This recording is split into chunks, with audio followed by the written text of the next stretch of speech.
Saratoga Racecourse in Saratoga Springs, New York, 33rd day of the meet. Brought rain earlier. This is a Saturday at Saratoga. Stakes are high, and the stars will perform. Included, the 7-year-old sprint sensation Whitmore, lukewarm favorite in the Grade 1 Forego.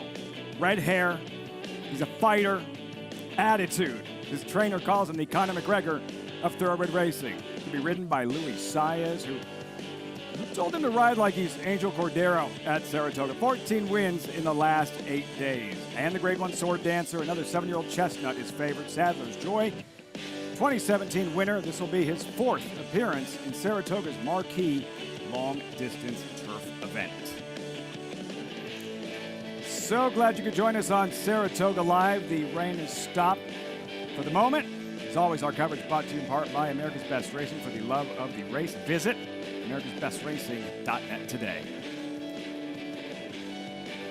Trackside welcome, everyone. I'm Lafitte Pinkai. So yeah, the rain has ceased. We'll continue to monitor throughout the course of the afternoon, but we've been so lucky with the weather this summer. The last couple of days, 2 of the last 3 days, not so much. But here's the good news. 8 of the 11 races today were originally scheduled to the main track, and the 2 turf races, 2 of the 3 turf races, are stakes races still on the grass. The second race is off the turf. Let's take a look at some of the highlights of today's program. Starts in race 3. Grade 3 Saranac for 3-year-olds on a yielding melon turf course. More on that later. Then around 4:30 until about 5:45 Eastern, kind of racing you fell in love with Saratoga to begin with. The Amsterdam, Forego, and Sword Dancer back to back to back.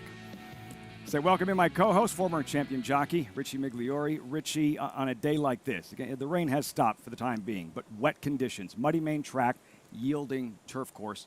How did that impact you as a rider? Well, particularly on the turf, really you had to think about your tactics and how much use you could make of a horse and how horses were going to handle the turf course with the give in it. You wanted to keep them balanced. You didn't want them off the bridle. With the mud, always looking for that preferred part of the surface. You know, tracks have biases. Some tracks tend to get heavier when it rains, or the inside gets deeper. Goggles, more goggles. You're going to run through goggles because you're going to get the kickback if you're coming from behind, but mostly paying attention to track bias. Something you'll look for in a warm-up. You'll see jockeys doing just that pre-race, getting ready. Whitmore, the Grade 1 Forego. Why should our viewers be excited about seeing him this afternoon? Well, he's kind of a throwback kind of horse. You think about Forego showing up year after year after year. Well, that's Whitmore. He's a current day sprinting type Forego. Forego very proficient at sprinting as well. Whitmore kind of creates his own trip too. He doesn't have to be far back. He doesn't have to be on the lead. He can place himself. He gets Luis Saez, who's been so aggressive.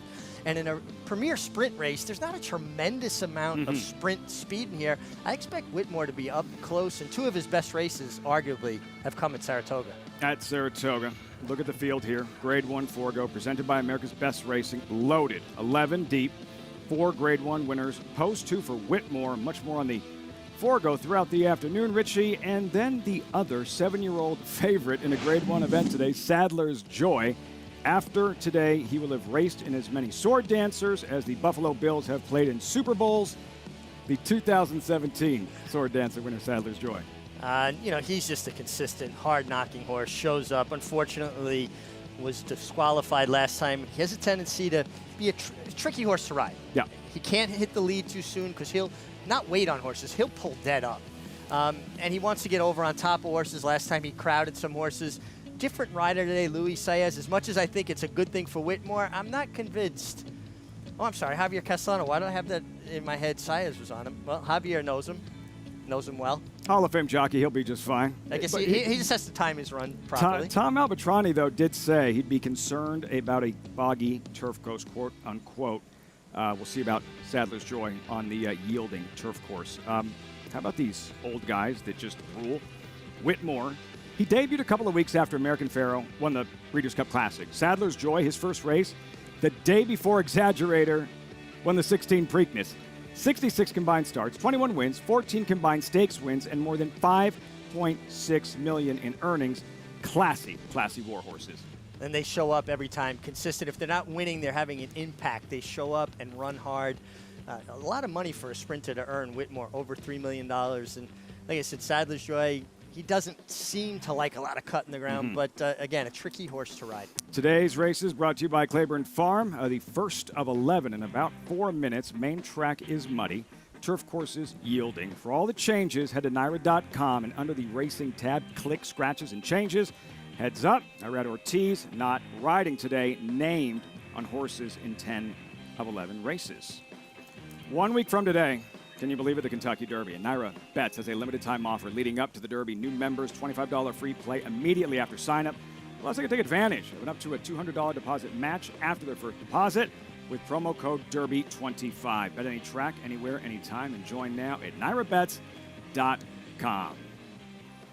We welcome in New York Racing Association handicapper Andy Serling. Andy, a day like this, rain has ceased, but we have a muddy track. We have a yielding turf course. What is the first adjustment handicappers need to make? You know, I think one of the things you need to do is not get overly concerned with the track condition, to be honest with you. I do think that Richie's correct. You want to look and see if there is a bias. That's not to say there will be one. I've seen plenty of wet tracks in New York where the track is perfectly fair. Yesterday on a fast surface, the inside was very strong, the rail. We'll see if that continues, even with the rain coming in and the track sealed. So if you note a bias, really note one, not see one race and decide that speed is good when the favorite wins. You want to think about that. But the truth of horses is that most horses are proficient on dry tracks and wet tracks.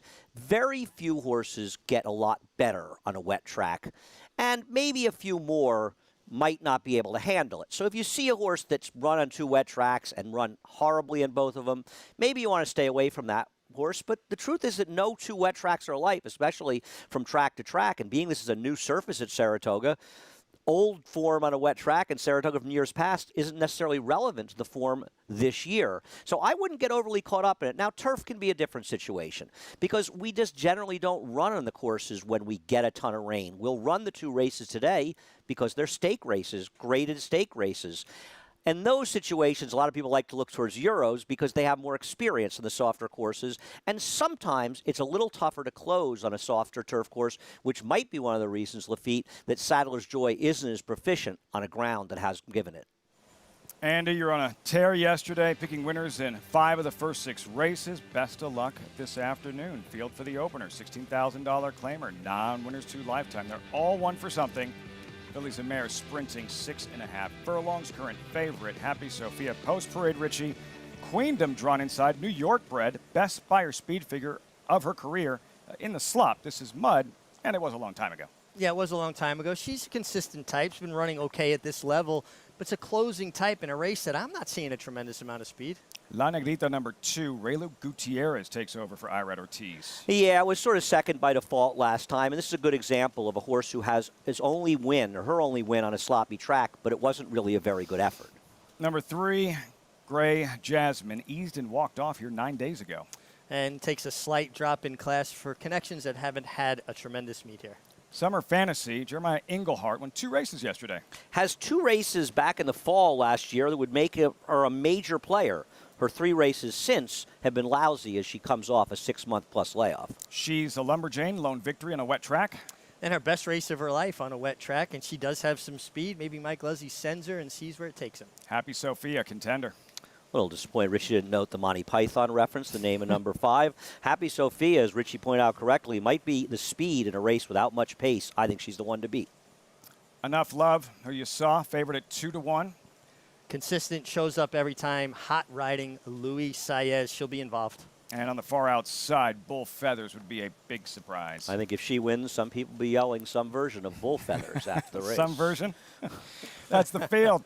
$16,000 claimers, non-winners to a lifetime. We didn't forget about the showdown. Play against your friends and fellow fans with the Saratoga Showdown. Free to enter handicapping contest available every day of racing in Saratoga. Place your picks now.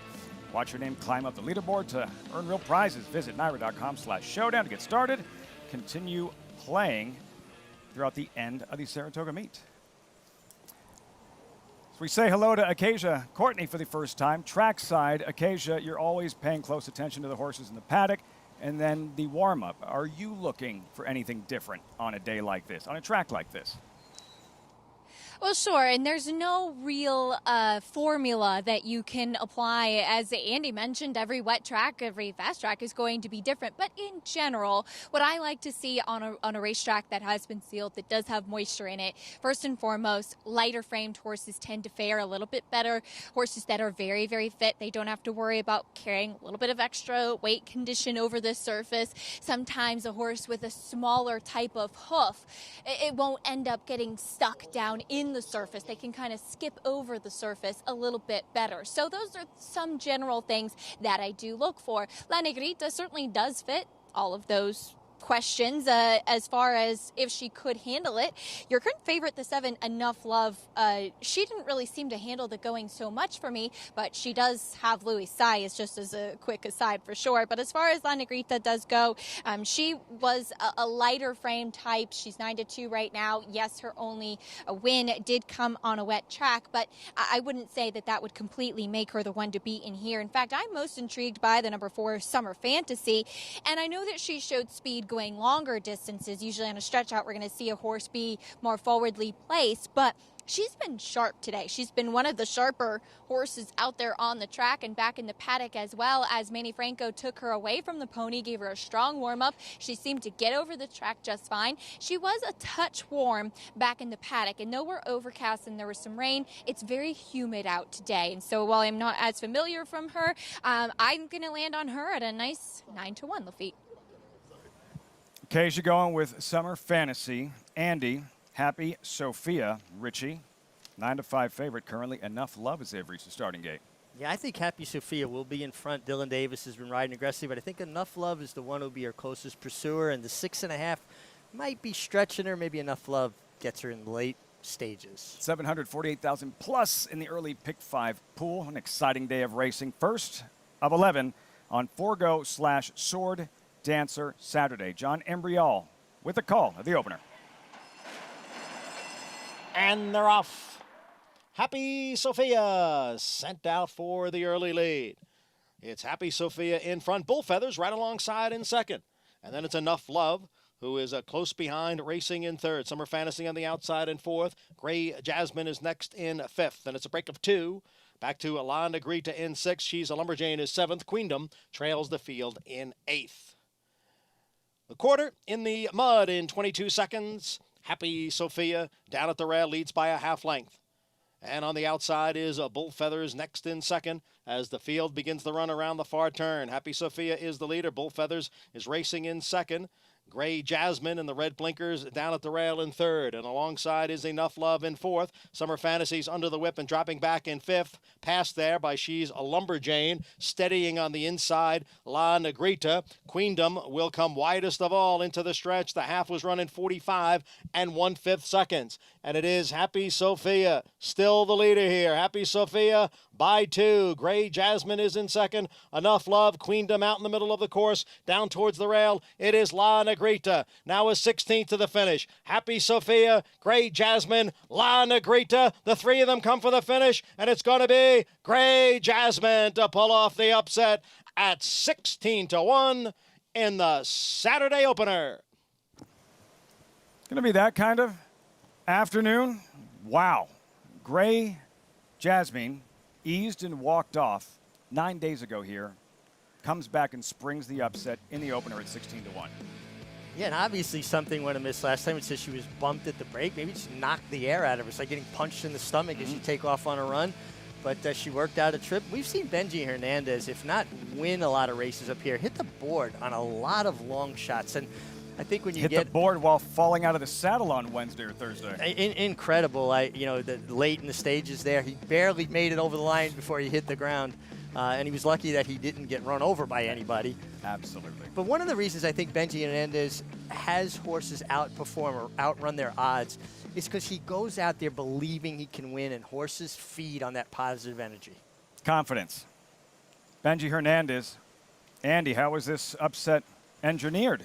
Great Jasmine at 16-1. I have absolutely no idea. I also don't share Richie's enthusiasm for this rider, but that's just me.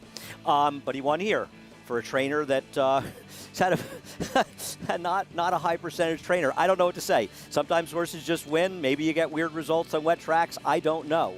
I don't know how you make this horse, especially for connections that are sort of hard to take at a low percentage. But hey, that's horse racing. Anything can happen.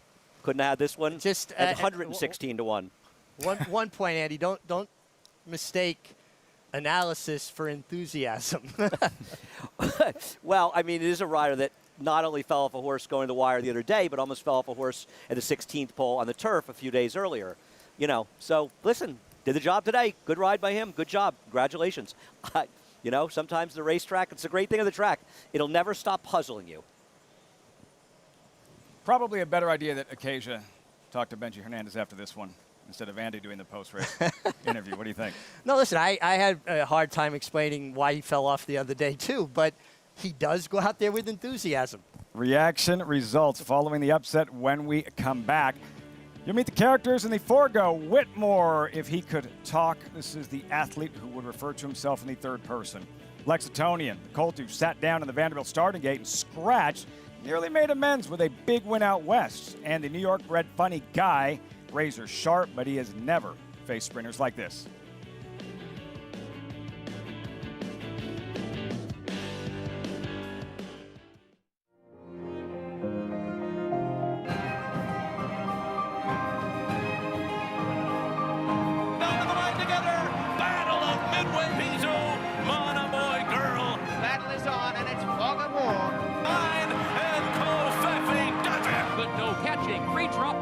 It is Speech and Javier and Cambia Parker.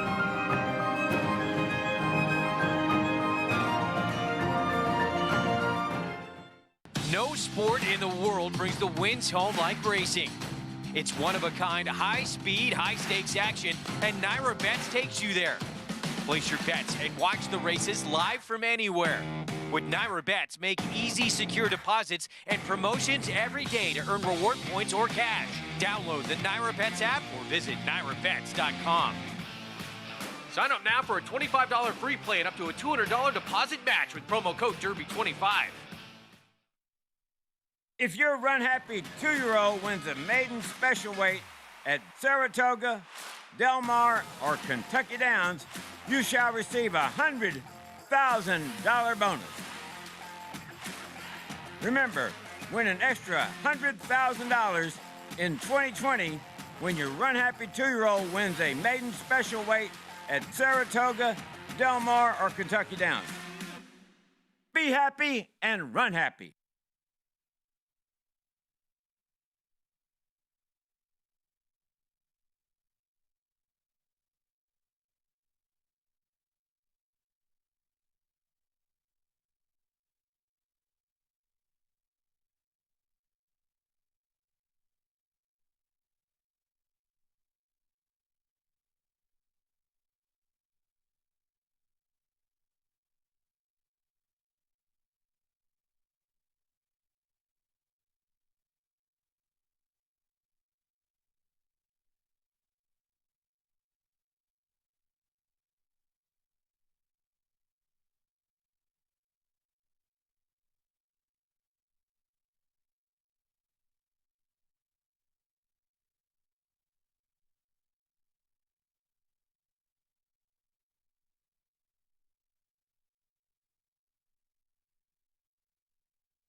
Saratoga Live is always brought to you in part by Runhappy.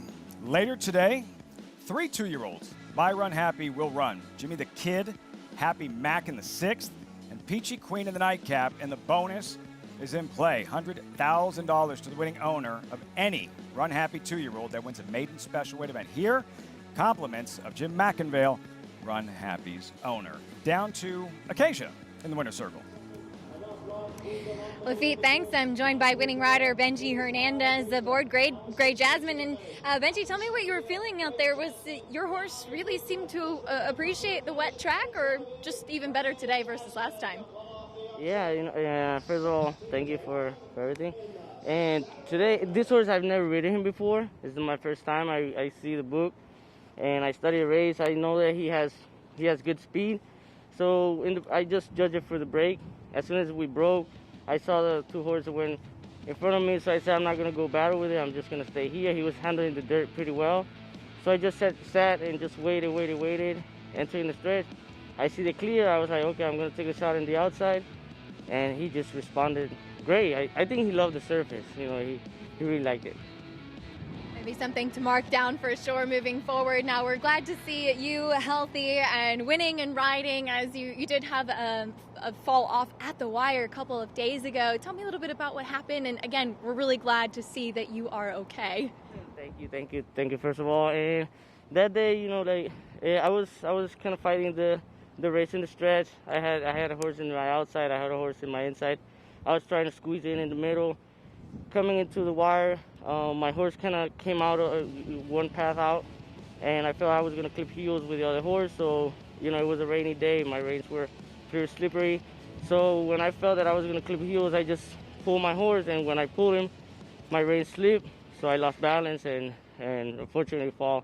But thank God I'm fine. I'm here, and I won a race today, and that's a blessing. It absolutely is, Benji. Huge congratulations. Like I said, we're glad to see you here and riding, and best of luck with the rest of your mounts today. Thank you so much, and thank for you. Thank for all the racing fans, my agent, the trainer that believe in me, and everyone that helps me in the jock room. I love you all, and God bless. Thank you so much. That enthusiasm Richie was talking about, there it is for sure.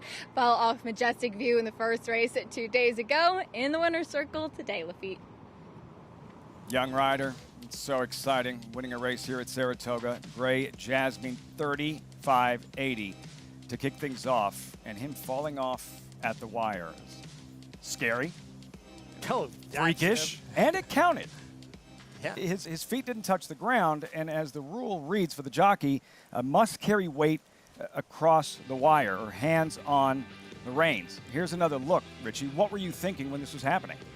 Well, I was trying to understand how and why he fell off, and you could see, keep an eye on his feet. He's still hanging on to the reins. They're through the wire. And now his feet hit the ground. So for people that didn't understand why this horse wasn't disqualified for not carrying the full weight through the wire, technically he carried his weight through the wire. He hit the ground after the wire. And you heard the explanation. He tried to steady his horse away from the outside horse. His hand slipped on the reins. It is difficult in wet conditions.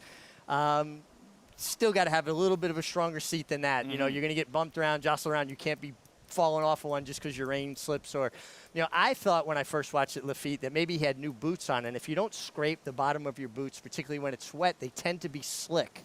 And you'll slide under. You have to scuff them up pretty good. But obviously it wasn't the boots. I would have gone with that one. I would have gone with that excuse. Yeah. Well, that's what I thought at first. Boots. Yeah.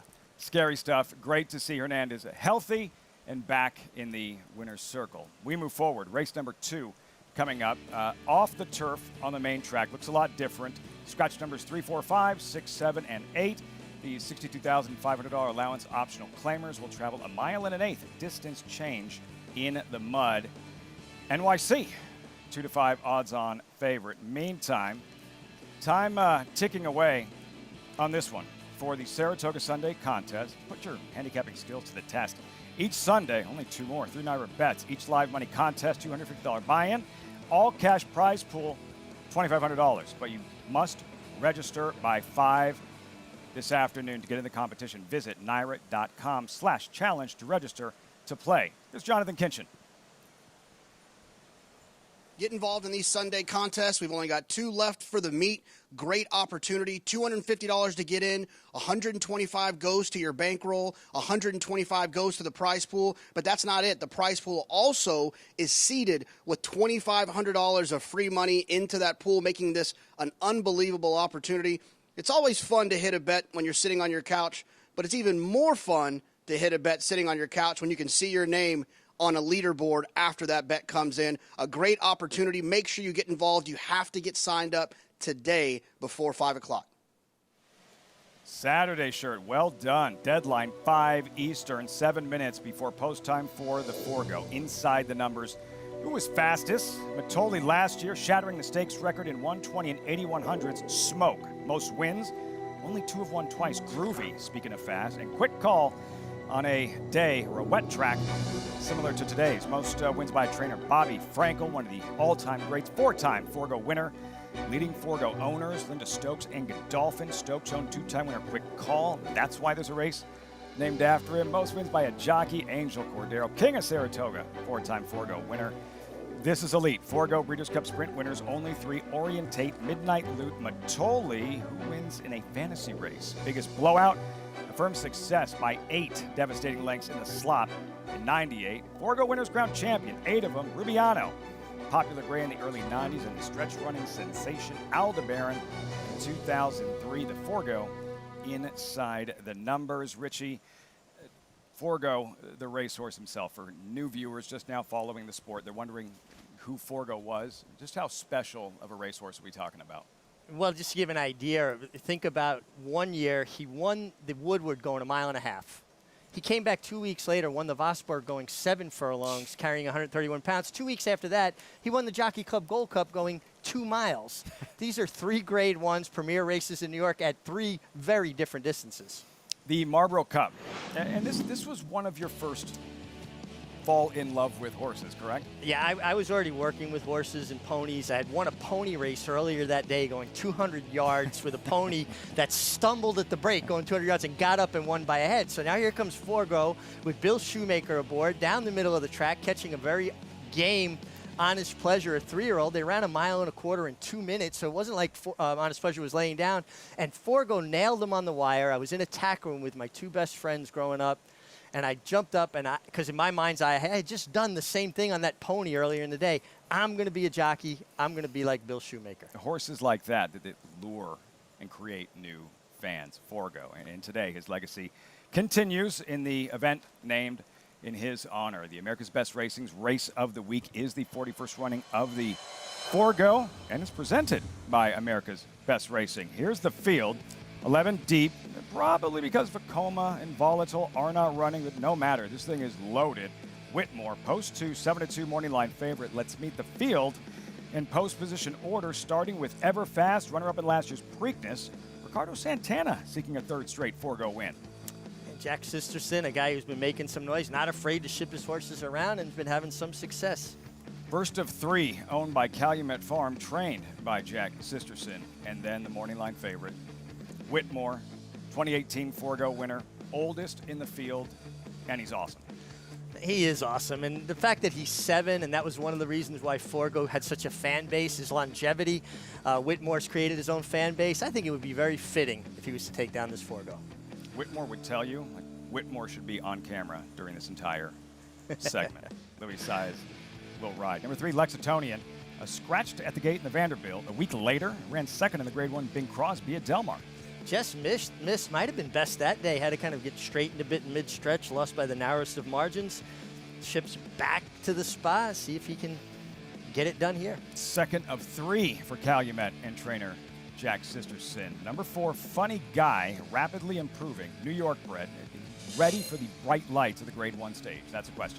No, he's come back in raging form as a 4-year-old. He's 2 for 2.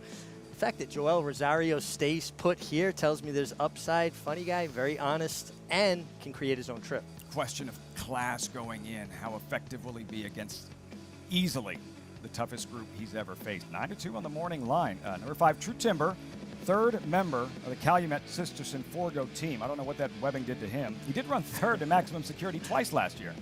Yeah, and he's faced some good, very good company. He's been kind of all over the map, and I just love the resurgence of Calumet Farm. When you see Calumet Farm have 3 horses in a Grade 1, harkens back to the glory days. Different colors, famous name. Complexity, lightly raced 4-year-old colt. Grade 1 Champagne winner at 2, just like Kentucky Derby favorite Tiz the Law.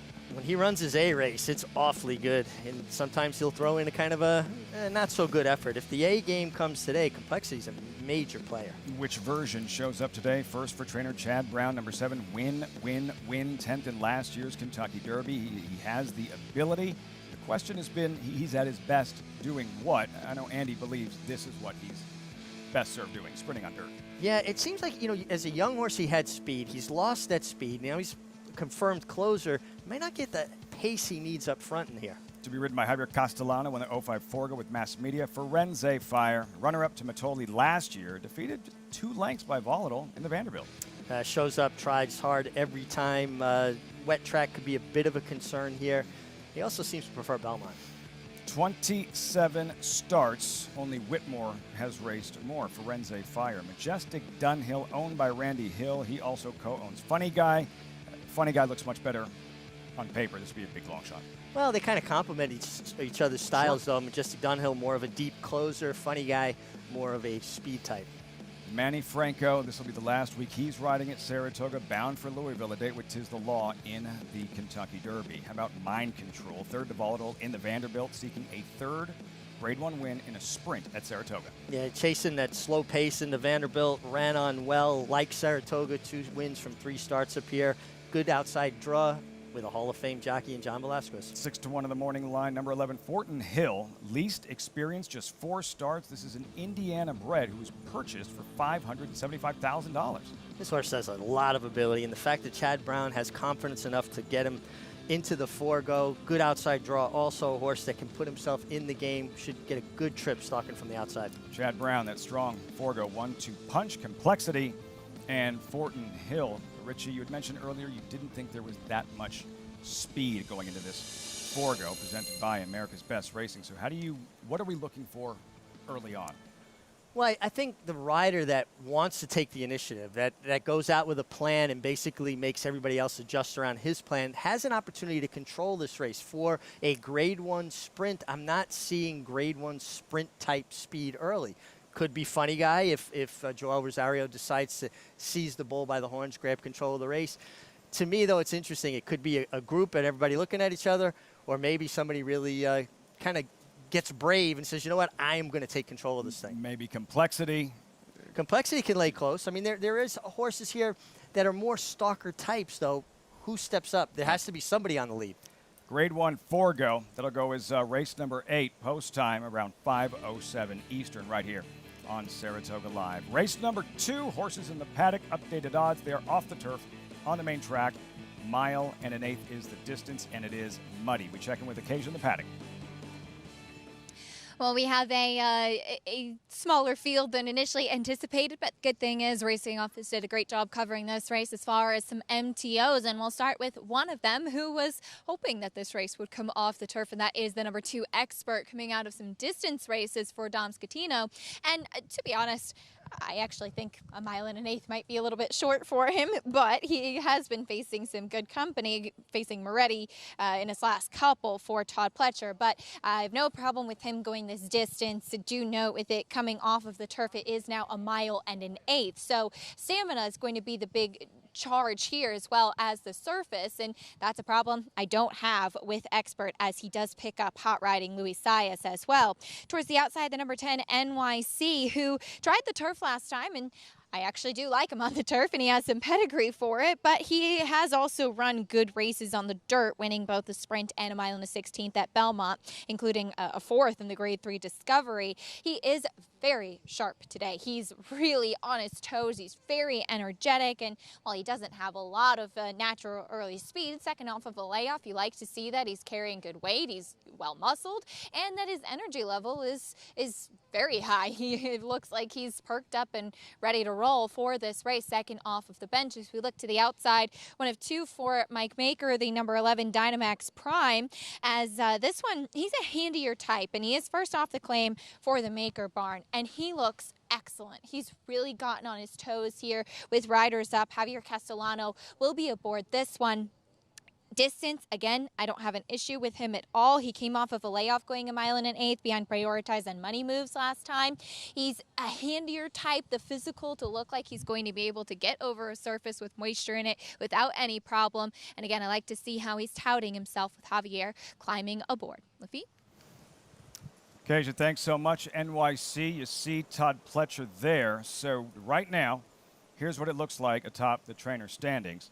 Chad Brown, Todd Pletcher, 24 wins apiece. Big swing race yesterday, Richie, the Lake George, with Browns selflessly at 14-1, defeating Todd Pletcher's Sweet Milani at 3-5. in the featured event. When we look back at the end of this meet and whoever's leading trainer, that could be the pivotal race that basically a half a nose victory. But they're tied and still a long way to go. And I'm happy that it's competitive. It's fun to watch it. It's exciting for us. Nerve-wracking for them, I'm sure, but exciting for us. Tied atop the jockey standings and the trainer standings, Brown and Pletcher will go head-to-head in the Saranac. Brown with L'Imperator. Todd Pletcher with I'm a Pharaoh by Triple Crown winner American Pharaoh. Chad Brown has 7 runners this afternoon. Post-parade, off the turf of the main track, and here is I Love Jackson, contender at 7-2. Looks like could be the controlling speed with an aggressive Jose Lezcano from the rail. I Love Jackson, likes it wet and likes to win. Expert Luis Saez takes over for Irad Ortiz. I look forward to discussing the actual pace of the race with Richie. Expert actually is probably going a little too far in the recent races, and the cutback to the mile and eighth probably help. Number 9, Empty Tomb, make the rider Manny Franco. Tried turf last time, gets back to a preferred surface, and gets Manny Franco, the Derby favorite winning rider. Got it. 1 week from today. NYC, first start on a wet track. Yeah, he's likely to go up from his 4 to 5 odds, looking at multi-race bets. How far up remains to be seen, and he is logical off his dirt races last year. He's a player. This is the one Ortiz was supposed to ride. Dynamax Prime, make the rider. Javier Castellano. And definitely a player, a horse that is proficient on the wet track. Got a lot of more seconds than wins, 10 seconds to 8 wins. I'm never a big fan of that, but a horse that's definitely a contender. Much more on this second race when we return. 4 to 5, NYC. Will Todd Pletcher take a lead in the trainer standings? We'll find out in 6 minutes. You're watching Saratoga Live. Eclipse champion Blame. Ranked among the top stallions of his crop, Blame has sired over 50 stakes horses. His recent top performers include Nadal, a $700,000 juvenile purchase and winner of the Grade 1 Arkansas Derby, and Shotsky, winner of the Grade 2 Remsen Stakes, plus recent Grade 1 performers Mississippi, Alandra, and Natalma Stakes winner Abscon. Outstanding value, outstanding results. Blame, standing at Claiborne Farm. It's America's original sport, and no one covers it better than americasbestracing.net. From the sport to the lifestyle, the best races, horses, and destination venues, cocktails, gambling, fashion, and more. americasbestracing.net is a sport for you. Live it, love it, bet it.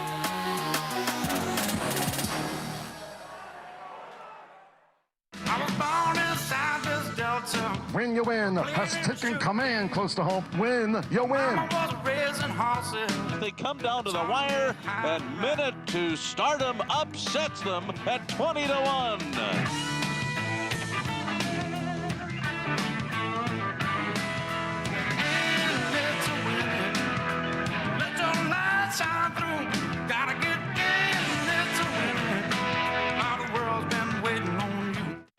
Adrenaline pumping, hearts racing, the thrill of winning. And it all happens right here. Twin Spires, from the team behind the Kentucky Derby and the destination for horse racing wagering from around the globe. From beginner to expert, Twin Spires is betting made fun and easy. And for new players, once you place your first $25 worth of bets, we'll match that in bonus bets. Twin Spires, racing into your home. Download the app now. See site for details. Void where prohibited. Please wager responsibly. Overcast in Saratoga Springs. So glad you could join us on Saratoga Live. As always, brought to you in part by Naira Bets. Bet any track, anywhere, anytime. Naira Bets. Get started with the Naira Bets app or at nairabets.com. Just joining us. Want to play but don't have PPs? Past performances, we have you covered. Free Equibase past performances are available for all the races on our show today. Visit naira.com/TV schedule to download your free PPs on all the races on today's show. 3 minutes to post, Andy. Pace going into this off the turf on the main track mile in an eighth event. What are you expecting? Well, I mean, I think the horse we're looking at right there, the number 9, is very, very much the fastest horse early in this race. Intention matters around here, though. We often see people rate speed horses and people send horses that don't have as much speed. But Empty Tomb is considerably faster, at least based on pace figures, than the other horses in here. And I'm not really sure why they rated him last time when they tried the turf the first time. but I'd have to think they're going to try to go to the lead here. Whether or not he proves good enough, I don't know, but I did pick him hoping he'd be the controlling speed in a race where I didn't trust anybody, but they can all win. That kind of race. Yeah, absolutely. I thought that the one I Love Jackson could potentially be the speed because the psychological part of drawing the rail, breaking right into the turn, short run of the first turn. Jose Lezcano had an inside draw with this horse last fall at Belmont. It was one-turn race, now a completely different type of race, but on a sloppy track. And he sent him that day, and it worked very successfally. So I just, in my mind, if I'm him and I remember that day, I think I'm coming out trying for the lead, and then if something happens, then you adjust. But, I mean, obviously here at Belmont, different kind of wet track. He certainly enjoyed it that day and kept his face clean. And I think that, again, the psychological part of this from the rail, I thought that maybe he'd take a shot. Go ahead, Eddie. The rail is an advantage in these races, an extreme advantage, even from a rail to 3-post, as the 9 has the 3-post. I don't like I Love Jackson's recent form. Now, maybe, a change of tactics might help him. I'm very interested to see what he does because he is the first horse to run out of that Priorites race. That's a race that got a very high speed figure from Andy Beyer, and I actually spoke to Andy about it, and he kind of agreed with me. It seemed a little high for some of the horses in the race, but, they got to play the numbers the way they come, but they were going to watch it going forward. So I'm interested to see what he has left in the tank. We'll see. I still think the 9 will be in front, but I think Richie's point is very valid. I Love Jackson. That was on a sloppy track. Let's see how effective he is on this muddy track. Well, and the concern is that it does look like his form has taken a bit of a turn. If it was the good I Love Jackson, I'd have more confidence. Again, I'm trying to maybe play jockey psychologist, getting riders' heads a little bit. And maybe I put myself too much into it. That if I was the rail on this particular horse, I'm trying for the top. Jose Lezcano rides, teaming up with trainer Linda Rice, having a big meet here at Saratoga. Checking with Acacia. I just wanted to circle back on the number 9 Empty Tomb and just what might have happened to him last time. Yes, it was a turf try, but he had also had a few things happen prior to the race as he had a last-minute shoe repair in the paddock and had been late getting out there onto the track. And I don't know if that really inhibited him in any way. And I do prefer him on dirt versus turf, though he does have some pedigree to suggest he should handle the turf as well, but I like him switching back to the main track as he's warmed up nicely out there. I'm just still sticking with Dynamax Prime, thinking that he looks the best. But as far as your favorite, the 10 NYC, I mentioned how sharp he has been out there on the track, and he stayed that way out there. He's just got that energy bubbling beneath the surface. We'll see if that's a good sign or a bad sign as he is getting himself a little bit warm as we have a little bit of rain starting to fall as it is a more humid day. Curious to see how that will translate to his racing today as that energy has continued, Lafitte. Sporadic showers expected off and on during the course of the afternoon. NYC, it's conceding a relatively short price, even money, for a racehorse trying something he has never done before. Never raced on a wet racetrack. And none of us picked him. He'll win. NYC has to feel that much better. John Embrial with the call, race 2, live, Saratoga. They're in the gate.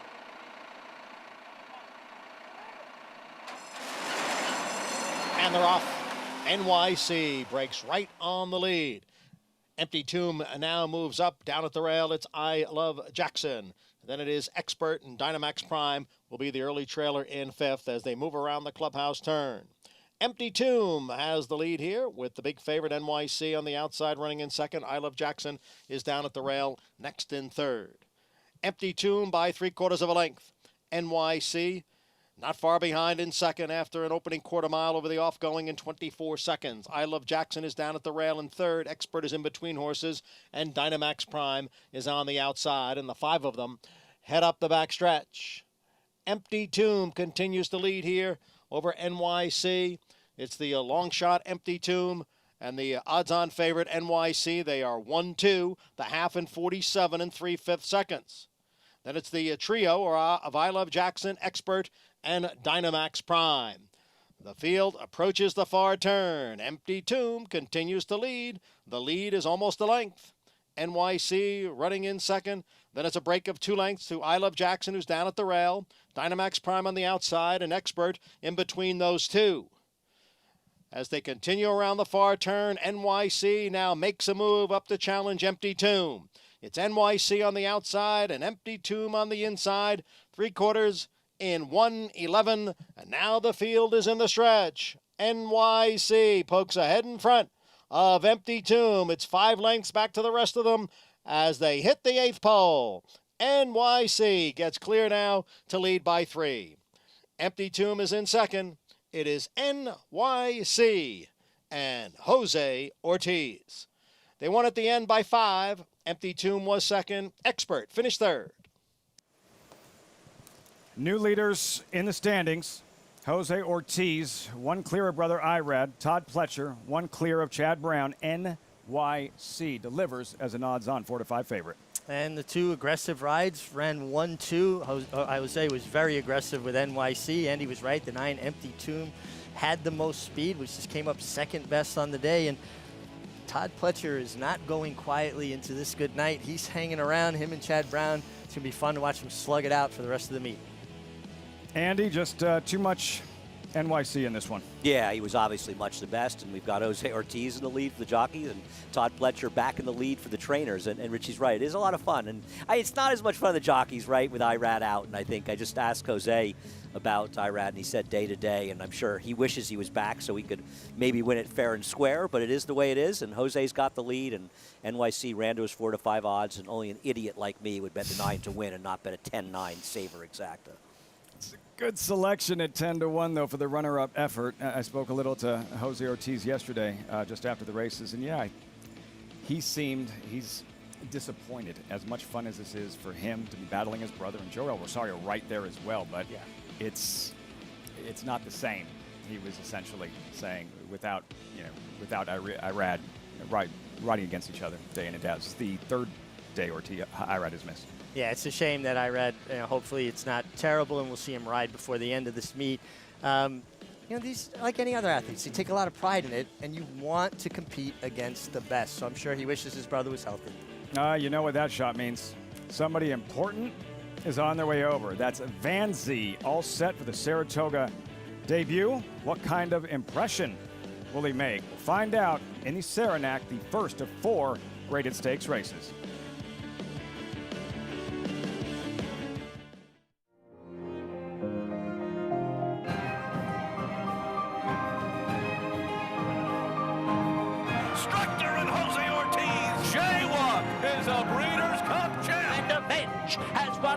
Won the Del Mar Futurity.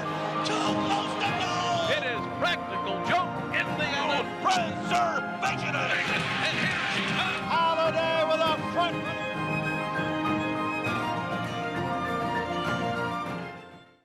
It only takes 20 cents to take down an Empire. The Empire 6 is the new jackpot. 20-cent pick 6 bet that's offered every day at Saratoga Racecourse. One unique winning ticket earns the entire net pool, plus the jackpot carryover. Without a unique ticket, 75% is distributed to winners with 25% added to the jackpot. Win big with the Empire 6.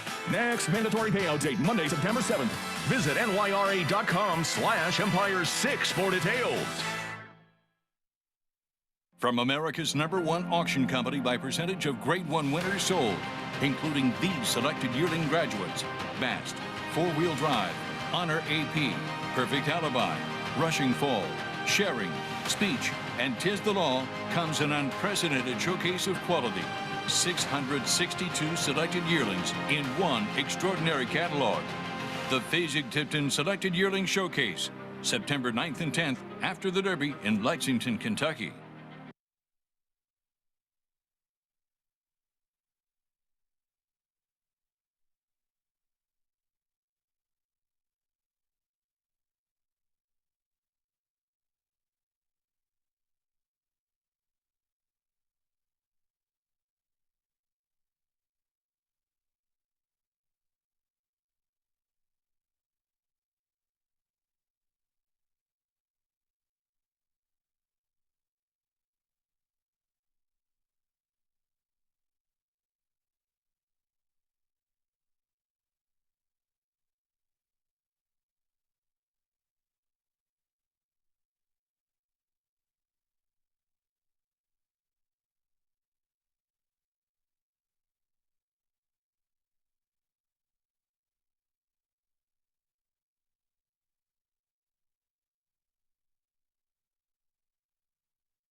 Gorgeous Claiborne Farm. Welcome back to Saratoga Live. As always, our coverage brought to you by Claiborne. 100 years of doing the usual, unusually well. Gorgeous scenics from Claiborne. And for any owner, trainer, jockey in that winner's circle, that's a gorgeous scenic as well. And for Todd Pletcher, this surface switch really worked out for him, Richie, in that Chad Brown had 2 horses, had to be run on the grass. Both of those horses scratched. NYC winds up a 4-5 favorite and comes through. Well, I think the more races that are taken off the turf, it's going to benefit Todd Pletcher. As far as the trainer standings goes, he just seems to have more horses that would perform in off-the-turf races, just like NYC. And you know, the funny thing is that I liked NYC on the turf today, and then I ran away from him on the dirt. So see the kind of start of the day we're Price would have been much better. Much better. Maybe he wouldn't have won, though. Had a 17-1 shot in the opener, a 4-5 shot. Todd Pletcher now 1 clear in the trainer standings. And now's where the real fun begins. The first of 4 graded stakes races coming up. The Saranac 3-year-olds running a mile. This is very rare on the Mellon turf course. More on that in a moment. There's the field and updated odds. L'Imperator for Chad Brown, 2-1 currently with about 26 minutes to post. Just getting started with the stakes racing. Today's stakes schedule, starting with that Saranac, and later 3 blockbuster races back to back to back. The Amsterdam, Grade 1 Forego, Grade 1 Sword Dancer, stellar day of thoroughbred racing at the Spa. Take a closer look at that Sword Dancer. Sword Dancer, 1977 Hall of Fame inductee, 1.5 miles on a yielding turf course. There's the field, 8 of them, no defections, and several exiting a common race, the Bowling Green. This was Whitney Day, Sadler's Joy, Cross Border, Highland Sky, Richie, and we have controversy. Yeah, and you see Sadler's Joy widest of all, which is his want to be there. When he makes his run, you don't want to get him stopped. You've got to time your run perfectly. Javier Castellano's making his move at just the right moment, but he starts to shift in, and watch the accordion effect on the horses inside of him. It basically tightens up the field, and a chain reaction. Horses have to steady. And, you know, the case can be made, the 5-horse, it cost him a placing because he did just get beat for 3rd. And you're going to see he's shifting ground, coming across those lines. He straightened up, but the damage was already done at that point. It's a shame because he was the best horse, but when you're going by a field of horses, you know, it's like any great boxing movie I've ever seen or watching a great boxing match. When a fighter has the fight won in the last round, the trainer says stay away from him. Don't take a chance. You get caught with a lucky punch, get knocked out. This was a case where Javier Castellano would have been better off just staying away from him. The fight was over. The race was won. You agreed with the call, with the DQ? A tough one, but yeah. I think it had to. I mean, it just the argument can be made it cost the 4th place finisher 3rd money. And here's some thunder in the background. The rain is starting to fall once again. Andy Serling still with us. Andy, so the Bowling Green, a key race, and so is the United Nations.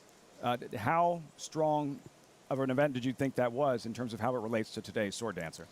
That's a good question. I mean, they're obviously 2 important races, having a number of the contenders coming from both races. In watching the United Nations from Monmouth, there is a strong argument to be made that the best horse was probably Corelli, or at least of the horses that are running today. While Aquaphobia won, Joe Bravo gave a very, very good ride. He managed to tuck on the rail and save ground in all the turns, waited patiently, was able to split horses when Corelli wasn't able to or didn't try to keep him in. And Corelli was just too wide, you know, right outside of Aquaphobia during the run of the race, so didn't lose that much ground, but was a bit wider.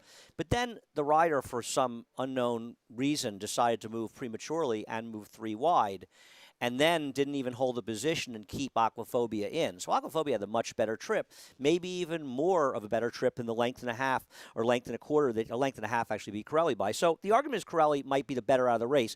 I would rather bet Aquaphobia because I want to bet Mike Maker to improve these horses. I mean, Aquaphobia is a horse he claimed for $62,000. He's currently got one of the top horses in Zulu Alpha, a greatest stakes winner going long, and maybe he's got another one, Aquaphobia. I don't love either one of them in here, but Corelli is the one that had the tougher trip of the 2.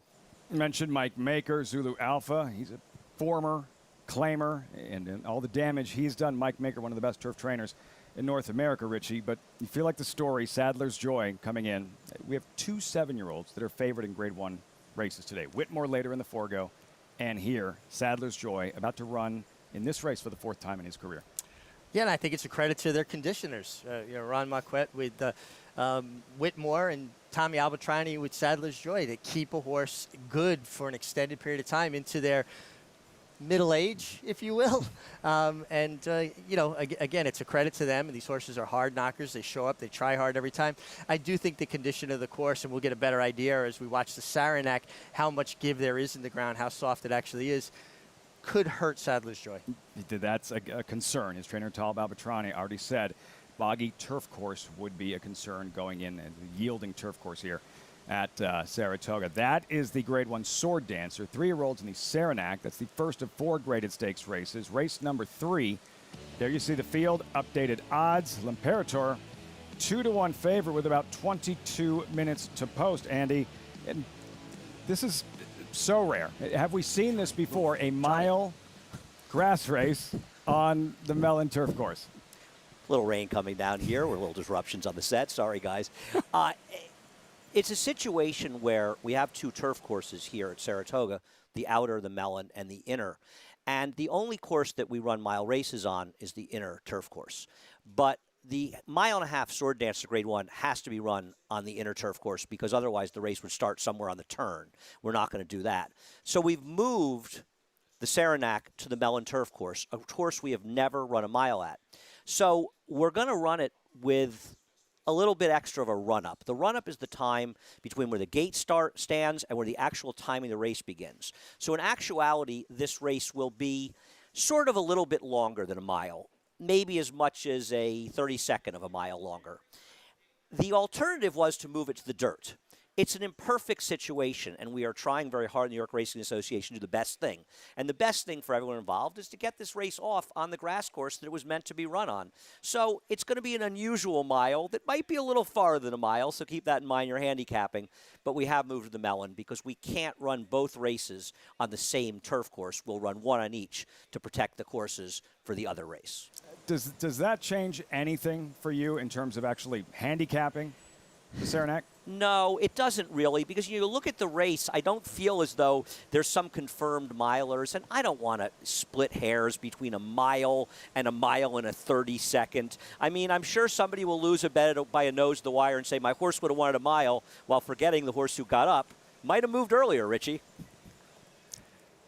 Richie, we'll see the Saranac in 20 minutes. We have to say goodbye to our viewers on FS1. Major League Baseball coming up next. Kansas City at the Chicago White Sox. Coverage continues. Thunder clapping. Coverage continues on FS2. We'll see you over there.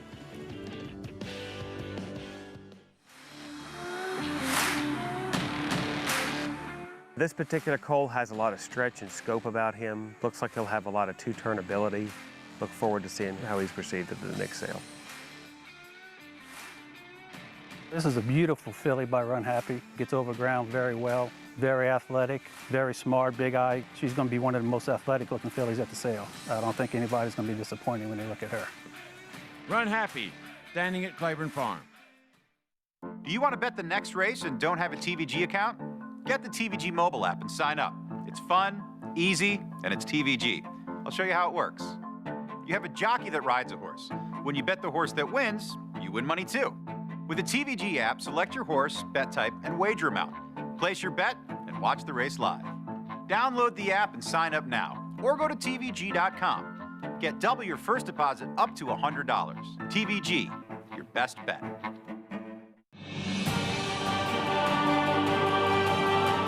Into the final furlong of the Claiborne Breeders' Futurity, and Classic Empire wins it in style.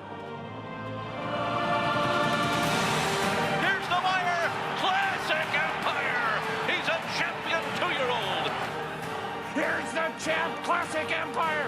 Classic Empire!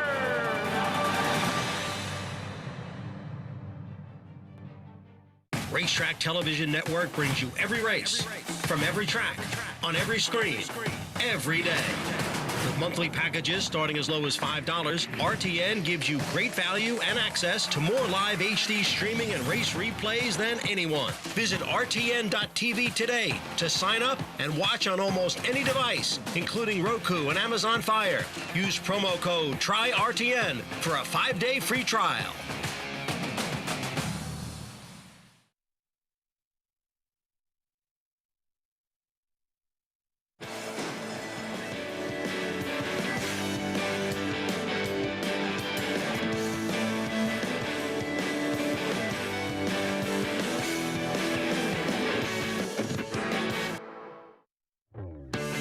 Saratoga Racecourse in Saratoga Springs, New York.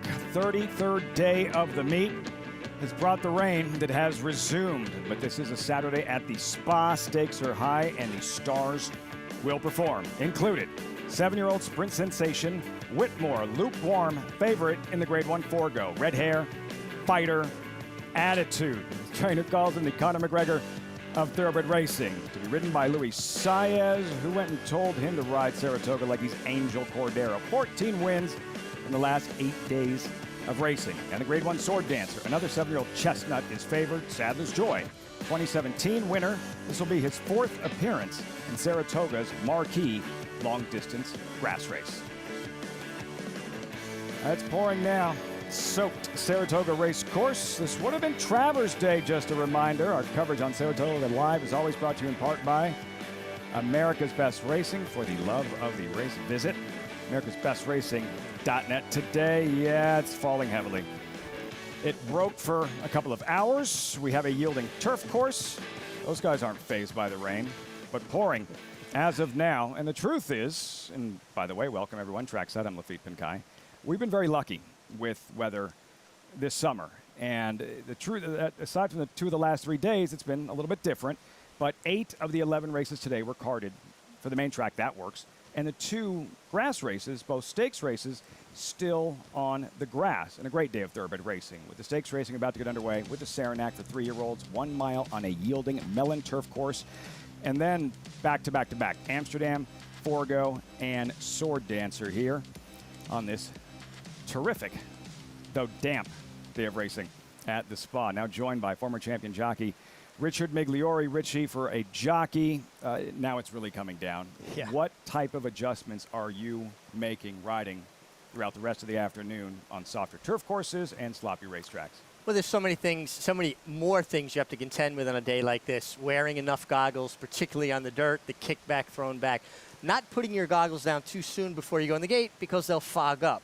Making sure that you have good grip on the reins. A lot of the guys wear gloves on days like this so you don't slip. We saw Benji Hernandez fall off one. He said his hold on the reins slipped the other day. So there's a lot of things. And then trying to find what you think are the best paths on both dirt and turf. You don't get the luxury of warming up on the grass. So you've kind of got to just feel it out as you go. At least on the dirt, you can warm up and go to every path and see where you think it might be a bit heavier or a bit firmer. It makes it tough. It's already a hard job, compounded immeasurably by conditions. See how the horses handle it coming up in that Saranac with a yielding turf course, 1 mile on the melon turf course. Richie, what can you tell us about Saranac? Well, up in the Adirondacks, probably about an hour and a half, 2 hours north of here. Beautiful country. Good opportunity maybe to see a bear, a moose. Certainly a lot of wildlife. Now I want to go. A bear. It's like where you're up hiking on all your off days. The Saranac slogan, come for the outdoors, stay for the vibe. I like it. Cool slogan. Here at Saratoga, health, history, and horses.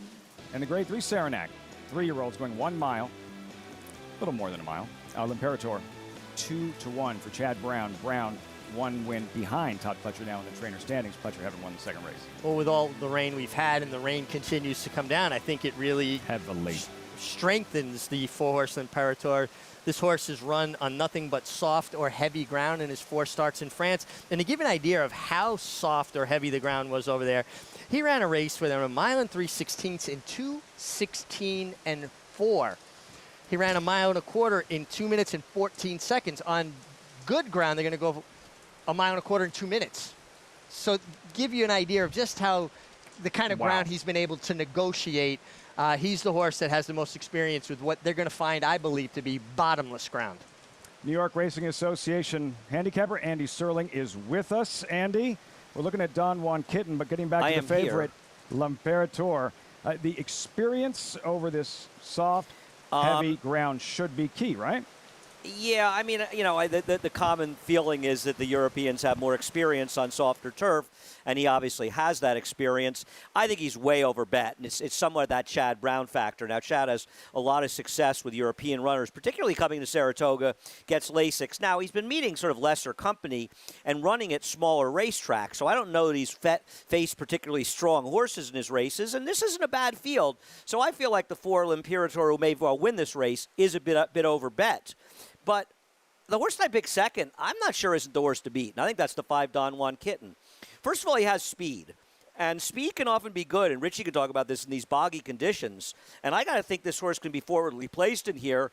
That's going to play to his favor. He was very, very good in his last start at Saratoga at a mile on the inner turf course. I think he's a player. A quick long shot I wanted to mention is the number 10, Bodie Cream. I believe he was bought at a sale and not that expensively for Mike Rapoli and switch to Mike Maker. I don't ever want to leave a Mike Maker trainer switch at a big price off on the turf.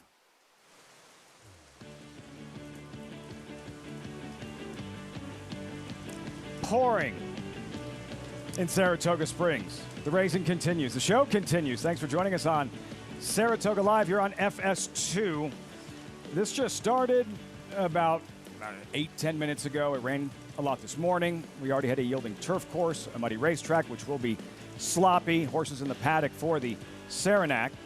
And so, yeah, we're fortunate we're going to get a chance to see the 2 grass races today, the Saranac and the Sword Dancer a little bit later on. And any changes, we'll pass those along. Big, big clap of thunder overhead. And a bit later on, the Grade 1 Forego and that Grade 1 Sword Dancer. Just getting started with the graded stakes activity. The Saranac in about 11 minutes, assuming there's no delay. Amsterdam 3-year-old sprinting on the main track. Grade 1 Forego presented by America's Best Racing.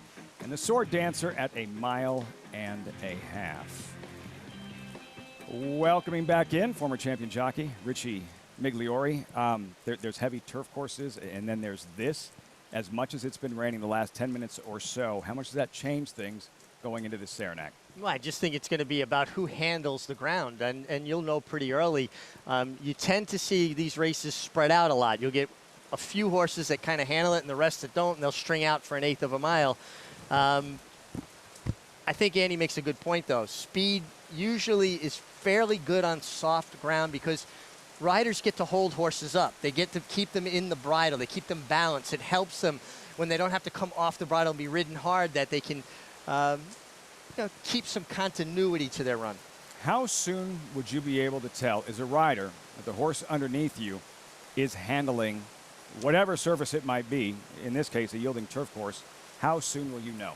Usually within 1/8 of a mile, you know. Sometimes a horse will fool you because they're carrying you, but when they come off the bridle, their stride really deteriorates. So usually, though, within a half mile into the race, you know whether you're going to have anything to travel with or not. And this lightning or thunder that we're hearing from the lightning and the horse are being held up in the paddock, I don't know about you, but it makes me as nervous as a long-tailed cat in a room full of rocking chairs. You're going to be just fine. You're going to be just fine. Which 3-year-old will handle it best in the Saranac? Take a look at the field and corresponding odds. L'Imperator number 4, the European Invader, with the proven track record on heavy, soft turf courses trained by Chad Brown. It all adds up to a 2-1 Saranac favorite. We say hello to Acacia Courtney, hopefully, who's found shelter in that paddock. Acacia, welcome back. What's going on for the Saranac?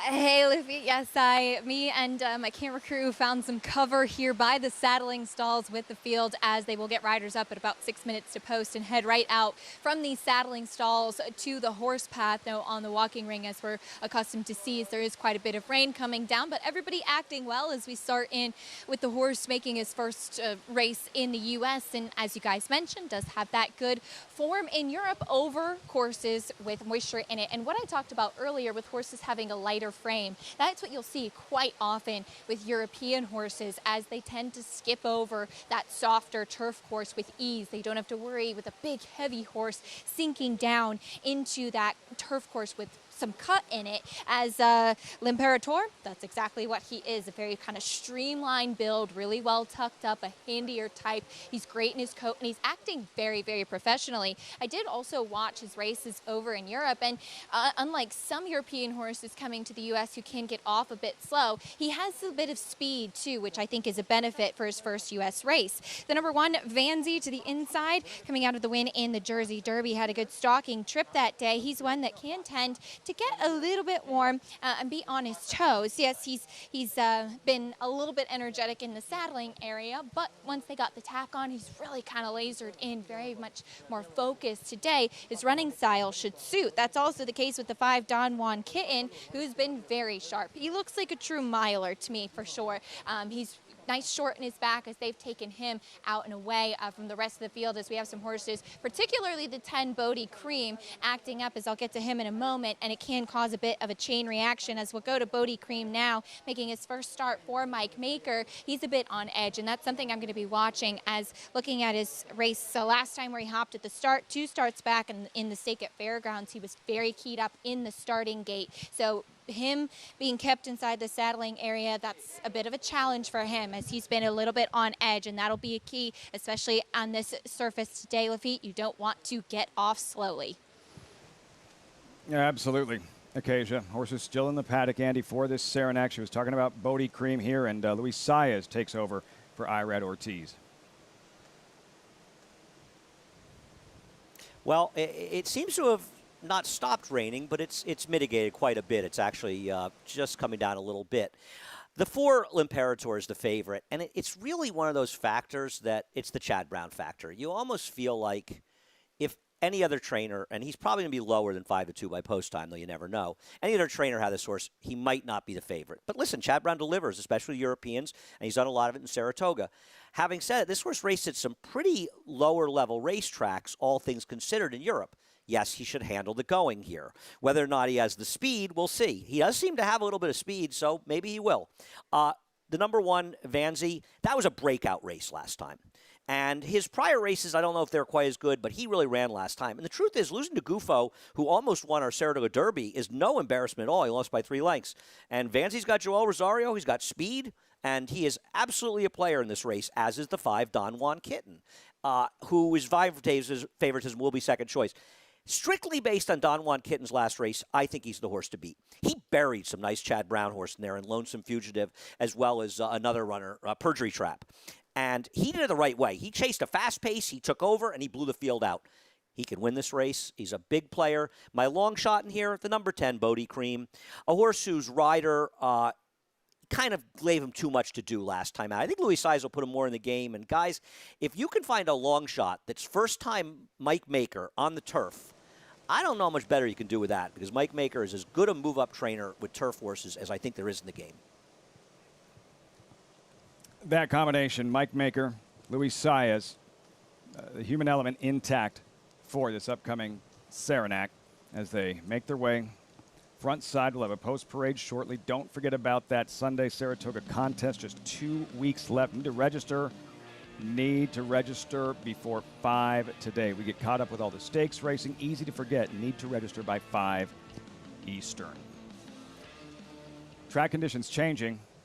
Main track is sloppy, and the turf courses are soft. A soft turf course for the Saranac. Post-parade, there is Vanzi drawn inside at 5-1. Advantageous inside draw. Love Joel Rosario getting bored. One of his strengths. Horses run into his hands. Important on soft turf. Bye-bye Melvin for Grand Motion. A distant second to Vanzi in his last race and an improved effort, but he'd probably have to take another step forward. Gets blinkers on. 3 Technique, owned by 2-time Super Bowl winning head coach Bill Parcells. First time turf by Mr. Speaker, was a turf runner, but gets about 7% turf winners. L'Imperator, the French colt, 2-1. It's the Chad Brown factor. You're probably getting an underlay, but you're also probably going to get a horse that's going to run well. You're not getting 14-1 like you did yesterday selflessly in the Lake George. Don Juan Kitten, Andy says, look out. Yeah, horse has shown ability, has speed, should put himself in a good spot. Irish Mias, 10-1 here, second at 2 for Grand Motion. Yeah, the soft ground would have to improve him. Manny Franco aboard. Embolden at 6-1. Yeah, a horse that lays fairly close to the pace, at times has shown speed. Bodie Cream, moving quickly. Luis Saez there for Mike Maker. He's my long shot pick. I thought in a tough race on a turf course, you just don't know who they'll handle. I'd take the longest shot of the contenders. I thought the 1, 4, 5, 9, and 10 were the right 5 in here. Quite a good job by me narrowing it down, and I thought Bodie Cream on the trader change might be interesting at a bit of a price. The field for this Saranac and loaded with Keeneland graduates. Vanzi, number 1. 3, Technique.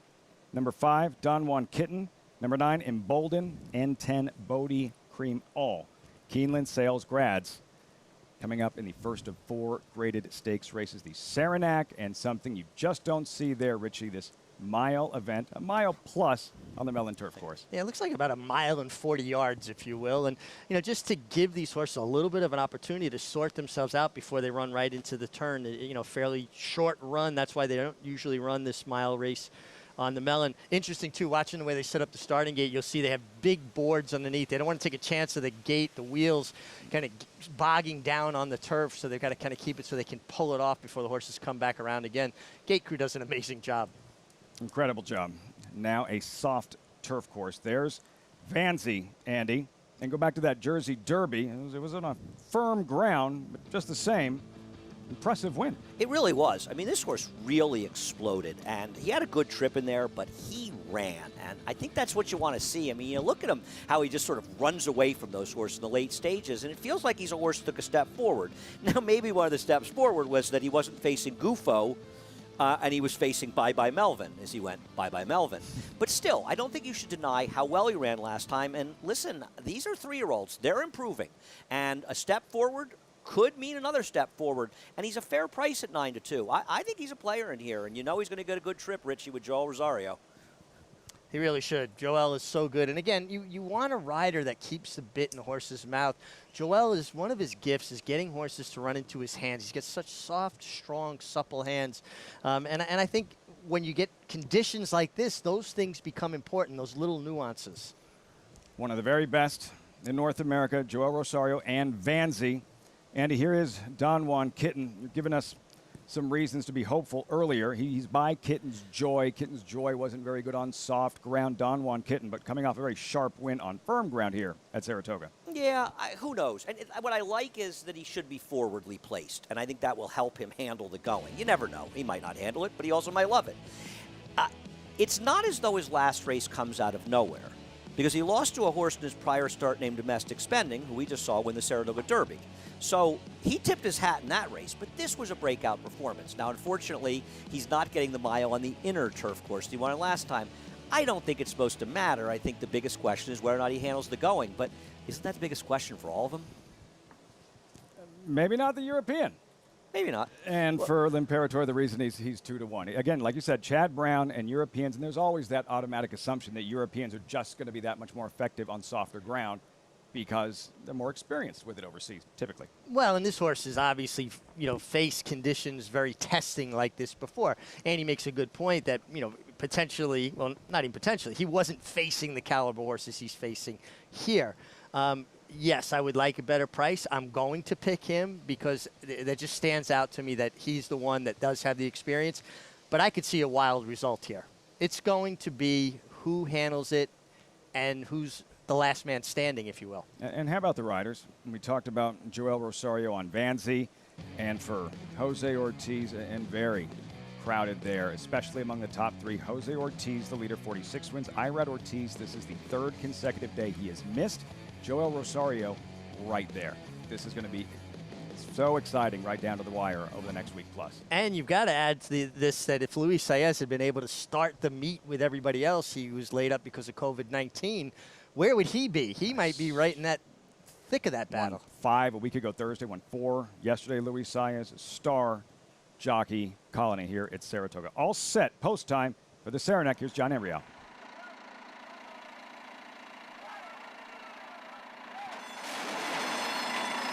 And they're off. Bye Bye Melvin away well. Don Juan Kitten now moves up and Embolden from the outside. It's Don Juan Kitten and Bye Bye Melvin. They are 1-2 going into the clubhouse turn with Embolden not far behind in 3rd. 3 Technique is down on the inside. Bodie Cream alongside. Then it's Irish Mias who's racing in 6th. L'Imperatore is at the back of the pack along with Vanzi. as the field heads for the backstretch. Don Juan Kitten is the leader here, now by a length. Don Juan Kitten is on top. And on the outside, Embolden now up to challenge. Don Juan Kitten and Embolden, the Grays are 1-2, with Bye Bye Melvin just in behind in third. Bodie Cream is racing next in fourth. On the inside, 3 Technique. Irish Me is alongside. And at the back of the 2 trailers, Vanzi and L'Imperateur. They continue over this soft melon turf with Don Juan Kitten, the leader here, now in front by a little more than a length. Embolden is second by 2. On the third position is Bye Bye Melvin. And then we come back to a Bodie Cream in fourth, followed by 3 Technique and Irish Mias, and farther back, L'Imperateur and Vanzi. They are at the top of the stretch. Don Juan Kitten is still there. Embolden on the outside. Don Juan Kitten holding on to the lead. Embolden in second. Then it's Bye Bye Melvin and Bodie Cream on the outside. Don Juan Kitten trying to take them wire to wire here. Bye Bye Melvin is in second. Don Juan Kitten, one last try on the outside from Bye Bye Melvin. And it's going to be a tight finish here in the Saranac. And it's a photo finish in this 113th running of the Saranac. Did Bye Bye Melvin get up, or did Don Juan Kitten hold on? Thriller on that soft going in the Saranac. It appeared the Hall of Famer John Velasquez and Bye Bye Melvin nailed Don Juan Kitten at the wire, Richie. And Johnny was able to save ground every step with Bye Bye Melvin before coming out into the stretch between horses. He got in the clear. And gosh, Don Juan Kitten ran so hard, ran too hard to lose. But Bye Bye Melvin got up under a perfectly judged ride by Johnny Velasquez. And you could see Lafitte, they were slogging through it the last eighth of a mile. Very demanding conditions. What did you notice right from the start? Well, keep an eye on the horses and the way they're tearing up the ground as they run to the first turn. And, you know, obviously Kendrick Carmouche on the 5, Don Juan Kitten had a plan. He wanted to be forwardly placed. But you could kind of see how the ground's starting to get tore up. And we actually had a head on. You can see right here really where it's getting. And that's the reason why they had to move this race off of the inner turf to the main turf, because now you would have horses having to run in those divots that these horses created. But Johnny Velasquez, you'll see he's on the rail here, laying third. He's gone to left-handed. He's going to come out. When he angles out, he gets back to good ground. He's not running in the holes provided in the turf by Don Juan Kitten anymore, and this is where he's able to kind of lower his head and keep coming. Looks a lot like his sire, Uncle Mo, with his head carriage there. Still awaiting the result of the photo, Andy. Exciting finish, Don Juan Kitten, Bye Bye Melvin. No, Bye Bye Melvin. I think it's been posted now. Actually, just now at 19-1. It's interesting because Don Juan Kitten, I mean, Bye Bye Melvin looked like he was packing in on the turn, and it looked like it was going to be some combination of the 5, 9, and 10, and he sort of re-rallied, and Richie's not wrong, maybe when he got to that better ground outside. But I think the biggest takeaway from this race is that nobody really gained any ground. The horses that were 1, 2, 3, 4 finished 1, 2, 3, 4 in a slightly different order, but nobody from the back of the pack made up ground. Now keep in mind, we're going to be running the race a few hours later, and it's going to be on a different turf course, but these courses sometimes make it very hard for horses to make runs in the back of the pack, and that's why a horse like Sadler's Joy could struggle. And the horses that were forward here were the ones that were there at the end. Quickly, Andy, did you notice anything from L'Imperateur, who finished off the board in his U.S. debut?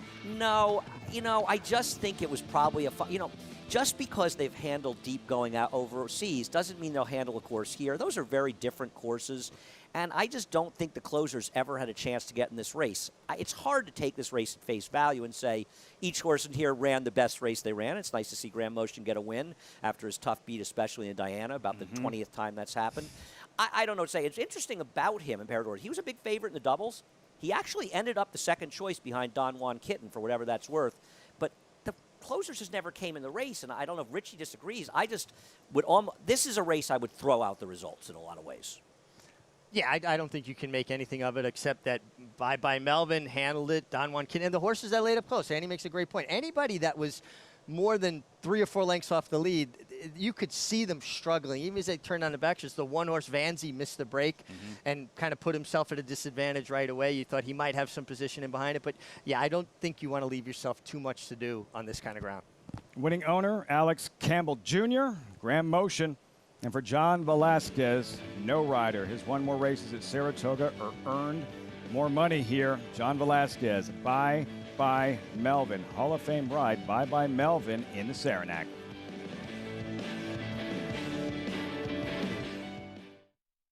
Need help in finalizing your picks for the next race?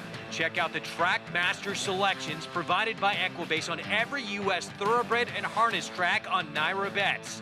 Use these selections to get quick expert advice from professionals in the business. Check out the thumbs up graphic next to the pick and a wager pad and scroll down for more details on the horse. Track Master selections available on Naira Bets and the Naira Bets app. Set for the start of the Vanderbilt. And they're off. And Volatile is right on the lead. Volatile with the lead as they come down for the 8th pole. Volatile in front by 2. Whitmore is down at the rail. Forense Fire and Mind Control. It's Volatile in front as they pass the 16th pole. Volatile victorious in the Vanderbilt. Won by 2 lengths. This September, Fasig-Tipton will host an unprecedented showcase, combining the best of our traditional selected yearling sales into one extraordinary catalog. 662 yearlings approved on pedigree and confirmation, with over 175 New York breds from America's #1 auction company by percentage of Grade 1 winners and graded stakes winners sold. Selected sales, superior results. The Fasig-Tipton Selected Yearling Showcase, September 9th and 10th in Lexington, Kentucky.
Welcome back to Saratoga Racecourse. We just saw Bye Bye Melvin take down the Saranac.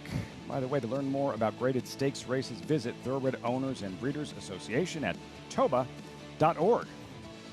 First graded stakes event of the afternoon. And in the winner's circle, Bye Bye Melvin, the Hall of Famer John Velasquez. Beautifully timed ride. Able to nail Don Juan Kitten at the wire. Down to occasion of the winner's circle.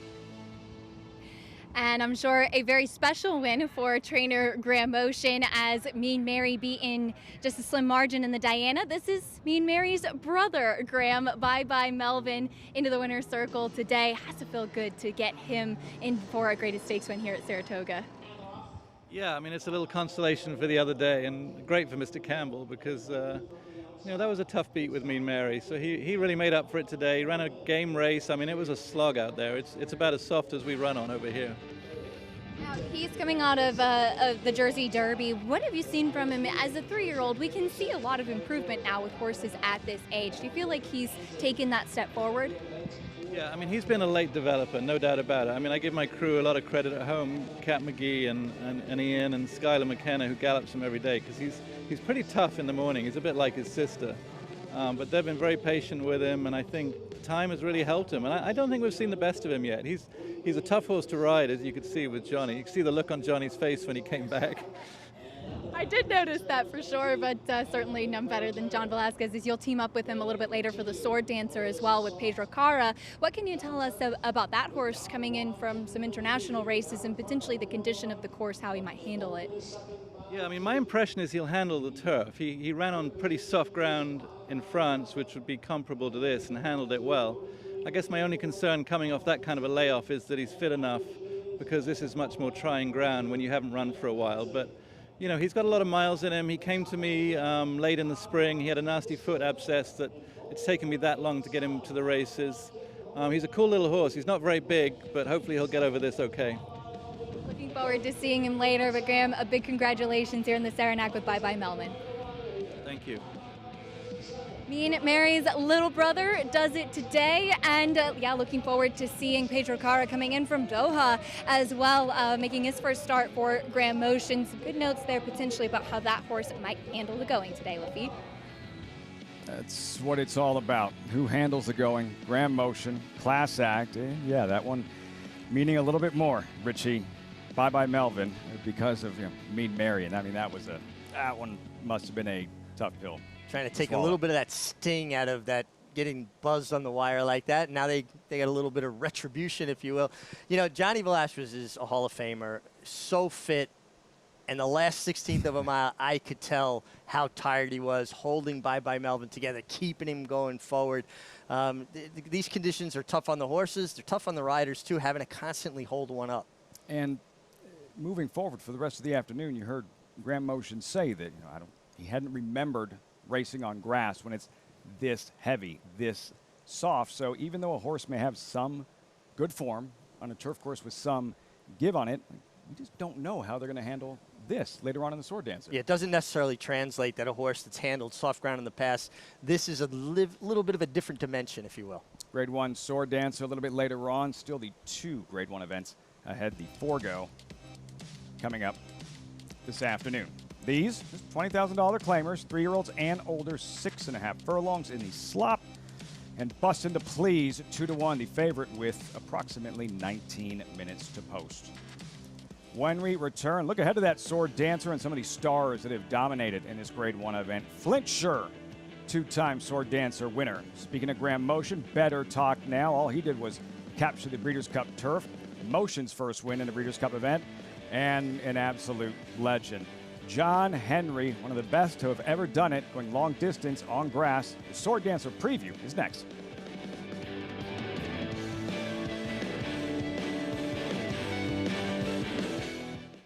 An undefeated graded stakes winner on the track, Algorithms has sired over 70% winners from starters. His top runners include multiple stakes winner and Grade 3 victor Recruiting Ready, multiple stakes winner and graded stakes performer Taylor Spirit, and juvenile stakes winner South Bend. In the Pennsylvania Derby, Algorithms notched his first Grade 1 winner with a thrilling victory by Matt Wizard. In the ring, his juveniles sold up to $275,000. Algorithms, standing at Claiborne Farm.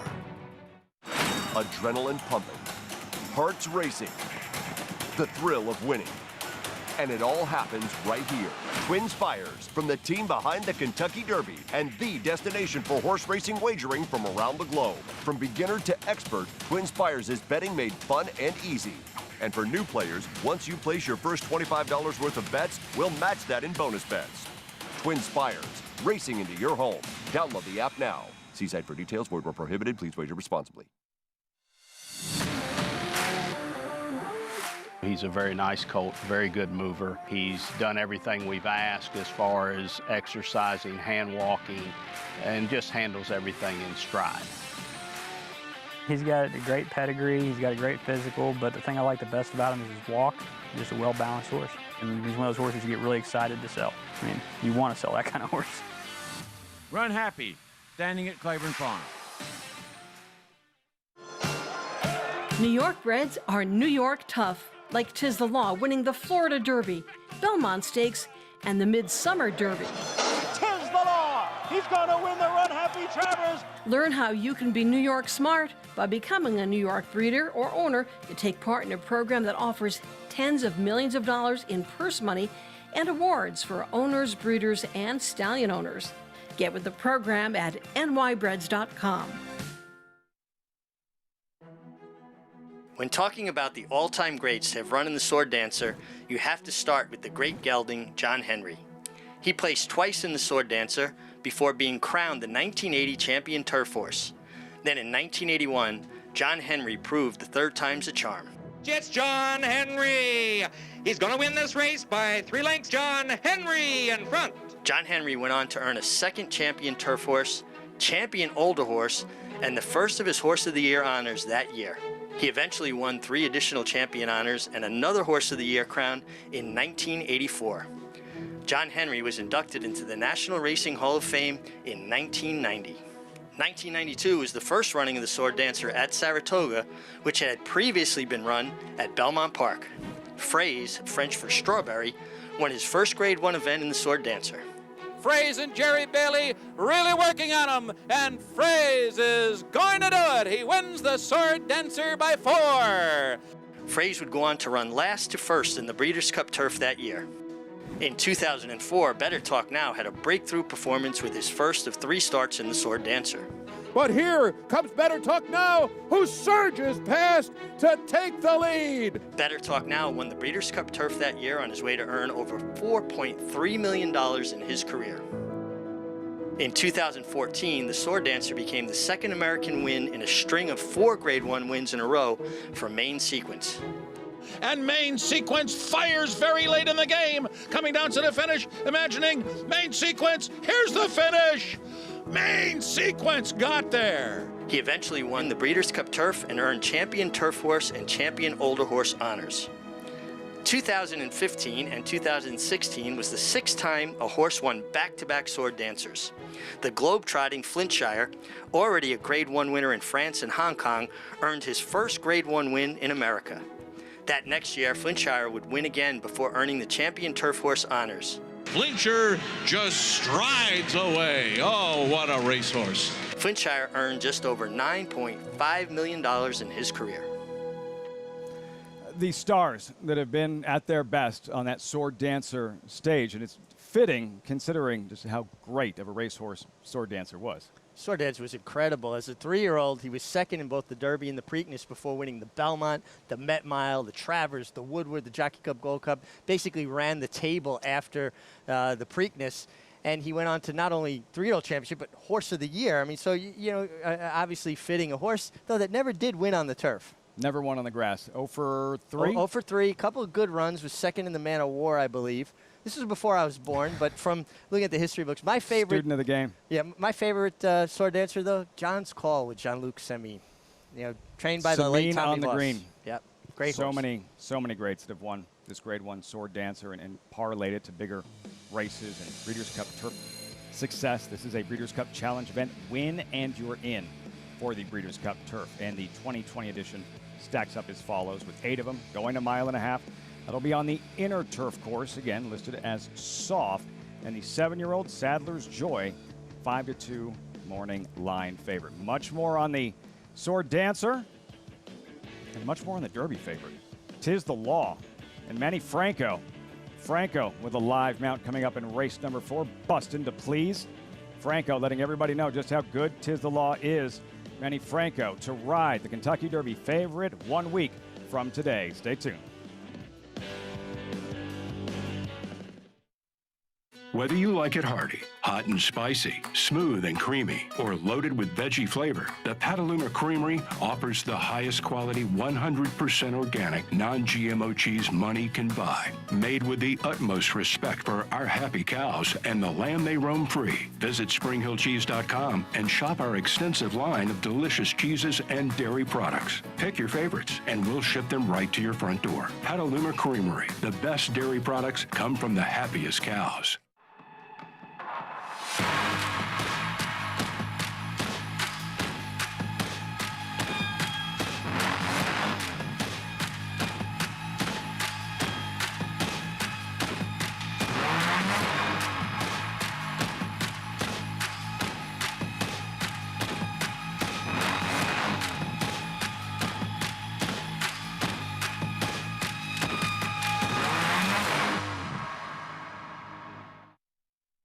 Racetrack Television Network brings you every race, from every track, on every screen, every day.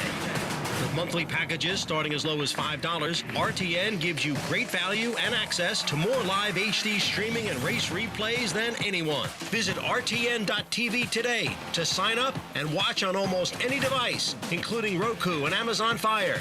Use promo code TRYRTN for a 5-day free trial.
Welcome back to Saratoga Racecourse.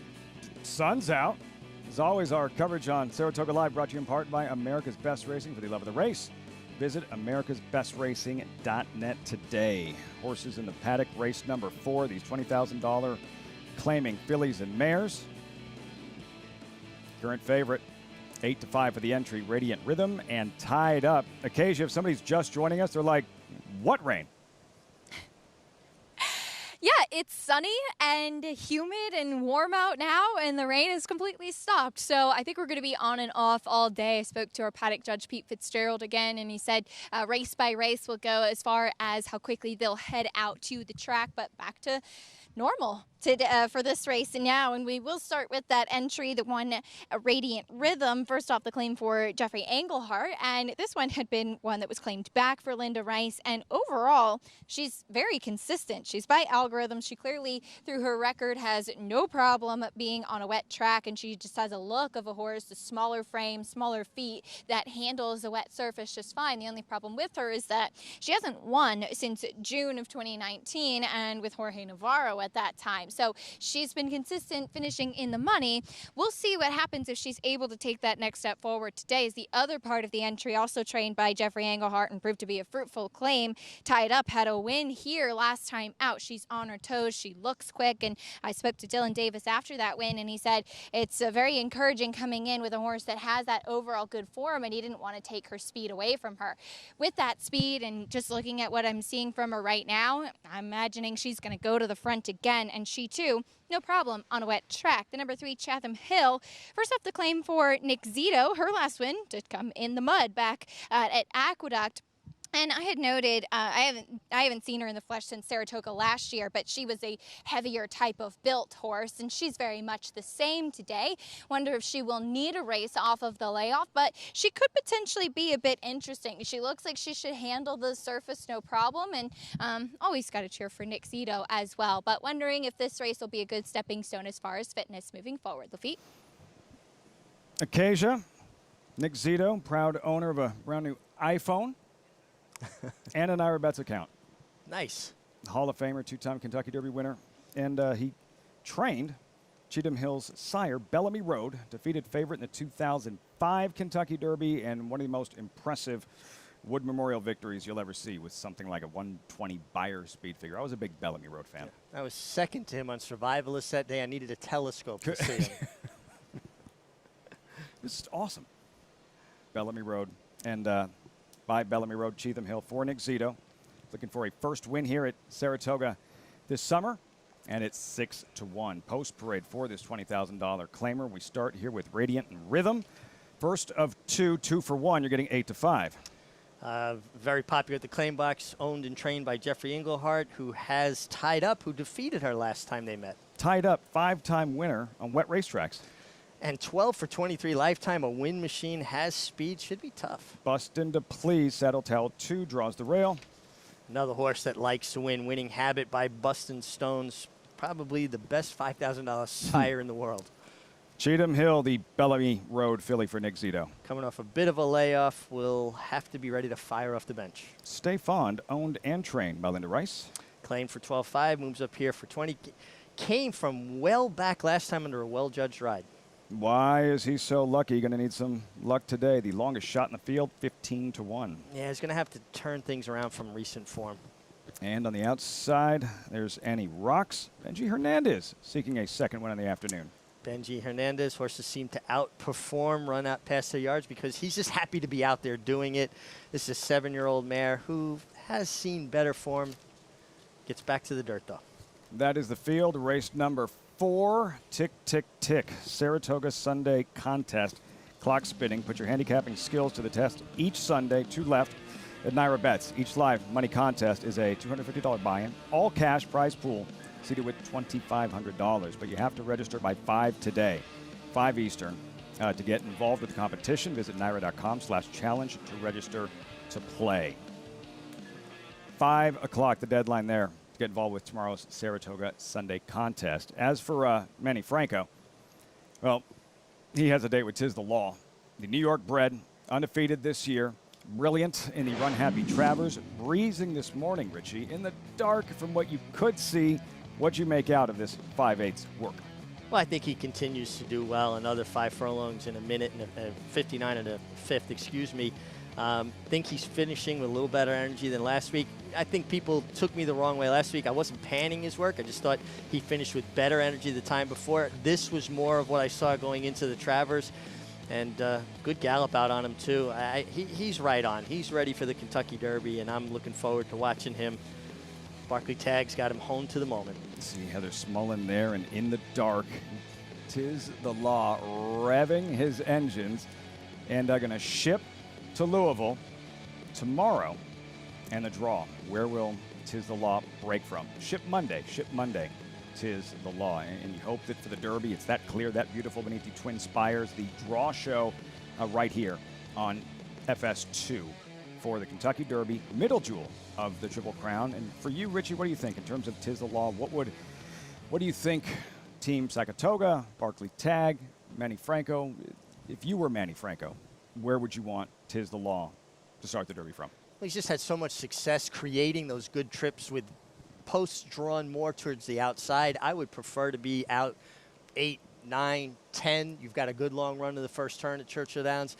I would hope that we wouldn't get drawn post 1 or 2. 'Tis the Law possesses speed. I know he's brave. I don't think he needs a particular trip, but when you're in the best horse, why complicate things? Let me stalk from the outside the way he's been. For if he's strictly the one to beat, and we're talking about a colt that might be a shorter price favorite in any Derby going back to pre-2000s. I think a Rossi may have been odds on somewhere in there, but point given was 9-5. He finished 5th, and he feels like that heavy of a favorite going in, where the other riders, if he's down on the inside, it's just easier, you can correct me if I'm wrong, for a jockey to race ride a horse to beat, a horse with that big target on their back if they're inside as opposed to being far on the outside. And that's what a jockey's job, part of a jockey's job, is to inhibit, compromise the trip of the horses you think you have to beat within the boundaries of the rules. You've got to be able to put them in a position where at least make Manny Franco make decisions, make 'Tis the Law uncomfortable, especially if you think the path to the winner's circle is through him. I don't think you're going to get as big a field as we've been getting in the Kentucky Derby in years past. You're not, people aren't ready to take a shot. Well, maybe he doesn't get a mile and a quarter. We know he gets a mile and a quarter. He did it very well in the Travers Stakes, the Runhappy Travers. I think the one chink in his armor that people are going to look at, he was defeated at Churchill Downs on a less than fast track. Trapped and bottled up for so long, and that was on a wet track, and still ran very well. The only blemish on 'Tis the Law's resume. As for Manny Franco, and here on Bustin' to Please, we'll break from the rail. This was 2 starts back at Belmont Park, and Bustin' to Please show some grit here. Win in a tight photo. Yeah, coming from off the pace, she can lay up close. I think from the rail, Manny, especially in these conditions, going to want to get position, at least get a little more forward position. But she just kept coming. She was relentless. Looked like she never could get there, and she wound up getting her nose in front. And she does have 6 wins from 12 starts. That's a horse that wants to win. Obviously there, excuse the pun, she has a nose for the wire. Class, just a $20,000 claimer, but a classy filly here, Bustin' to Please. Let's get down to Acacia.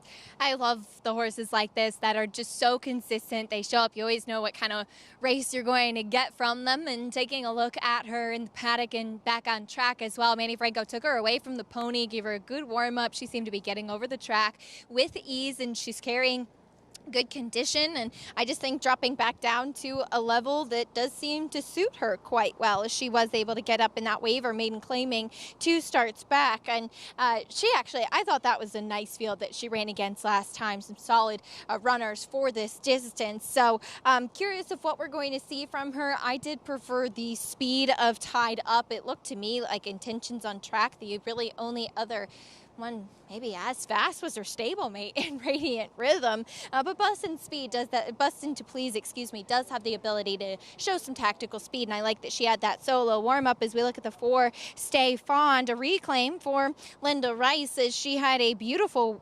2-win streak for Mike Maselli. And one thing I've noticed about her is that she just always looks like she's a 6-year-old mare who still loves her job. Her coat is great. She's carrying good condition as always, much as what I saw from her last time. I was worried last time out, though, about her closing running style, and that is something I am a bit concerned about in here as well. It doesn't seem like she's the type that can really be up in the game a little bit more, but physically she looks the part. Tactically, I did just prefer Tied Up in this spot. Lafitte?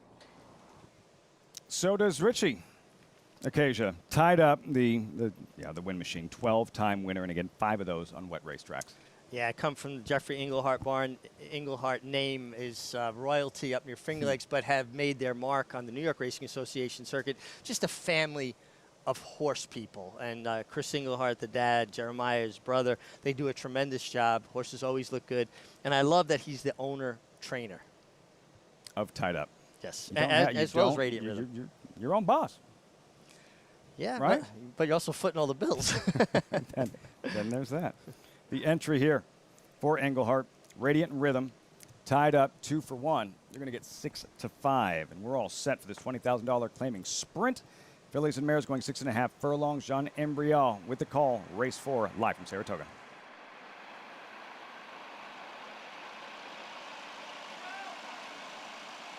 They're in the gate.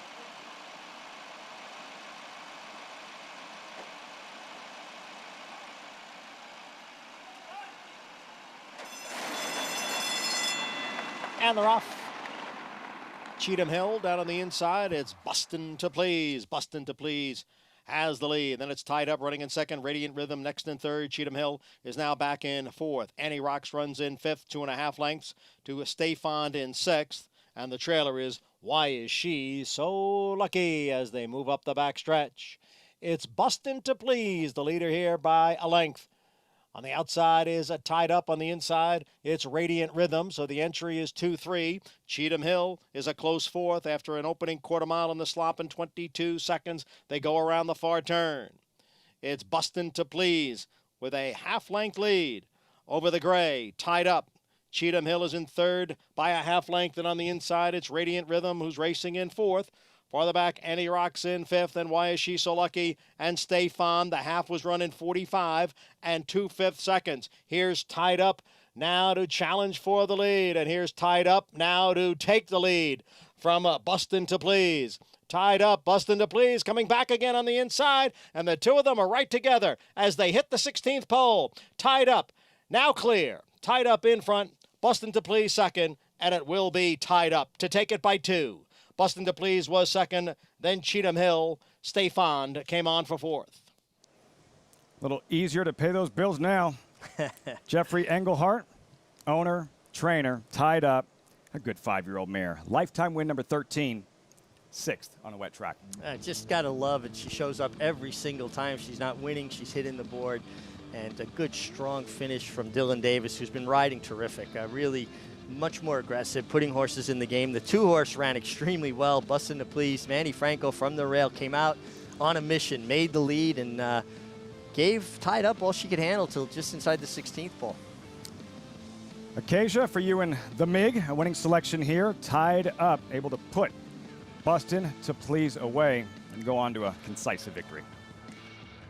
6 to 5, but hey, I'll take it. She's just so fun to watch. What a win machine she really has become. And I think it's nice to see, too, is that she has a lot of that early speed, but while she was up close and she was right there off of Bustin' to Please, she didn't get too uncomfortable sitting just off of that other filly there. She really just responded nicely to Dylan Davis, and when asked, she was willing to pass horses very gamely too. So a big performance from her once again as her overall very, very strong streak continues. And talk about a fruitful claim for Jeffrey Englehart.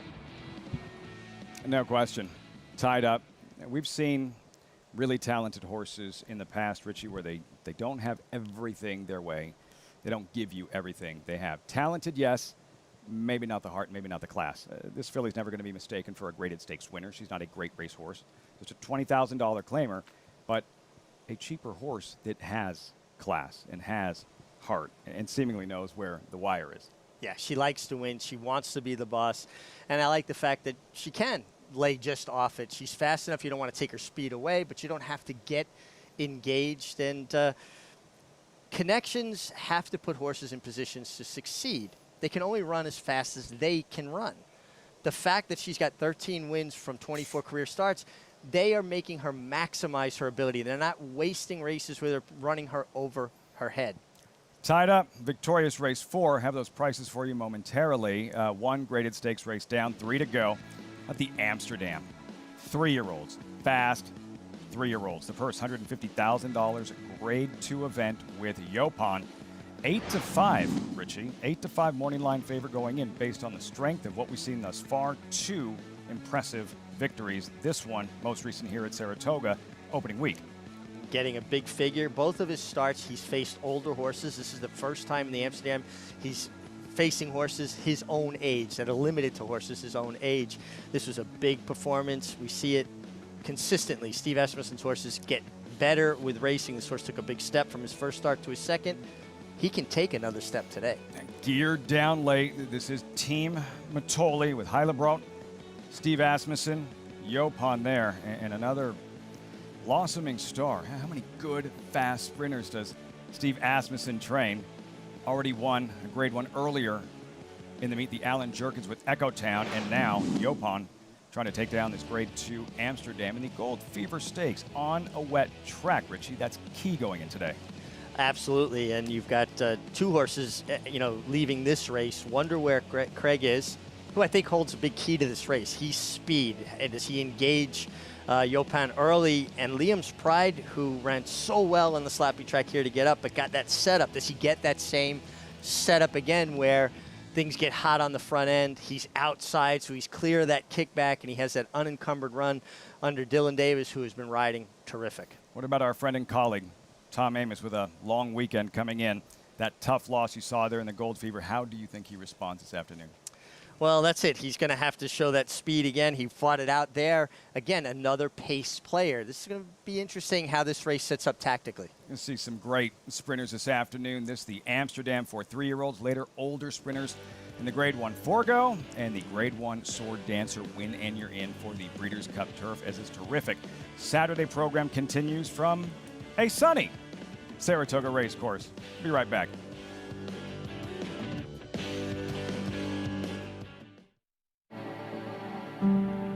Lady Aurelia down the centre in the white and green colours is going away at the end.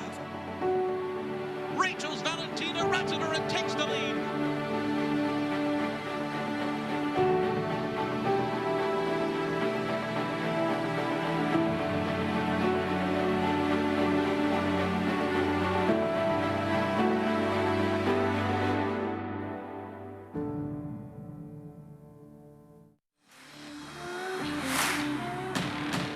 He's very athletic, very balanced. He's got all the right parts in all the right places. He's a very good mover on the end of the shank, and he's a great mover out in the field, so he's got all the parts. So when you pull him out of the stall, it's a wow. This is a colt by Runhappy out of the AP Indy Mare Orate. He's got a lot of size, a lot of scope, beautifully balanced, and looks like a classic distance horse, much like we've seen with a lot of the Runhappies. Runhappy, standing at Claiborne Farm. Adrenaline pumping, hearts racing, the thrill of winning. And it all happens right here. Twin Spires, from the team behind the Kentucky Derby and the destination for horse racing wagering from around the globe. From beginner to expert, Twin Spires is betting made fun and easy. And for new players, once you place your first $25 worth of bets, we'll match that in bonus bets. Twin Spires, racing into your home. Download the app now. See site for details. Void where prohibited. Please wager responsibly.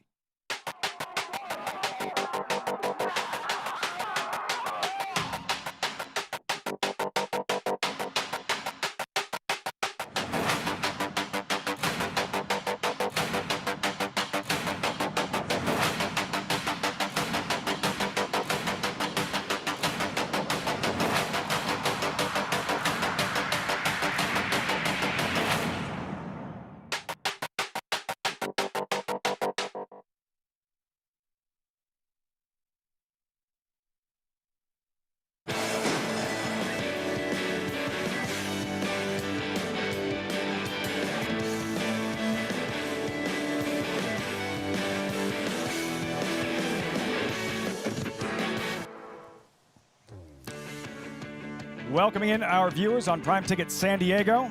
Saratoga Racecourse, Saratoga Live is always brought to you in part by America's Best Racing. For the love of the race, visit americasbestracing.net today. For our new viewers, it has not looked like that all afternoon. He's champion jockey Richie Migliore. I'm Lafitte Pinkai. We had heavy rain early this morning, and then an absolute downpour, Richie, about 30 minutes or so ago. But we still have 3 really good graded stakes races, including the Grade 1 Forego, featuring some of the fastest older sprinters on the East Coast. It is the America's Best Racing's Race of the Week, Forego, presented by America's Best Racing, and a fan favorite, his favorite, the 7-year-old Whitmore, post 2, 7-2 on the morning line.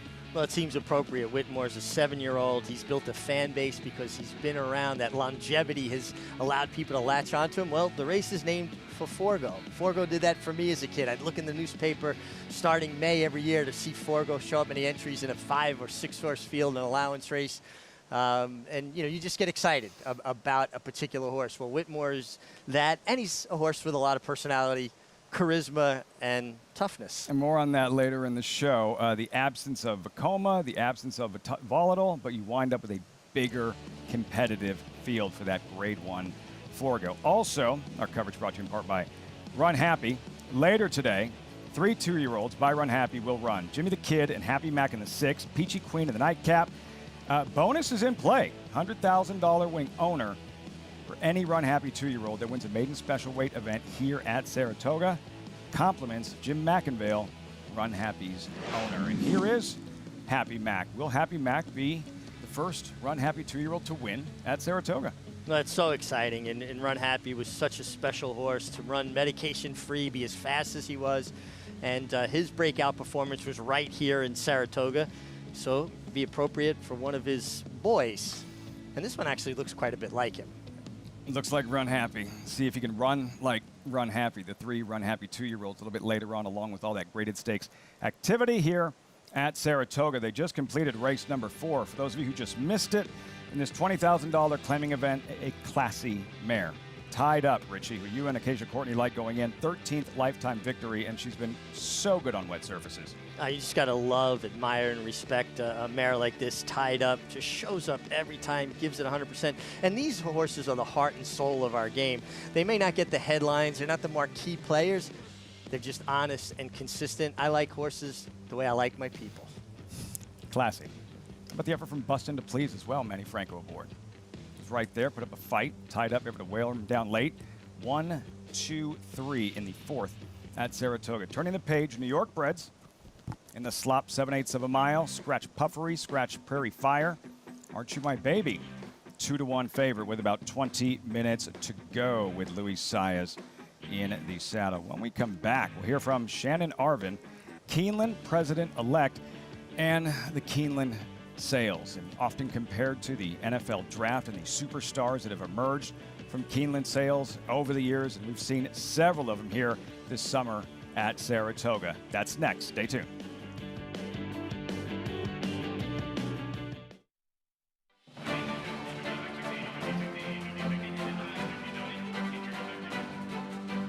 As they come down for the finish, Halliday with a front-running score in the Grade 1 4-Star Dave. Swiss Skydiver is sailing home here in the Grade 1 Alabama. She's in front by 5. Gamine is a brilliant 3-year-old filly.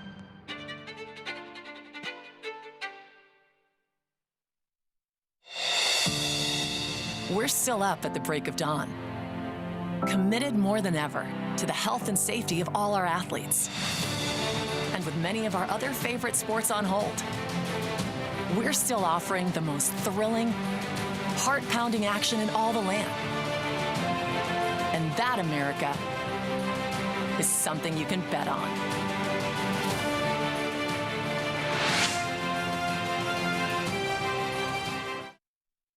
Catalina Cruiser. He won 7 of 9 starts coast to coast, with 6 triple-digit buyers and 5 dominating graded stakes wins, including a record in the Grade 2 True North Stakes, a son of leading 5th crop sire Union Rags, a $370,000 yearling with an imposing physical, and one of the best of his generation. There's only one Catalina Cruiser, now standing at Lane's End.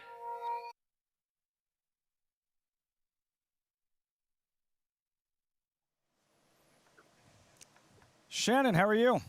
I'm fine. How are you doing, Lafitte? Doing great. Looking forward to having you on. Thanks. Look forward to it too.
And they're off. And it is Swiss Skydiver, and she's opened up on the field here. Swiss Skydiver in front by a half dozen lengths. And Swiss Skydiver is sailing home here in the 140th running of the Alabama. It's Improbable in front inside the 8th pole. Improbable has built a 4-length lead. By my standards, Tom's d'Etat, Code of Honor, it's Improbable and Erod Ortiz Jr. to win the Whitney. And they're off. Gamine has opened up on Venetian Harbor. She's in front by 4. She wins the Longines test here at Saratoga. Gamine is a brilliant 3-year-old filly.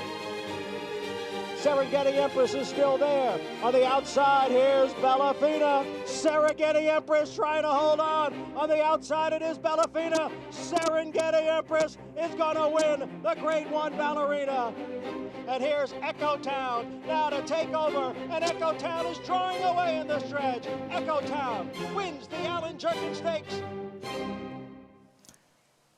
5 Keeneland sales graduates winning Grade 1 events here at Saratoga. Yes, they've been making their presence felt in a big way as we are now joined by Shannon Arvin, Keeneland President-elect. Shannon, thanks so much for taking the time. The Keeneland sales have been often compared to like the NFL draft in thoroughbred racing. Is that an accurate comparison in your opinion?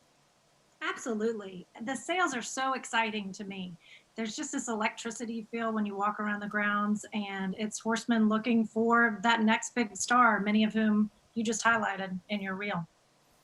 They've been awesome here in those Grade 1 victories and those type of performances in Grade 1 races at Saratoga. We often see those horses at the Breeders' Cup. How excited are you about the Breeders' Cup returning to Keeneland for the second time, going back to 2015, the first time? You know, the Breeders' Cup is such a special couple of days of racing, and it's really fun to welcome many of our sales grads back onto the grounds, but on our racetrack. We're looking forward to having everybody back in 2020. We know it'll look a little different than it did in 2015, but it's still going to be a great couple days of championship racing. Shannon, I've always found it interesting as we look at Runhappy winning the 2015 Breeders' Cup Sprint at Keeneland. You see horses win on a Breeders' Cup stage, and a few days later they might be in the sales ring with that big November Keeneland sale. What about the excitement about that particular sale and being so close to the Breeders' Cup? And all of it happening, obviously, at Keeneland. You know, November is another blockbuster sale, and we love welcoming people here that may be in town for the Breeders' Cup. Here, we've got a lot of different opportunities for buyers that may not be able to travel to Lexington and to our community like they have in the past, given the global pandemic where we find ourselves. But we've got online bidding available. We've got telephone bidders available.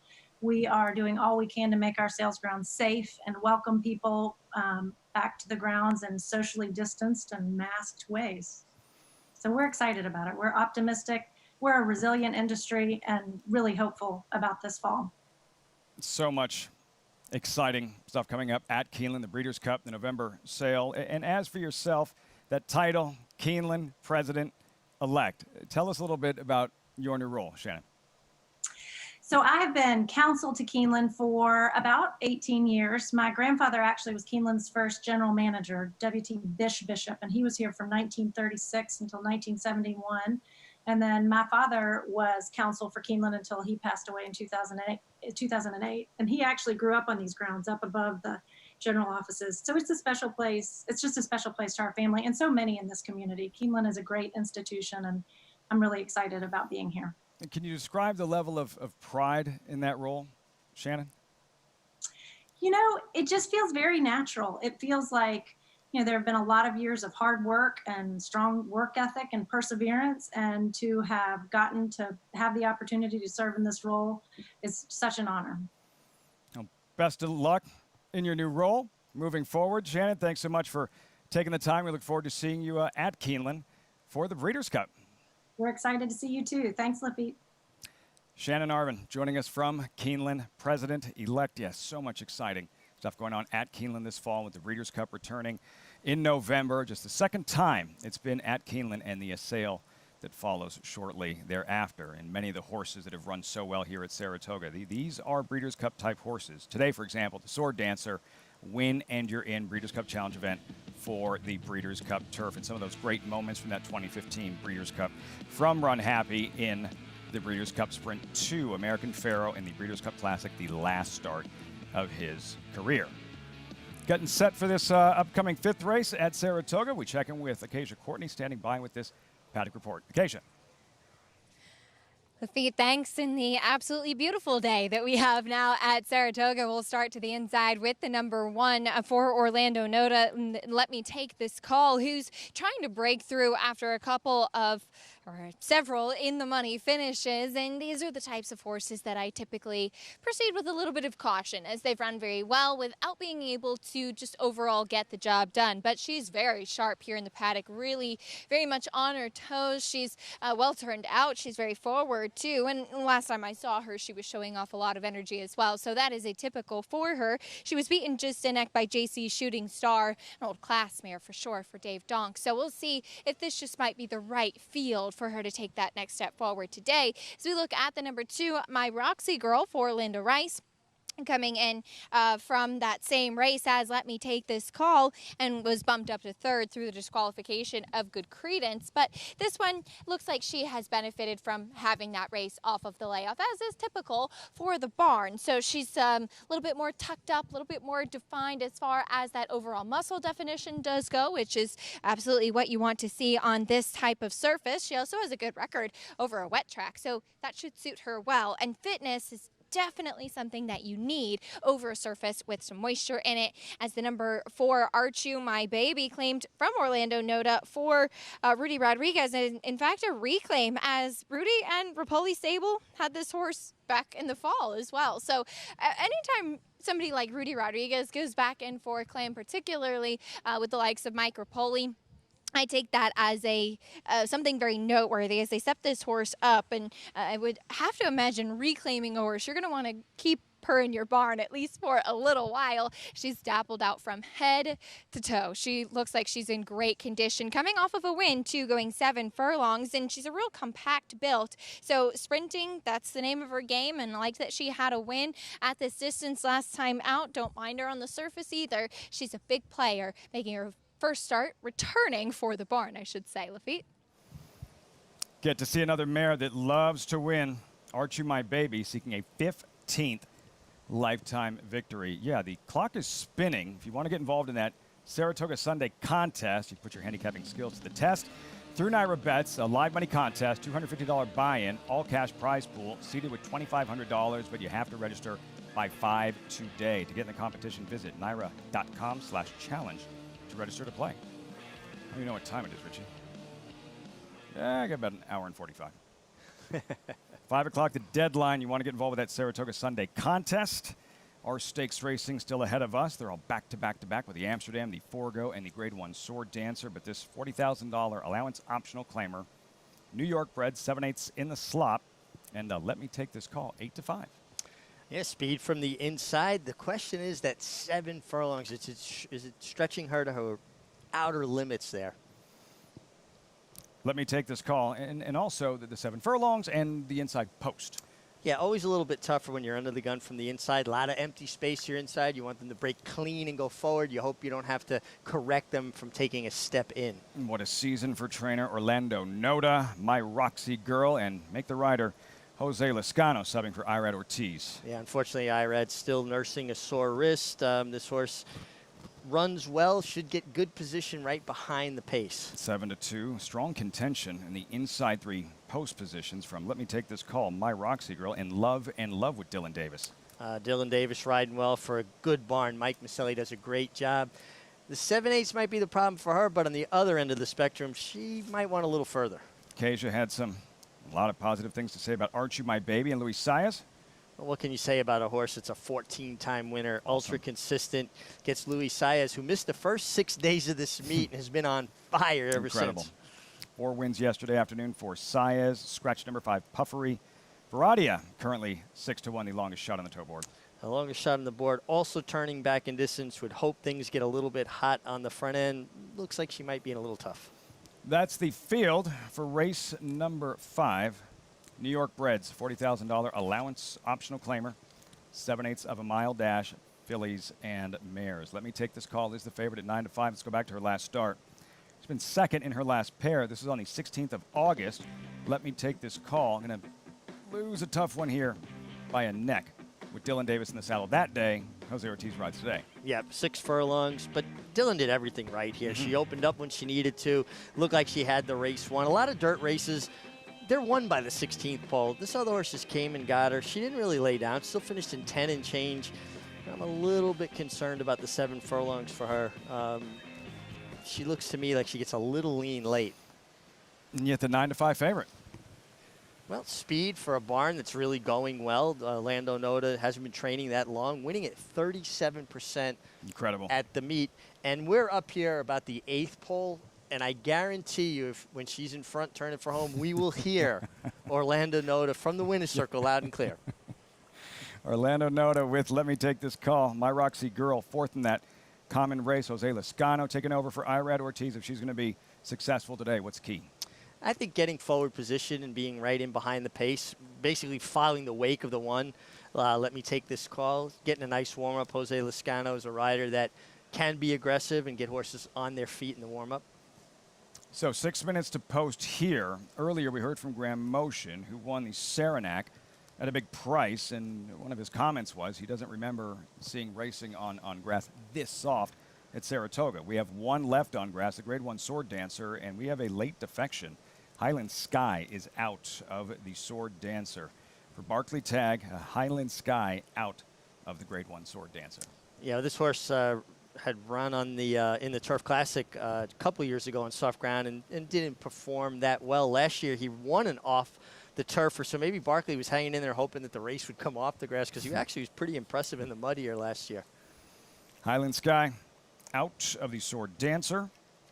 Also heard from Tom Albatrani, concerned about a boggy turf course, but Sadler's Joy, the 7-year-old, is the morning line favorite in that Grade 1 Sword Dancer, winning you're in for the Breeders' Cup Turf. Aren't You My Baby for owner Mike Rapoli, trained by Rudy Rodriguez. All she does is win, and on wet tracks, 3-time winner. Yeah, I don't think that's any concern for her. You see Luis Saez warming her up pretty aggressively. He's going to have her in the game. Luis a guy that likes to put horses in position to win, and right now his confidence level's so high. And with a new agent, Kieran McLaughlin, who retired from training, took his book when Richard DePass, Luis' agent, retired. And they just have been hitting on all cylinders. Kieran's getting him the live rides, but Luis putting him in position to win and delivering. And you got to think, if he had been able to start out the meet on a level playing field with everybody else, didn't miss the first 6 days, because we know how important it is to get momentum. It's the momentum. It's not just those days missed. Yeah.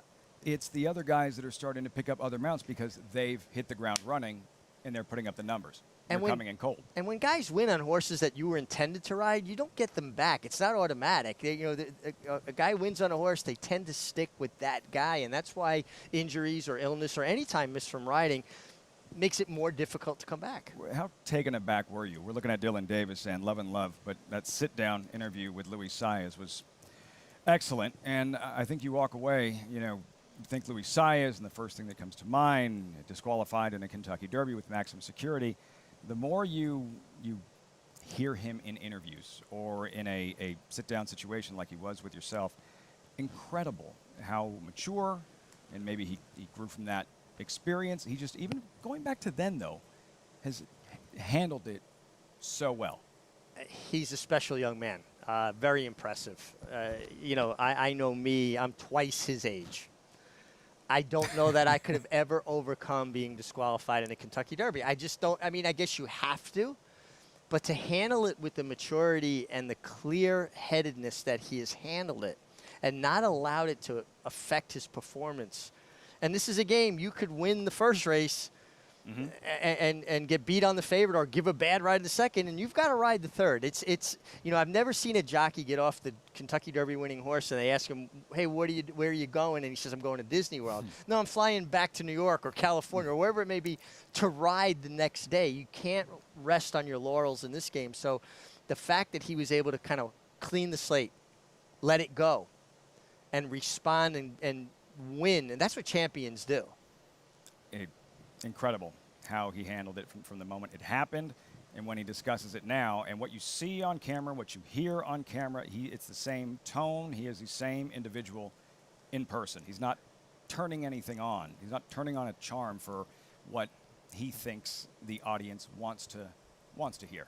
No, what you see is what you get. It's genuine. It's extremely genuine. And, you know, having spoken with him in the jockey's room, off camera, no one around, just he and I, and then speaking to him on camera, it is exactly the same. He is a very genuine person and easy to root for. Easy to root for, absolutely, and hope he gets another shot at that Kentucky Derby. Acacia, and we might be talking to Luis Saez after this fifth race, live from out here at number 4, Archie My Baby.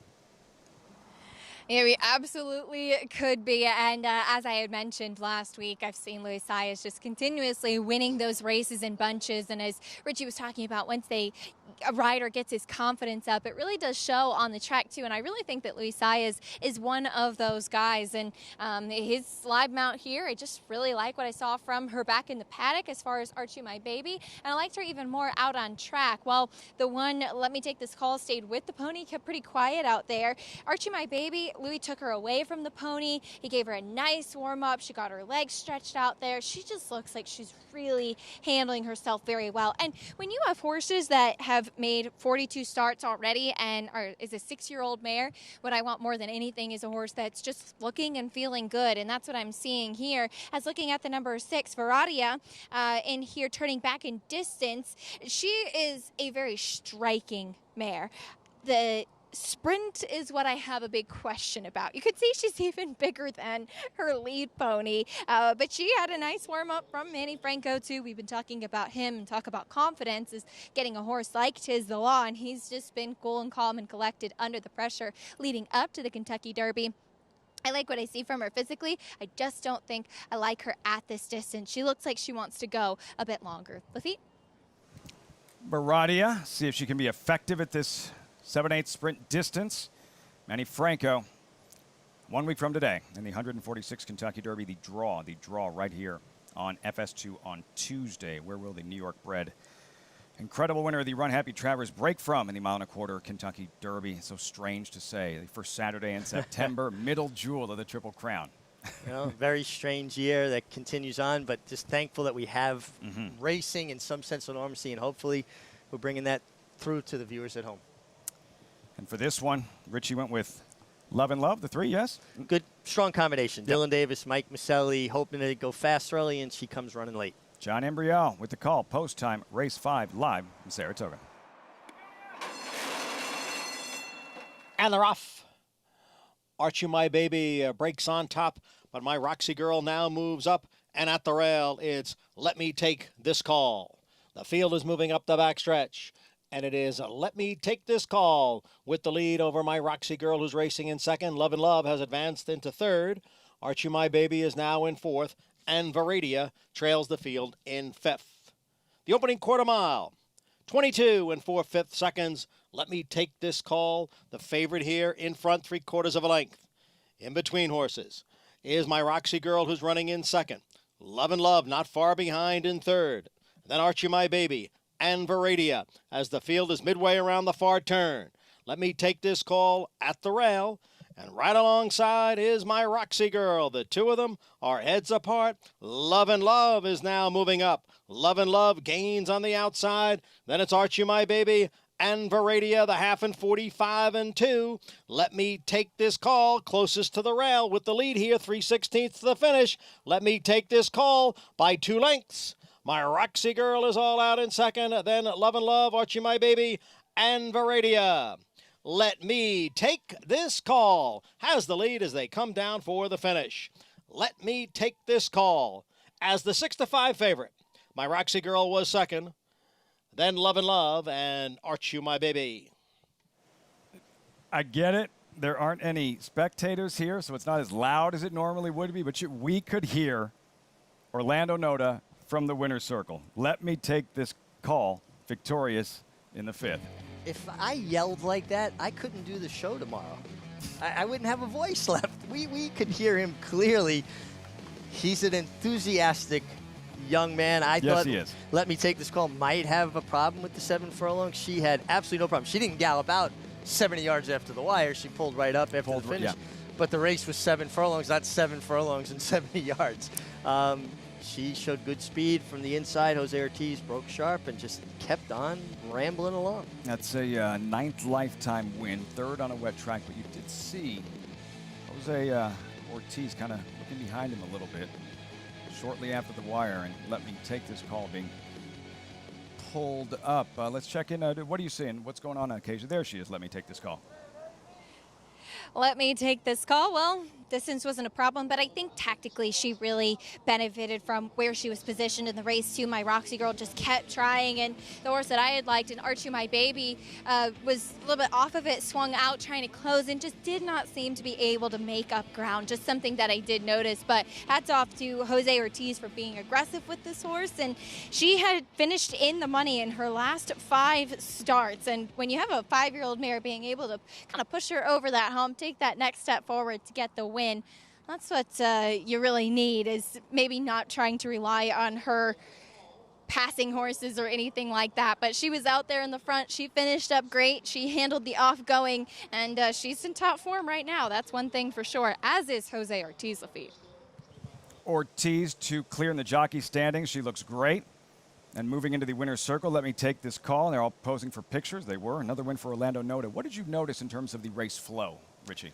It just seemed like they never changed position. The horses that finished 1, 2, 3, 4 ran around the racetrack 1, 2, 3, 4. And listen, a very logical result. These horses were all the logical contenders, so maybe you don't want to make too much of it, but keep an eye on it as we go forward. Let Me Take This Call. Jose Ortiz, Orlando Noda, and for the drawing away stable, she does just that. Let Me Take This Call in race number 5. And the Runhappy babies on their way over. There are 2 of them. There's Jimmy the Kid for Richard Vega. 15 to 1 on the morning line. Bonus in line.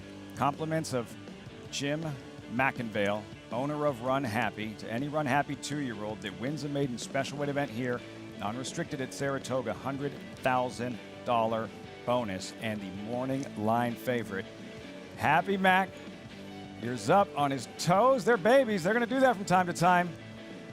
Hopefully they can get him settled down. The Runhappy Colt, Happy Mac, much more coming your way. 2-year-olds next on Saratoga Live. Settle down, boy. Be a part of the racing action every Sunday during Saratoga with live money contests through Naira Bets. A $250 buy-in adds $125 your bankroll, while the other half goes to the all-cash prize pool. Follow along with the races on Saratoga Live and track the leaderboard standings on Naira Bets. After the contest, your ending bankroll and prize winnings are shifted back into your Naira Bets account to start betting or withdraw. Register to play today at nairabets.com/contests. This particular colt has a lot of stretch and scope about him. Looks like he'll have a lot of 2-turn ability. Look forward to seeing how he's perceived at the next sale. This is a beautiful filly by Runhappy. Gets over ground very well. Very athletic, very smart, big eye. She's going to be one of the most athletic looking fillies at the sale. I don't think anybody's going to be disappointed when they look at her. Runhappy, standing at Claiborne Farm. Since 1913, the Petaluma Creamery has believed that the best dairy products come from happy cows. It's why owner Larry Peter insists that every cow we milk is born and raised naturally to produce the finest non-GMO 100% organic cheese and butter for your family. Shop our delicious line of Spring Hill cheeses. Pick your favorites, and we'll ship them right to your front door. Visit springhillcheese.com today and start serving your family the highest quality cheeses available. Petaluma Creamery, the best dairy comes from the happiest cows. Racetrack Television Network brings you every race, from every track, on every screen, every day.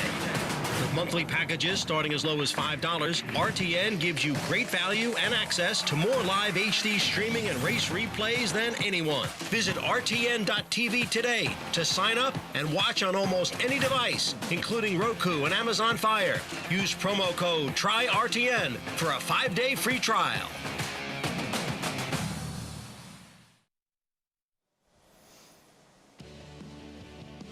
Sun's out at Saratoga, and our coverage continues on. Saratoga Live is always brought to you in part by America's Best Racing. For the love of the race, visit americasbestracing.net today. Down to occasion, the winner's circle with winning pilot Jose Ortiz. Here with winning rider Jose Ortiz, who got Archie My Baby to get through that 5-race in the money streak. And Jose, you put Archie My Baby on the front end, and that was it. She seemed pretty comfortable out there today. Yeah, she broke good, and I was able to get the lead. She relaxed well. When I asked her to go, she responded really well. And it's not Archie My Baby, it's what is her name? Let me take this call, yeah. I was absolutely wrong about that. Let me take this call. Thankfully, you know who you were riding there. But tell me what you were thinking about as far as the track. As it looked like others behind were having some trouble making up ground. Do you think having speed is what you really need on the surface today? Well, when the track is sealed and muddy like that, it's always to be in the first fly, and you could be on the lead. If you have a horse with speed and you can be there, just take it. And I like the way the rail been playing the last couple of days. It's been fast, and I think it's been golden. So it's pretty good right now. But earlier, Dylan won with Jeffrey Englehart Mayer on the middle of the track, and in the first race, Benji won on the middle of the track too. I think it's playing very fair. It don't matter. Good to know for sure. Is a horse that could potentially have some speed and has been a little bit of a Jekyll and Hyde type is later in the Forego in complexity. We're always wondering what we're going to get from that horse. What can you tell us about him and how you might be planning to ride the Forego? I think he's a very nice horse, and he always runs good the distances. 7 furlong to a mile. He's been fantastic, and I think he's sitting in a big race today. And he has speed. I mean, the paper show it. He likes to be sitting second or third. I don't think I will have a problem with it today. I got a good pole position. Hopefully break good and put me in a sweet spot where I want to be, sitting second, third. If he's on the lead, whatever. Just have to talk to Shad before the race and touch base with him. But I think if he breaks good, he's going to have a good trip. Looking forward to seeing him later. Jose, thanks so much. Best of luck in the Forego. Thank you. I appreciate it. And a win here with Let Me Take This Call. That was my mistake there, Lafitte. But as you heard, Jose, inside, potentially a good place to be. We'll see what we get from Complexity, who Jose did win on last time out at Belmont off the layoff. Jose Ortiz, you look at the results. Race 5, Let Me Take This Call. I spoke to him a little bit after the races yesterday. He really misses just riding with a red. The competition, and we look forward to seeing our red back before too much longer. As good as they are, I think they make each other better because they're so competitive with each other, and they're also helpful to each other. They're rivals, but they're brothers, and that mutual respect, shines through. You could see it. Yeah, and for Jose Ortiz, could be a big afternoon. You look at the field. 2-year-olds next at Saratoga and the Runhappy babies, Jimmy the Kid and Happy Mac.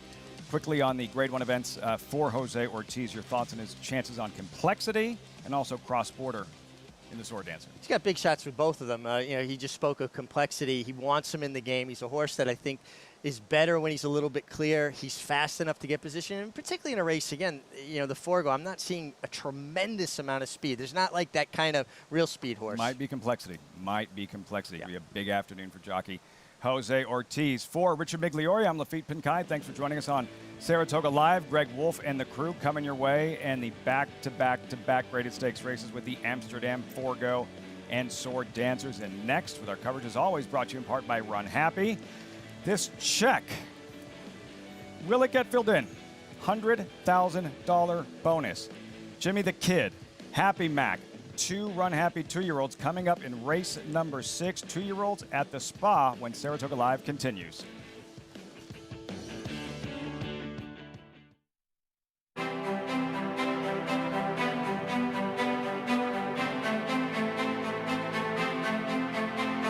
Crystal Ball continues to battle on down towards the rail. On the outside, it's Paris Lights. Antoinette is in third, and now they're inside the 8th pole. And it is Crystal Ball and Paris Lights. And we've got a thrilling stretch duel in the Coaching Club American Oaks. The 2 fillies come down for the finish, and it's going to be Paris Lights. Adrenaline pumping, hearts racing, the thrill of winning. And it all happens right here. Twin Spires, from the team behind the Kentucky Derby and the destination for horse racing wagering from around the globe. From beginner to expert, Twin Spires is betting made fun and easy. And for new players, once you place your first $25 worth of bets, we'll match that in bonus bets. Twin Spires, racing into your home. Download the app now. See site for details. Void where prohibited. Please wager responsibly. Catholic Boy, one of only 3 American 3-year-old colts in history to win Grade 1s on both dirt and turf, including the immortal Secretariat. A graded stakes winner at 2, 3, and 4, from coast to coast, from 7.5 furlongs to 1.25 miles. In 2018, the fastest 3-year-old in the country over 10 furlongs by internationally successful sire More Than Ready. Catholic Boy, standing at Claiborne Farm.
Runhappy was going to be the last horse I ever owned, and I was getting out of the business. I'd had so many disappointments and heartbreaks and lost so much money at it, and then came Runhappy. So I guess the lesson there is persistence, never give up. His performance in the Breeders' Cup Sprint was one that people will talk about for years to come. I mean, it was another, yet again, a freaky performance, set the track record. The way he did it was pretty incredible. He won at Keeneland, he won at Saratoga. Runhappy! He won at Santa Anita, he won at several of the legendary places in horse racing. Runhappy is simply super! He polishes off an outstanding campaign with a dominant victory in the Malibu!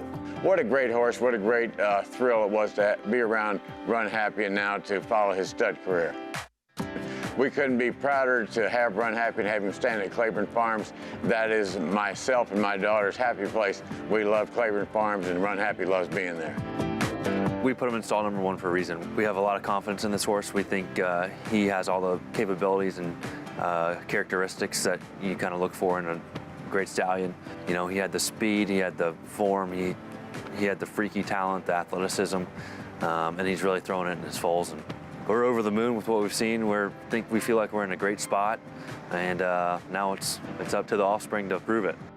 I'm looking forward to his first greatest stakes winner, so we're going to have a lot of our own Runhappies. We campaign ourselves, and obviously lots of other people have Runhappies, so we're really looking forward to see if he can pass on his brilliance to these horses. We decided to stay in for the majority share of Runhappy, so Runhappy is still part and parcel of our family. We think about him every day, and he's just he's a champion to all of us. Hello, everyone. Welcome to continuing live coverage of Saratoga Live. Of course, our program brought to you by the champion sprinter Runhappy. Never lost in his career while sprinting. Did it all while racing medication-free, and that $100,000 bonus will be on the line on a couple of occasions on this Saturday afternoon here in upstate New York. Win a non-restricted maiden special weight.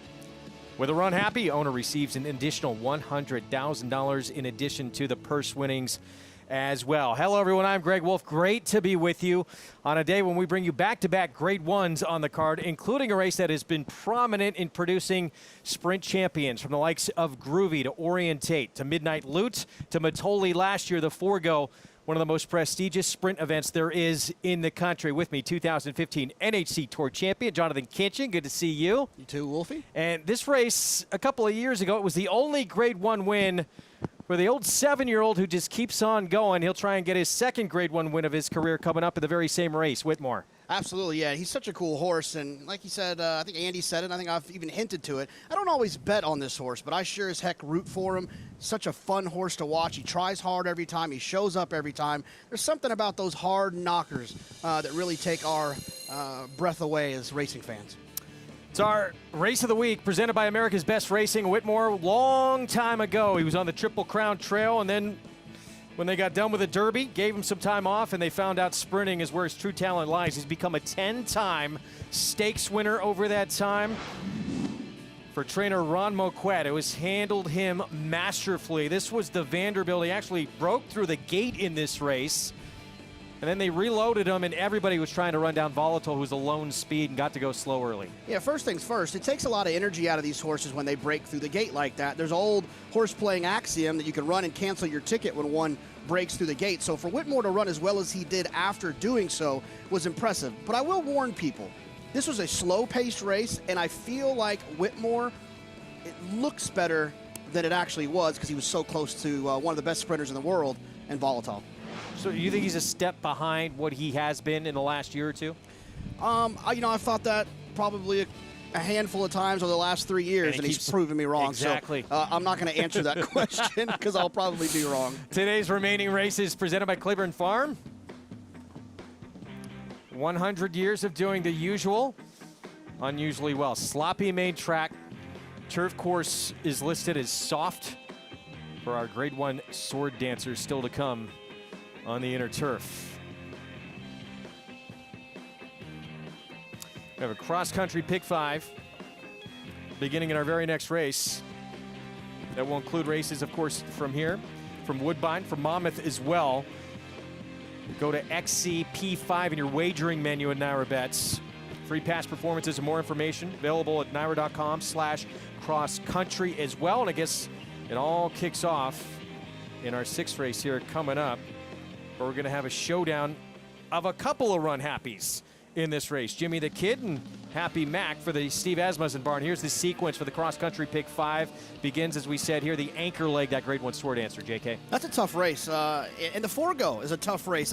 I think that our 2 Grade 1s today are absolute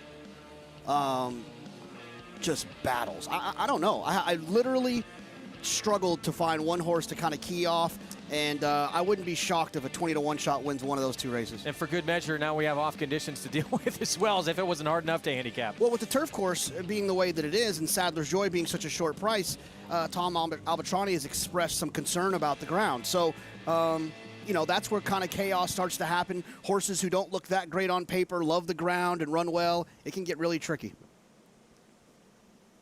Our 6th race 6 furlongs, maiden special weight, and that Runhappy bonus on the line with a couple of runners, including the horse in your screen here. Happy Mac, first time out, son of Runhappy for Steve Asmussen. He's a half-brother to 7 winners, including Chancelot, who won first time out as a 3-year-old, and of course was brilliant in the Amsterdam. Yeah, Chancelot's Amsterdam performance was one for the ages, and if this one is half as fast as the brother, Mac might be getting out that checkbook today. Right now, he's the 5-2 favorite on the board, and according to assistant trainer Scott Blasi, he's been training extremely sharp away from the gate in the morning. And we'll see how that translates. A lot of times you have first-time starters drawn all the way on the outside, and that could be a hindrance because there's nothing outside of them. Sometimes they can break outward. Yeah, but it also can work in their advantage where they have some room for error to the outside without bumping into another horse. If you're going to break out to the right, I think it's better to break out to open air than another 1,100-pound animal. 2 Runhappies in this 6th race. It kicks off our cross-country pick 5. Let's go to Maggie Wolfendale. Yeah, we also have Jimmy the Kid in here as well, a son of Runhappy, but we'll start with Happy Mac on the outside. As you guys were mentioning, sometimes that open space, well, it can be a hindrance to these horses when breaking for the first time in their careers in a race. Now, we saw Happy Mac when he was walking over. He was acting up while kind of walking along the track from the holding barn, and a lot of times that can happen when you have a race that's just run. They get really excited, especially with the sloppy track and that thundering of the hooves. It makes such a louder noise when we're dealing with wet track. So that's probably what set him off. But Scott Blasi keeping him in the stall here, keeping him calm. And he has been. He was not in trouble to get the tackle on whatsoever. And looking at him physically, he does look like one that should be quick. He looks like an out-and-out sprinter. Very short coupled, that round hindquarter to him, round shoulder as well. Everything is round about Happy Mac. So we'll see how fast he is away from there, but he's giving me the feeling that he should be. Moving on to number 1 down on the rail is New Bomb for Todd Pletcher. Watching his workout, his latest workout from the gate, which was 59-3, kind of hopped up a little bit fractious in there. So considering he was doing that in a work while there was only one other horse in there with him, now he's going to have to wait for 9 other rivals to load here. So we'll pay attention to how he behaves in the gate when they start loading. He is on the muscle here. Another one that looks quick, though. He looks like a sprinter. He's a little bit on the smaller, handier side, but he is fit here for Todd. I like the way he's been preparing heading into this race. So 2 horses that should have some early speed given the way they break. We'll see how that works out. Moving on to number 4, Highly Motivated, a son of Into Mischief for Chad Brown. Really solid, pretty fit here overall. Really laid back. Both of Chad's horses are very laid back, so they're not hinting at being the very precocious types. And looking at Highly Motivated, he actually looks as though you might want to run a little bit further than this, than the 6 furlongs. Just kind of more of that longer, even frame, a good bit of leg on him.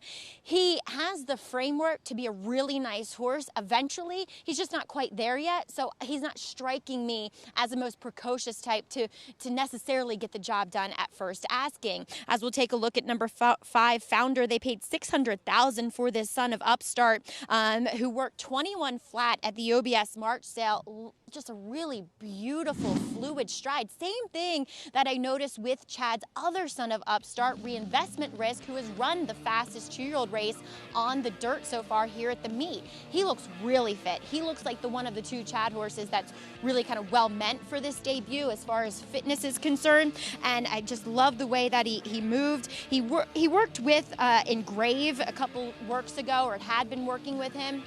Engrave running second to Calibrate in his debut, which is a really nice runner for Steve Asmussen. I like Founder here. We'll see what he does. As number 9, Charleston Strong. He worked with Runaway Loot, who is a much older rival, a multiple winner, and really held his own well. Jeremiah Engelhardt on this guy's head throughout the time here in the paddock, making sure that he is well behaved. I like what I'm seeing from this horse. Well prepared, looks like there's some quality to him as well. And Greg, Jeremiah, well, he is breaking into our fashion here on the show, and he's sporting some Nantucket Reds. Why not? They've worked for Christophe Clement. Due as They've done for Christoph. He got out of that torrid start. Here's New Bomb, the dam. She produced a runner named My Happy Face, who was grade 1 placed in the test here at Saratoga. Yeah, this horse seems to be working well. Drew the rail, not a great place for a first-time starter. Here's Majestic Street, Marcassi. This horse is a half to St. Joe Bea, hard-knocking sprinter. Stretch the Truth, 38-1, and next we'll see Highly Motivated for Chad Brown. Yeah, this one taking the most money, but Maggie said that the 5 Founder looks a little bit better. This one an Into Mischief, Highly Motivated. Javier Castellano rides, and here's Founder.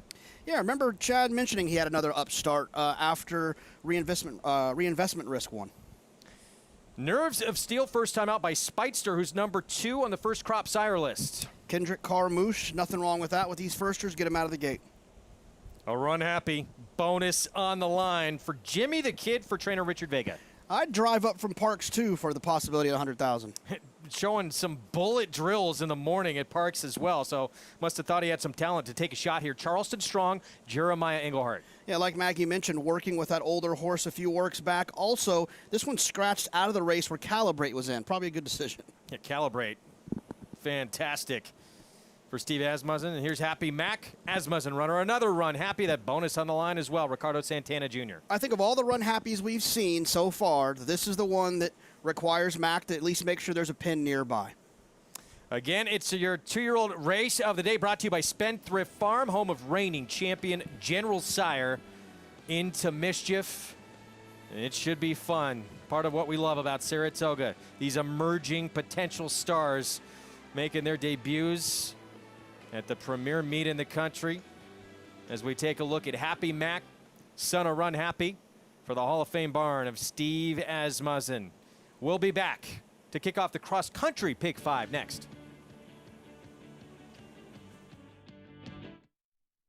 No sport in the world brings the wins home like racing.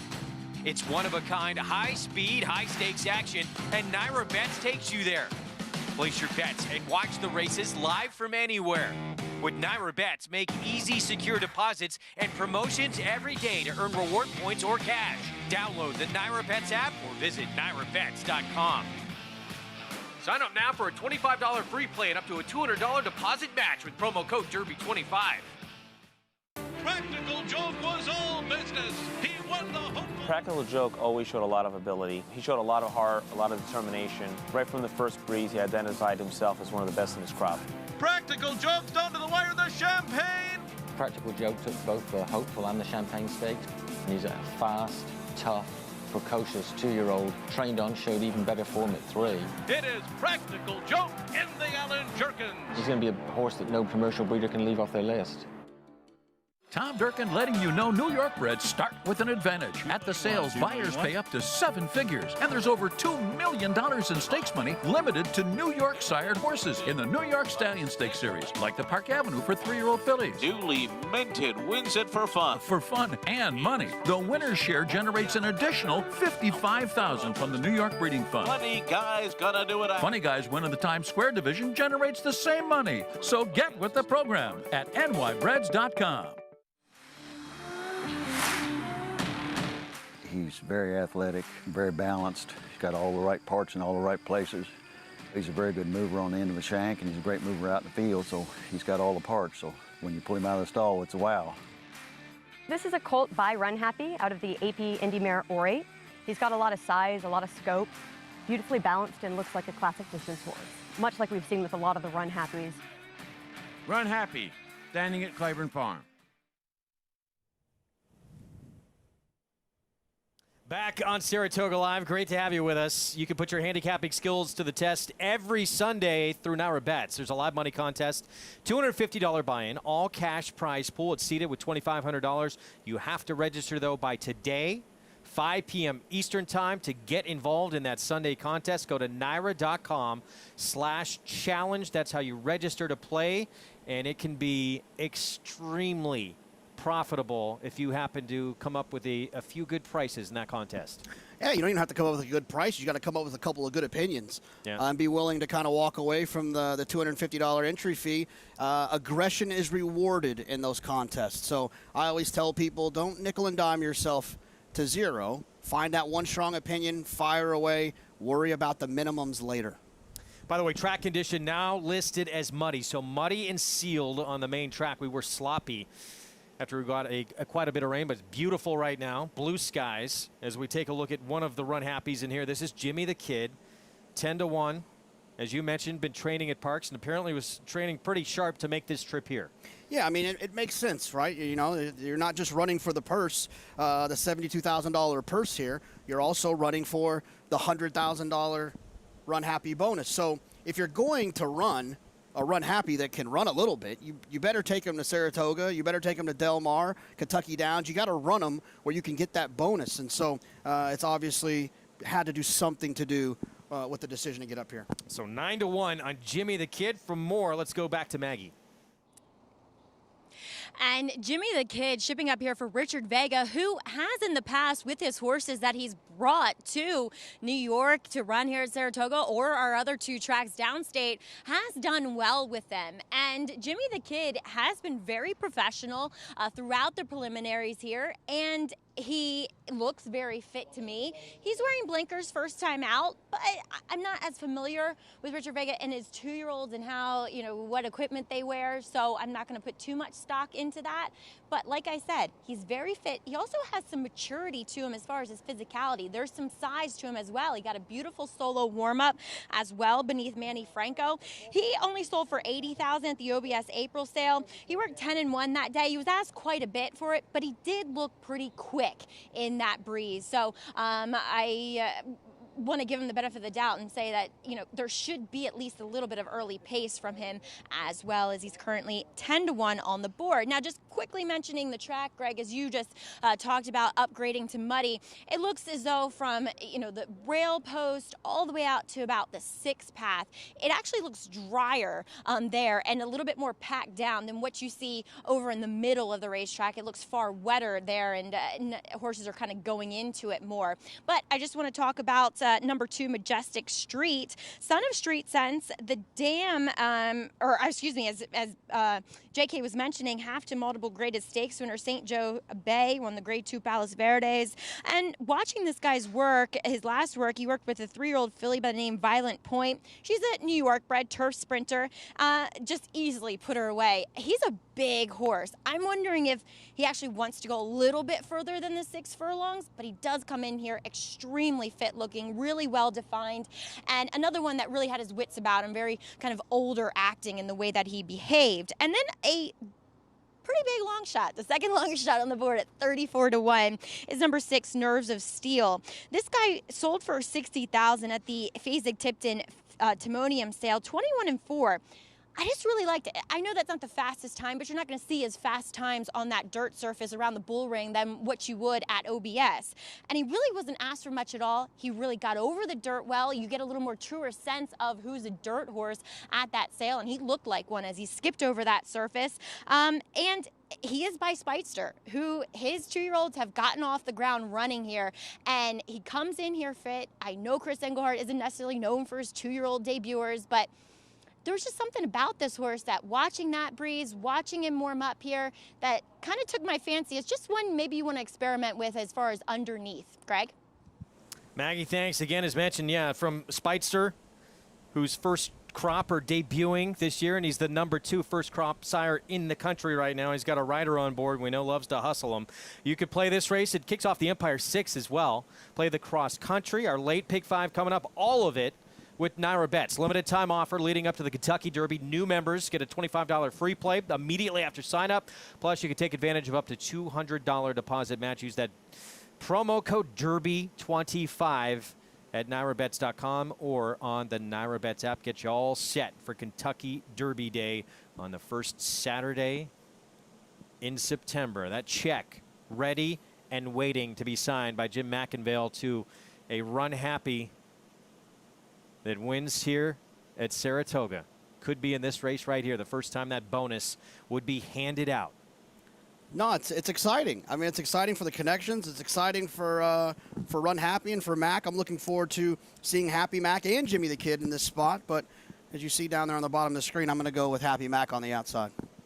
So the 8, Jimmy the Kid, will Runhappy coming in from Parks. And there's the other Runhappy, who's our favorite for Hall of Fame trainer Steve Asmussen, 5-2 on the board. His main man, Ricardo Santana Jr., on board. Those Silks look familiar. Pretty good sprinter for those Silks, Matoli. Our champion sprinter from last year. Won the Forego en route to a championship. Pretty sure that star is burnt orange, by the way. Lafitte, if you're watching. Not Nantucket red. No, burnt orange, best color out there. There's Stretch the Truth moving in line. Will that bonus be paid out this afternoon? It will be the first time it's happened. And you know, Jim McInville, Mattress Matt, he wants to give that bonus out. Oh, without a doubt. He is not nervous. He's excited. He's hoping to sign that check. We'll see what happens. Many think that's the horse that will do it and deposit that $100,000 in the bank. We'll find out if it happens here. Happy Mac from the outside post. Here's the start of our Empire 6 in our cross-country pick 5. John Imbrial with the call. They're in the gate. And they're off. Happy Mac breaks well from the extreme outside, and New Bomb breaks well from the rail. New Bomb is in front. Happy Mac runs in second, and Stretch the Truth is next in third. Then Majestic Street running in fourth. Nerves of Steel is in fifth. And on the outside is Jimmy the Kid. Down on the inside, Highly Motivated has moved up a spot. In between horses, Charleston Strong, and the trailer is Founder in ninth. The opening quarter, 21 4/5 seconds as these two-year-old first-time starters race around the far turn. It's New Bomb on the inside and Happy Mac on the outside, and Highly Motivated is now just in behind the front two in third. Then comes Charleston Strong in fourth as the field heads for home, the half mile in 44 4/5 seconds. It is New Bomb with the lead, and New Bomb is clear here. New Bomb in front by 3. On the outside, Highly Motivated now moves into second, and Happy Mac is back in third. New Bomb, Highly Motivated, and way out. Here comes Founder, who was way behind early. Highly Motivated and Founder. Founder got there. Founder from way out of it wins first time out. 6 furlongs in the mud. 1 minute, 10 seconds. Chad Brown 1-2 Founder. It's another upstart first-timer for this barn. He also won with a firster by upstart named Reinvestment Risk, who was extremely impressive. Yeah, if you didn't know which Chad Brown horse you wanted to go with, Maggie led you in the right direction, talking about Founder and how he looked like he was ready to roll. If you look here, he's last. Yeah, maybe second to last. Covered in mud. It just kept coming.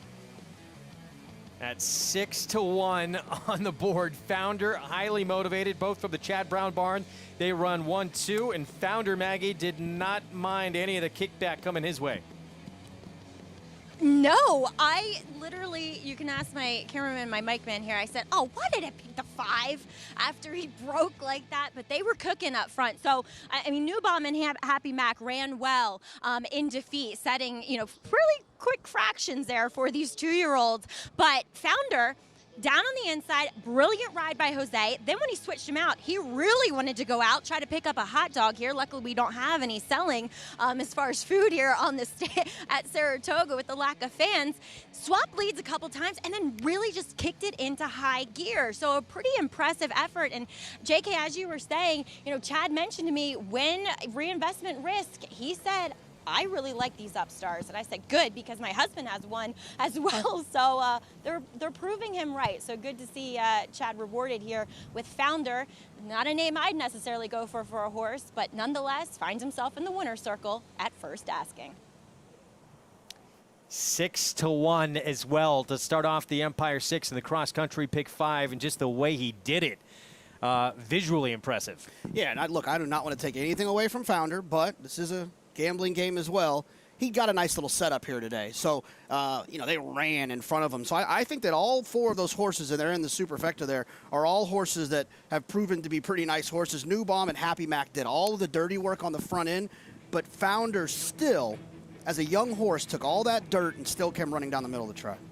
And here's a look at the stretch in the lanes. Wow. See that horse to the outside. Founder all over the place. Still figuring it out, but he was running fast while he was doing it. So a little green, but there's room to grow. And with a win intact as well. 5, 4, 110. How about 3 today for Jose Ortiz?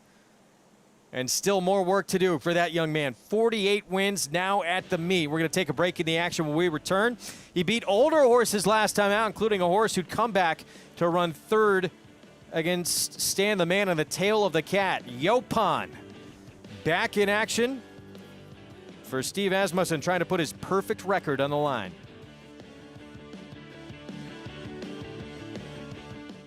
Undefeated Grade 1 winner Mastery won impressively in his 2-year-old debut at Santa Anita.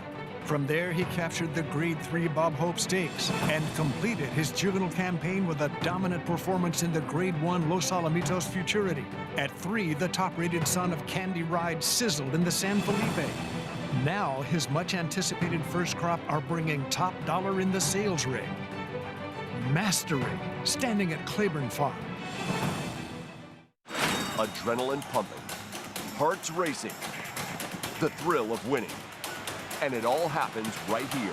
Twin Spires, from the team behind the Kentucky Derby and the destination for horse racing wagering from around the globe. From beginner to expert, Twin Spires is betting made fun and easy. And for new players, once you place your first $25 worth of bets, we'll match that in bonus bets.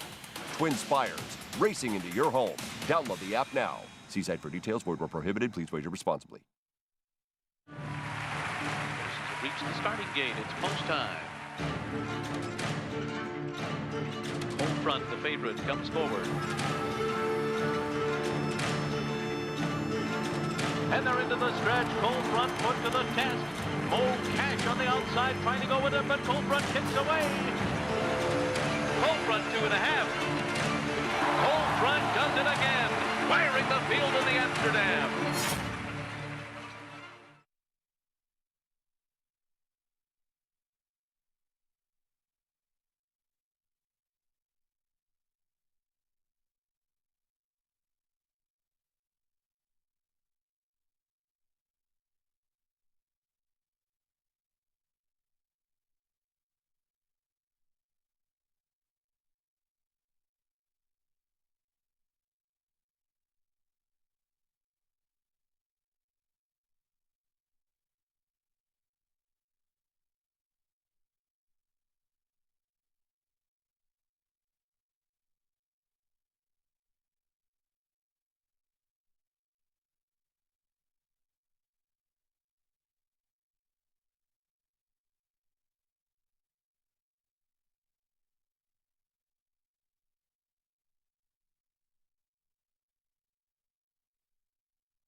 Back here on Saratoga Live, our program brought to you by NyraBets. Bet any track, anywhere, anytime. Download the NyraBets app or go to nyrabets.com to get involved.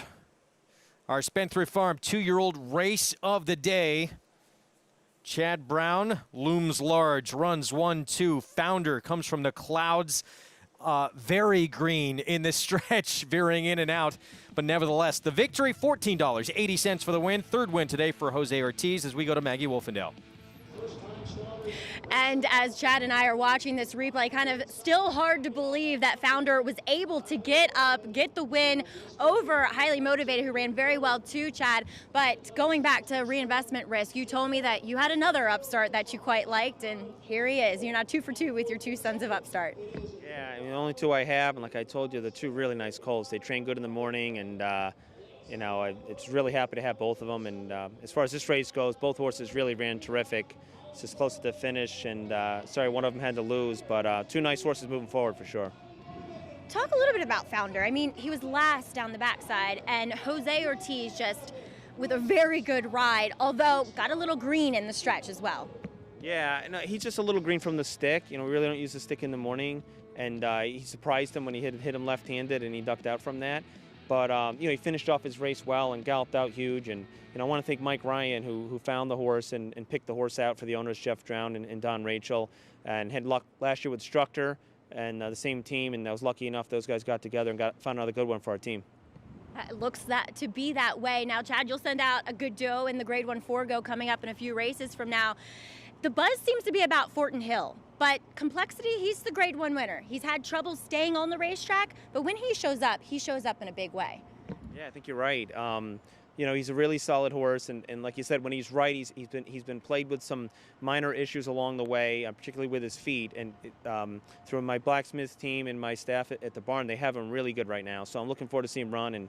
And Fortin Hill's a lightly raced horse as well. Hasn't run as much as we hoped, but when he's on, he's really fast as well, and he has a great post. So I'm really excited to see both horses run. Hopefully one of them can have some success.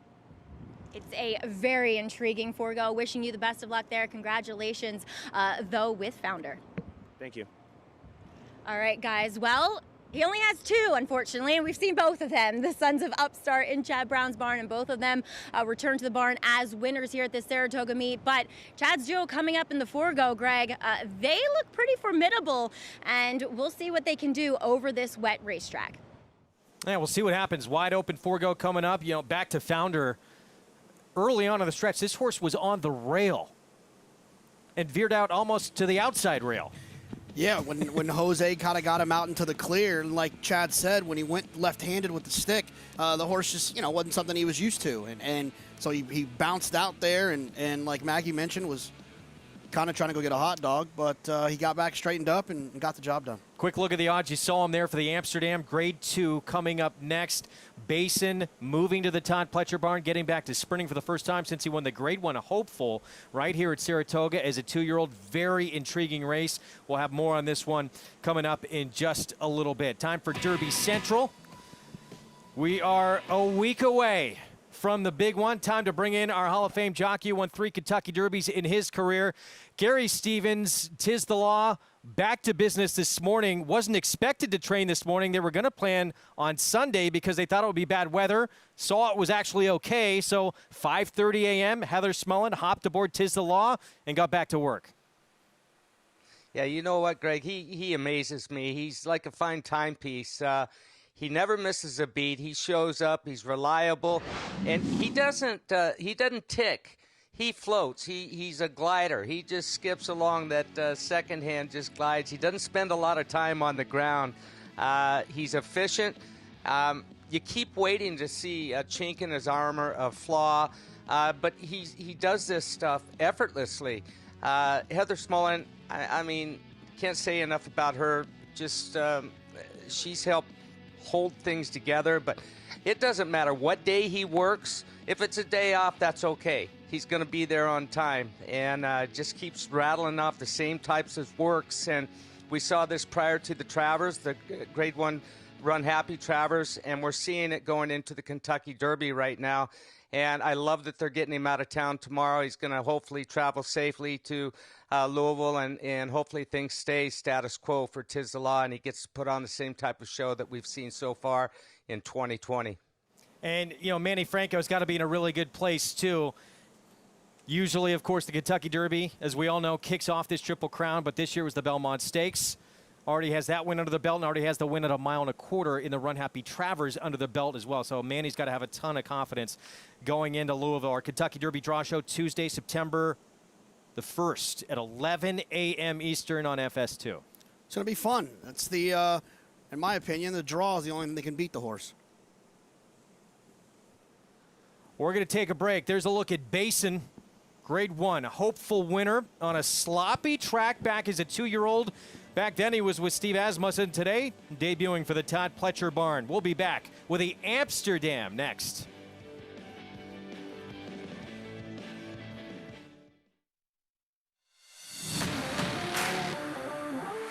He's a very nice colt, very good mover. He's done everything we've asked as far as exercising, hand walking, and just handles everything in stride.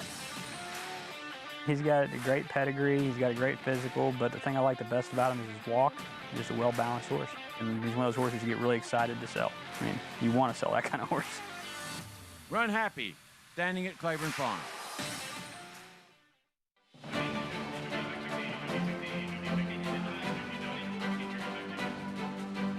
as they come down for the finish. Halliday with a front-running score in the Grade 1 4-star Dave. Swiss Skydiver is sailing home here in the Grade 1 Alabama. She's in front by 5. Gamine is a brilliant 3-year-old filly.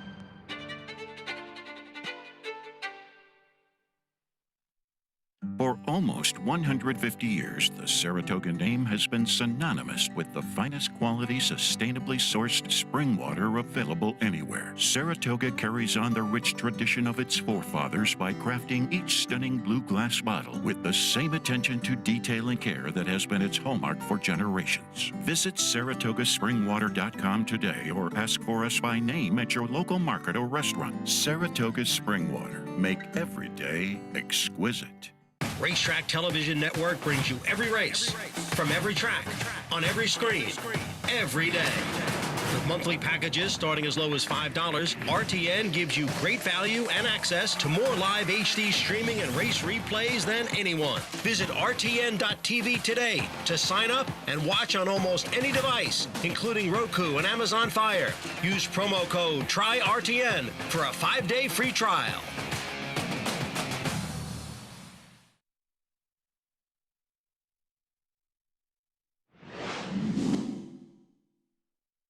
It's Quality Road with the lead. Captain Candyman Can in second. Captain Candyman Can now moves to the inside of Quality Road. Quality Road is clear by 2 lengths. Captain Candyman Can in second. Quality Road returns a winner in the Amsterdam. Well, 2009 Amsterdam, that performance from Quality Road was out of this world. He stumbled slightly out of the gate, was 4 wide on the turn. He would smash the track record that was 30-year-old Mark set by Topsider back in 1979. Yeah, he was a heck of a horse, Quality Road, and gave some big performances up here, losing to Blame in the Whitney that day, but still, just a talented racehorse. And I think there's a misconception that he was like kind of a head case. Because he kind of got upset that one time in the Breeders' Cup. I talked to assistant trainer Michael McCarthy. He said that was the first time he'd ever really acted like that. Yeah, unfortunately, that was the Breeders' Cup Classic because he had been brilliant up to that point. He was coming off a win in the Woodward. He, later in his career, was trained by Todd Pletcher. And Amsterdam was the first time he was in the Pletcher barn. Well, Pletcher's taken over the training of a horse in this race as well. That is Basin, who right now is 9-5 on the board. And of course, Premier Star was supposed to have Irad Ortiz Jr. aboard this afternoon. This will be the 3rd afternoon that the man who was the meet's leading rider will be sitting out because of an injury. For more on that, let's go to Gary Stevens. Yeah, guys, unfortunate. You know, he was leading the jockey standings at the time of this injury, and we don't know how severe it is. He had x-rays taken immediately after it, and they came back negative, which is a positive thing. But, you know, I think that Irad is showing his maturity by not riding right now if he's not 100%. He basically got in a fight with the crocodile that he was trying to hang on to in the starting gate. And when this horse is whipping him around, he's got a main hold with that left hand, then he throws him off. Smacks that sidebar a little bit, and we could tell immediately that he was in pain. But I think he's doing the right thing right now, not riding. He's got Super Saturday coming up at Belmont Park. Got to prepare for the Breeders' Cup. That's the end goal, guys, not just the championship. Greg? Yeah, no question. That was Dial Me Up. That was from back on Wednesday. It's got to be tough to sit out these big races. But for this young man, there's always big races around the corner, and you know he wants to be ready to go come later in the year when we get to Breeders' Cup. As you take a look at the mounts that he had lined up for this afternoon. And this race coming up, of course, Premier Star, and it will be Ricardo Santana Jr. filling in.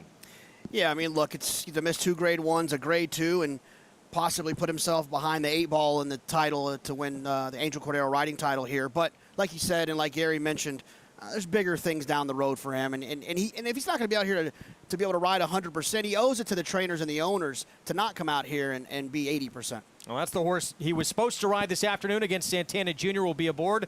Interesting horse that we'll talk more about coming up. Currently 7-1 on the board. Joining us for the first time on this late program here this afternoon, New York Racing Association handicapper Andy Serling. Good to see you, Andy, as we get set for the Amsterdam. Nice to see you, if only on TV. How's it going on the front side? It's An interesting Amsterdam. Really looking forward to this race. And there's a lot of different narratives in here with Basin turning back on the rail. Can Long Weekend get back on track? And is Yopan, the number 2 horse, a real star? I mean, this horse was extremely impressive, getting a very fast buyer figure last time. Now, the horses he beat did not come back and run particularly well in subsequent starts. And it does draw some question whether or not you're going to trust that 101 buyer to be predictive going forward. Now, he may not need to run a 101 buyer, but he's probably going to need to run something close. And I know a lot of people see those silks, and they start thinking about a horse named Matoli. This is a good horse. This is a very, very tough race. Now, we've seen speeds be good all day. The last race, horses came from well back in the pack, but they're talented 2-year-olds, and the pace was wicked. Long Weekend. He's so good that I think his trainer may have returned to Saratoga to saddle him. The question with him is, was it the mud last time? Well, he's got slop again. Or did he just not like it at Belmont Park? Did he get too much presser? And let me ask the question, and maybe Maggie has some insight. Do you think Luis Saez is going to look to blast off and try to clear this field in a fast time? Yeah, you would think so, and we do see Tom here in the paddock as well. But I want to talk about the turnback horse in here, and that's number 1, Basin. As we heard Greg say before the break, that he owns a Grade 1 victory over a sloppy racetrack. Now, I know he got 2 subsequent sloppy racetracks after that, but they were going long. This horse is crying out for this turn back. He really never grew that much from 2 to 3. And so when that happens, you got to stick to the sprinting. So I like that. And he looks very fit in here. He looks really well prepared coming in for Todd. Not that, you know, Steve did a great job. He obviously was running for him prior to that at Keeneland. But I do like the work that he posed coming into here as well. He was working with Dr. Post for Todd Pletcher and going along quite comfortably with that horse as well. So that's a horse with some quality. And I like what I'm seeing from Basin, especially with the turn back to the 6 furlongs. Now, Yopan for Steve Asmussen looks fantastic. He looks much the same as what he did and posting that 101 speed figure, facing older company here at Saratoga. I really like what I'm seeing from this horse. We'll see how he negotiates the wet track, but I really don't foresee it being a problem in only his 3rd career start. Now, number 3 is Long Weekend. He is a horse that does tend to get sharp, so he's kind of gotten a little bit sweated up between his legs, but I'm not too worried about that. He looks great here once again. He's well-muscled, he's well-conditioned, but I do think he does have some serious rivals to his inside, as we'll check back in with Andy across the paddock. Thanks, Maggie. I feel like this is a race that could very easily have a starter or more for the Breeders' Cup Sprint at 6 furlongs. And we'll take a look at Long Weekend's race, and he's in that awful position, right, where he's between horses and nobody's giving an inch. He's got Wonder Where Craig is on the inside of him and Liam's Pride on the outside. Now, Wonder Where Craig is came out and interfered with Long Weekend. There's no doubt about it. And I don't know that it was a slop, because I still think he ran fairly well. Maybe it was just being in sort of that tough position. And in all fairness, it's not like he ever gave up. It's not as though he was quitting in this race, and he was getting foul as well. We'll see. No slop is the same. This slop could be different. I'm a fan of the horse Maggie was talking about turning back, and I've been waiting for Basin to turn back. I understand why Steve Asmussen and the connections were stretching this horse out. They're trying to see if they have a Derby horse, and it's not as though he acquitted himself that badly in some of the races, but I mean, I don't know what Jonathan or Greg think, but I always felt this horse was probably better sprinting, and now he gets a chance to do what he wants to do. And there was a horse a number of years ago that had been going long in some Triple Crown preps, and his connections finally said, let's turn him back in the Amsterdam. And that horse, Caleb's Posse, not only won this race, he won the King's Bishop, and he won the Breeders' Cup Dirt Mile. Well, I mean, Connections had to take a shot. He ran so big, Grade 1 at Saratoga as a 2-year-old. Can't blame him for going down that Triple Crown trail. And that's not what Andy's saying at all. But, yeah, it looks like getting back to sprinting, that's what he wants to do. Oh, absolutely, yeah. I think that it's very clear that when you have a horse that has shown success, that he had it as a 2-year-old, you kind of get that Derby fever. You see if you can get there. And then once you realize that maybe you can't, you do what he's doing here today and cutting back. And I wouldn't get carried away with the fact that he won on the slop here as a 2-year-old, because like Andy's mentioned before, it's a completely different racetrack, so the slop's going to be a little different. Again, get signed up, play along in the Saratoga Sunday Contest. You have until 5 p.m. Eastern today to register. To do so, you go to NYRA.com/challenge. That's how you register to play. $250 buy-in. Prize pool, all cash, seated with $2,500. But again, got to be registered by 5 p.m. Eastern time. Andy was talking about that trouble with long weekend. He was fouled 5 times down the stretch in that race. More on that in a moment. Here's a Keeneland graduate, Basin for Todd Pletcher. He's been screaming for a cutback. He's getting it today. Another Keeneland graduate who's undefeated, Yopon. This is a clearly talented colt, but he's getting a really serious test in here. There he is, undefeated, 2 for 2. He beat older horses last time out. Tom Amos with the brilliantly quick long weekend, and he had a brutal trip last time out in the Gold Fever of Belmont. Yeah, I wouldn't make the mistake of dismissing his last race because it was on the slop. I think he could run well in here today. Premier Star, another Keeneland graduate for Michael Trombetta. You want a long shot upsetter? Premier Star could be the horse. His last race was exceptionally good, and he had real trouble in his return 2 back. This is a very talented runner for a good trainer in Mike Trombetta. And another Keeneland grad for Brittany Russell. Wonder where Craig is, the one who fouled long weekend. Yeah, has a lot of tactical speed, drawn to the outside. Could take advantage of that. Keeneland grad on the outside as well, Liam's Pride. I'm wondering where Craig is, actually. Liam's Pride ran well. He got a good trip 2 back. He didn't run well in the Jerkins. I guess the hope is that he gets the right trip and the pace gets hot. But if the pace gets hot, it's going to help that horse, too. Doug O'Neill, his trainer, says he has a lot of fight to him. He's shown flashes, and it all came together in the Gold Fever. Late pick 5, JK, how you playing it? Yeah, this is an expensive ticket. I thought this was a very hard sequence. I think there's going to be some chaos in these 2 grade 1s. I'm going to use Basin and Yalpon to get started. I'm going to spread like crazy, as you can see in the Forego. I'm going to use Whitmore, Funny Guy, Complexity, Win, Firenze Fire, Majestic Dunhill. I'll use Aquaphobia, Marzo, Channelmaker, and Sadler's Joy in the Sword Dancer. And then I'm going to use the 4 maidens that look the best to me in here. Always Karina, Jouster. I'm going to wait till Wolfie says it with the 5, and then the 8 Spun d'Etat. And then I'm going to single Louis Saez and Jeremiah Englehart in the last with Eloquent Speaker cutting back as well. I think a lot of people are taking that, that option in the last. Eloquent Speaker looks like she could be tough. Let's count down to race 7, presented by Longines, the official timekeeper of Saratoga Racecourse. 5 minutes to post, presented by Longines as we get set for our late pick 5. The Laurel Shipper, Premier Star. There is a lot to like right now, including that 7-1 on the board. Let's go to Acacia Courtney. A nice little price right now as he got back to his winning ways last time, and pleased to be joined by his trainer, Mike Trombetta. And Mike, Premier Star has had now 2 races in your barn. What have you learned from him, particularly getting back to the winner's circle last out? Well, the horse trains really well, and the last race was much more like what we were hoping to see. His first start for us, he took a bit of a stumble and lost position and wasn't real fond of the dirt hitting him in the face. So, you know, we learned a little bit about him, and in the second race for us, everything went much, much better. Of course, we have had some rain. How do you think he'll handle the going today with that wet surface? Well, ironically, when we brought him up here, it rained, and I had to work him the next morning, and that was the morning last Saturday where a lot of people had canceled. And so he was already set to work, so we went ahead and worked him in exactly this kind of track. So he didn't seem to have a problem with it.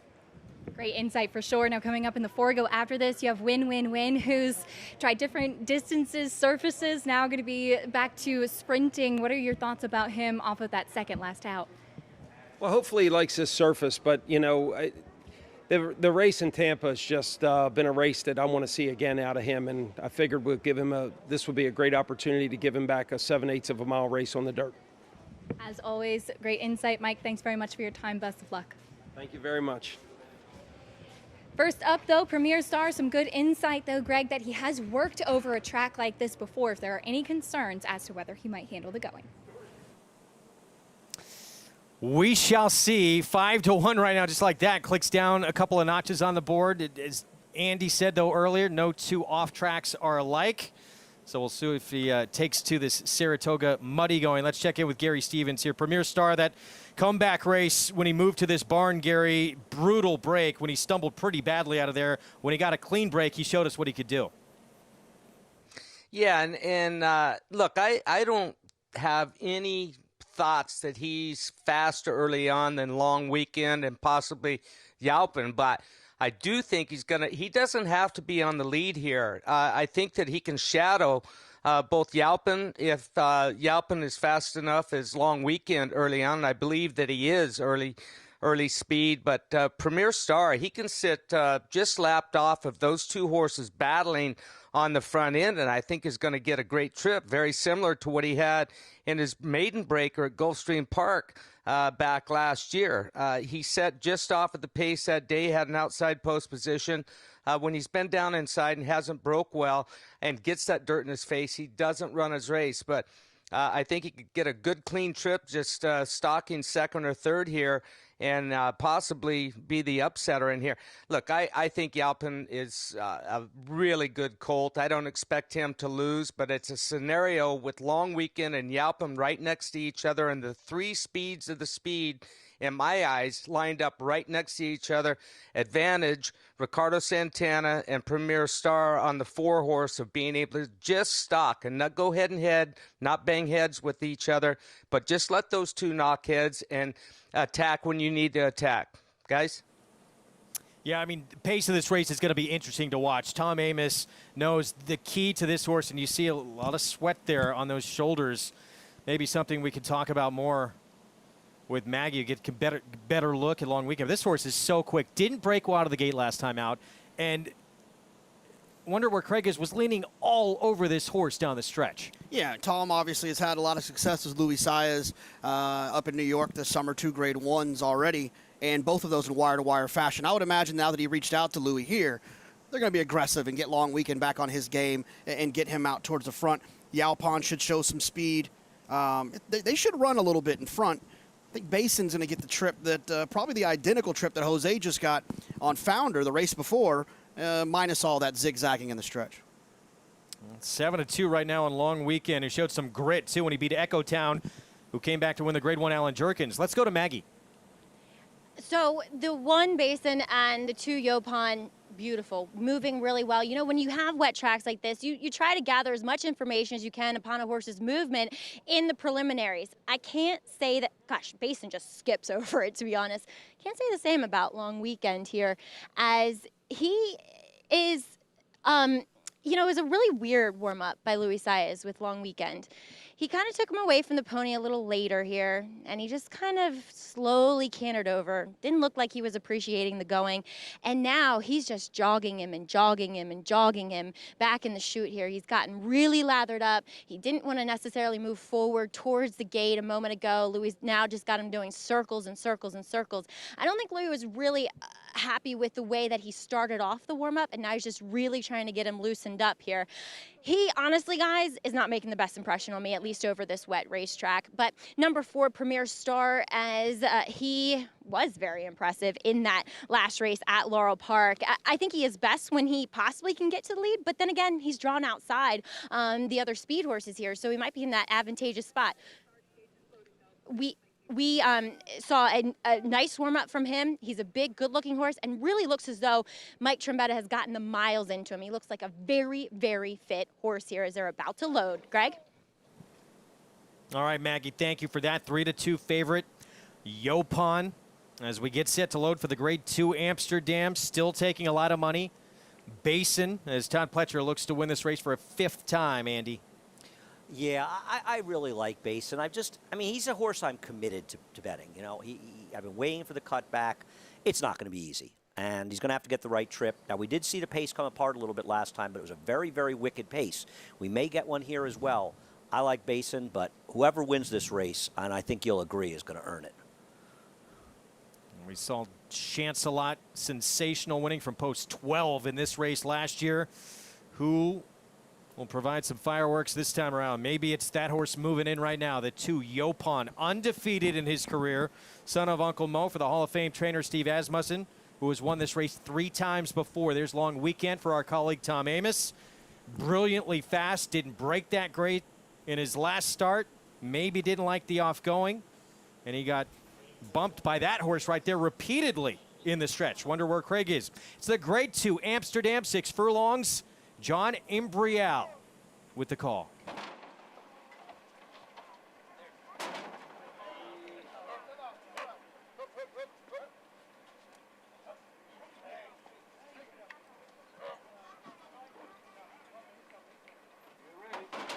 there in the gate. And they're off, and they all came away to a good beginning. From the outside, wonder where Craig is. Now moving on through is Yopan, and Yopan has the lead. Long Weekend now moves up into second. Wonder where Craig is third. Basin is down on the inside in fourth. Then it's Premier Star and Liam's Pride. The leader is Yopan in front here by a length. Long Weekend gives chase in second, and on the outside, wonder where Craig is in third. The opening quarter mile in the mud in 21 and 4/5 seconds as they race around the far turn. It is Yopan the leader here. Yopan in front by almost a length. Long Weekend in second. Wonder where Craig is on the outside in third. And then it is Premier Star. Basin is down towards the rail. Liam's Pride is the trailer. The field is at the head of the stretch. The half in 44 and 3/5 seconds. And it is Yopan with the lead. Basin has now moved into second. On the outside is Premier Star. There's less than an eighth of a mile to the finish. Yopan is holding on to the lead. Basin giving chase in second. And Yopan, the 3-year-old, makes it 3 for 3 as he wins the Amsterdam. Basin finished second, and Premier Star was third. 6 furlongs over the offgoing in 1 minute 8 and 2/5 seconds. That is a quick final time, and Yopan perfect record remains intact, and he was sharp early out of the gate. Yeah, he was sharp. They couldn't keep up. The Long Weekend was struggling to keep up. Basin had a perfect trip right in behind, just wasn't good enough. Yopan was the best horse today, and right when I looked over my shoulder, we just saw Steve Asmussen walk by. Nice little fist pump from him, so I guess he's excited. Got to feel good whenever you win a graded stake at this meet, and Gary Stevens, he has a really talented 3-year-old sprinter in Yopan. He's got a really talented duo of sprinters right now. I think the two best sprinters that I've seen this year in Volatile and now Yopan. So impressive. He's fast. He was sent hard away from the gate to get him rolling. He's a good-sized colt and takes 3 or 4 strides to get him into full motion. But once he is, he's got a very high cruising speed, and he has stamina. People say sprinter, stamina. Yeah, you need stamina to do what he just did. Fast, very fast finishing time there, but all signals gold, guys. This was very impressive. Geared down late as well, and look, the track record here is 107 and 4, goes 108 and 2. Yeah, no, he was very impressive. They went fast early, and he had real horses chasing him. Very impressive. There's the Hall of Fame trainer, Steve Asmussen. Let's go to Maggie. And here with winning rider, Joel Rosario. Now, Yopan undefeated in his short career so far, Joel, and now a Grade 2 winner here with this Amsterdam win. And Joel, talk a little bit about this horse. He doesn't strike you as a very sharp or keyed up horse, but he's so naturally fast. Yes, he is. He's a, beautiful big horse, and then he just do everything easy. So just glad to have the opportunity, Steve give me the chances so it can be any less. Now, what can you tell us about the track? How did he handle it? And what do you think are the keys to riding this racetrack, given that you're on Funny Guy in the next race in the Forego? I mean, just depending how they go, depending how they handle the track, and then, depending how they break out of there, and then start running and just, let them find the stride and see where they put you. Well, he put you in the right spot. Do you think it is advantageous to have that early speed? Yeah, actually, how the track is today, and I think, have a certain speed, I think it helped. Well, Joel, congratulations. Beautiful ride and pairing with Yopan today. Thank you, Dominic. Thank you. All right, guys. Well, he'll be aboard the New York bred Funny Guy and the next, a Grade 1 Forego. But Yopan, what a special young 3-year-old that Steve Asmussen has on his hands. I know what you want. You want to see these two Asmussens go head-to-head in the Breeders' Cup Sprint. I would enjoy that. Volatile and Yopan. But don't forget about the other horse with the V. I'd like to see him in that race as well, Vacoma. Andy, pretty impressive here. No, this is a terrific horse. I mean, look, the reality is that Basin and Premier Star both ran very well. They just weren't good enough to beat this horse. I mean, that was a solid pace. I don't think it was a blistering pace if you want to compare it to what the 2-year-olds did in the race before it. But it's not as though he was walking, and he was just too fast for them early and too fast for them late. He's a very, very talented sprinter. Who's now 3 for 3. Joel Rosario, number 43 at the meet, as he stays within striking distance of the meet leader, which is Jose Ortiz now after a 3-win day for Jose. Still to come, The old 7-year-old, like a fine wine. Whitmore can still win at the highest level, already a 2-time winner. This year, with a Grade 3 win at Oaklawn, can he add another Grade 1 win in the Forego? We'll find out next. There's a corner of Kentucky in Bourbon County, which some refer to as the Promised Land.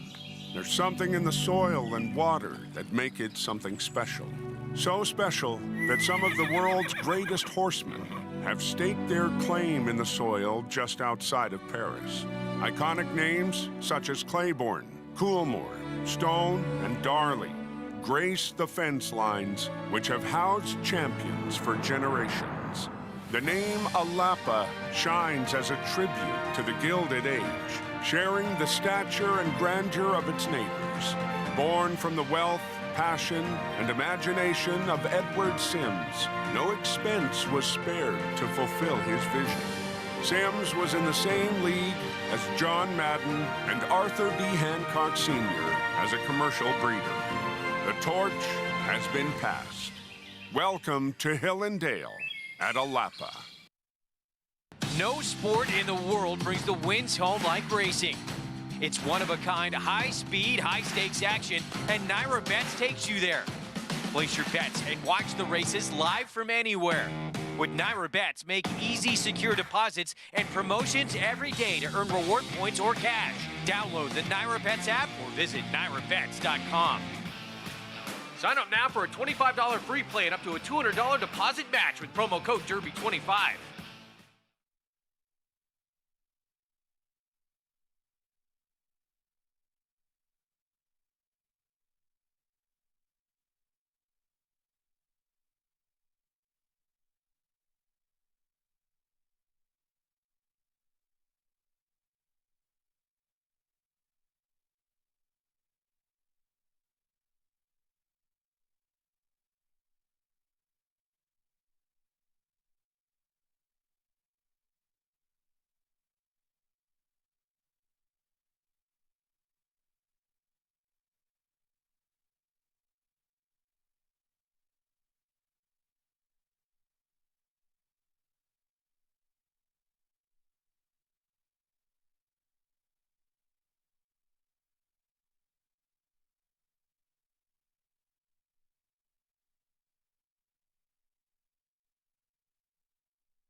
Back on Saratoga Live.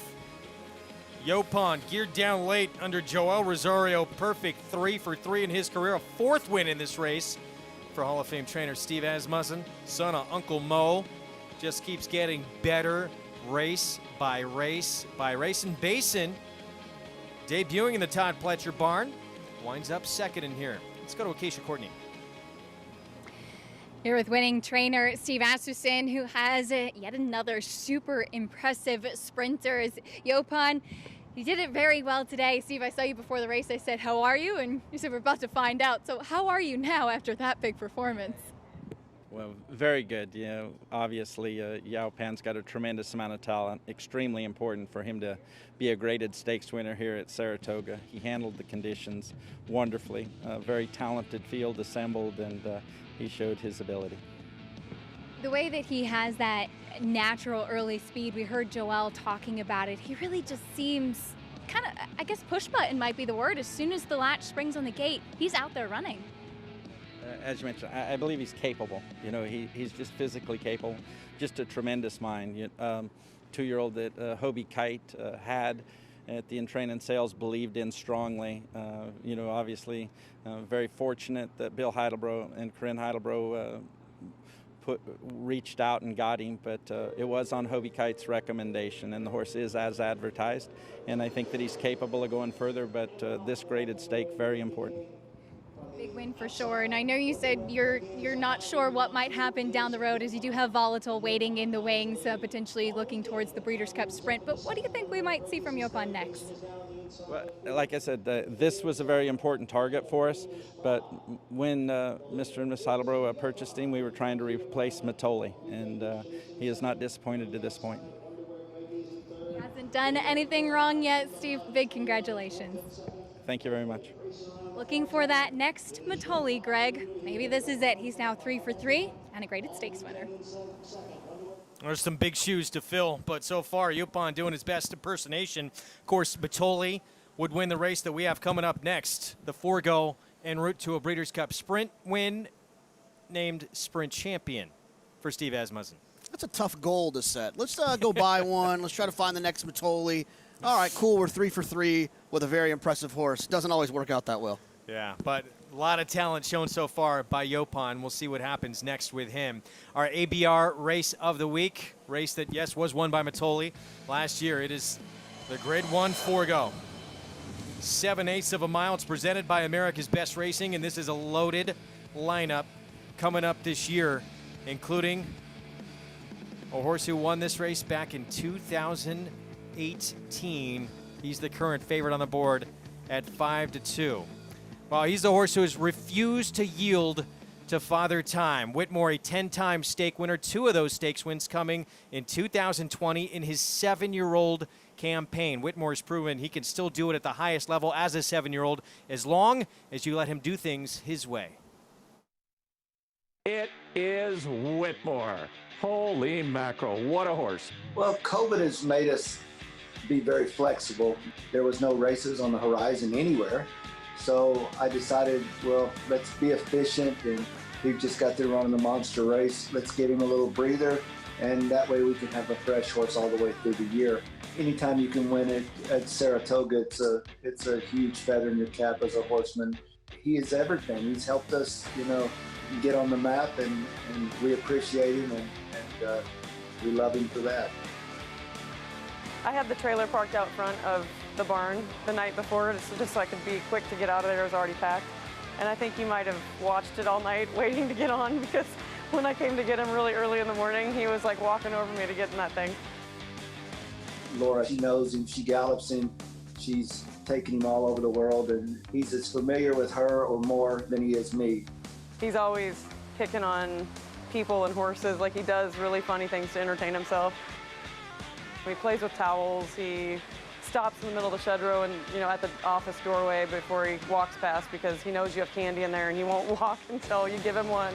If you're out grazing him, if you start walking him towards the doorway to come back in the barn, he'll walk fast and cut you off so you're not able to take him back in the barn. Or if you get in front of him and get past him, then he'll just stop and refuse to come in. It's like he's the boss and we're all working for him. It's kind of funny. If you touch him behind his withers, he will fire. Whitmore. He's Conor McGregor with 4 feet. Reddish haired, bad attitude, and backs it up. He doesn't take anything but respect. If you disrespect him, you're going to lose. Whitmore now stepping up to the starting gate. Number 2, Whitmore, has broken through the starting gate. We'll have a slight delay. Well, that was in the Vanderbilt here at Saratoga. This meet in his last start, he'd be reloaded. He'd wind up second, trying to run down Volatile to no avail, but he is still producing at this advanced age of 7 years old. There he is, and right now JK's 5-2 favorite. If I ever meet Whitmore, I am not touching him behind his withers. I don't want to get into an octagon with him either.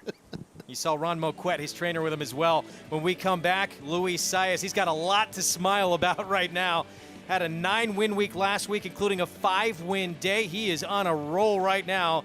He'll be aboard Whitmore coming up in the Grade 1 Forego next. Champion 2-year-old game winner. Undefeated as a juvenile, including 3 Grade 1 wins in the Del Mar Futurity, American Pharoah Stakes, and the Breeders' Cup Juvenile. By perennial leading sire, Candy Ride. From the immediate female family of champion Fleet Indian. New for 2021.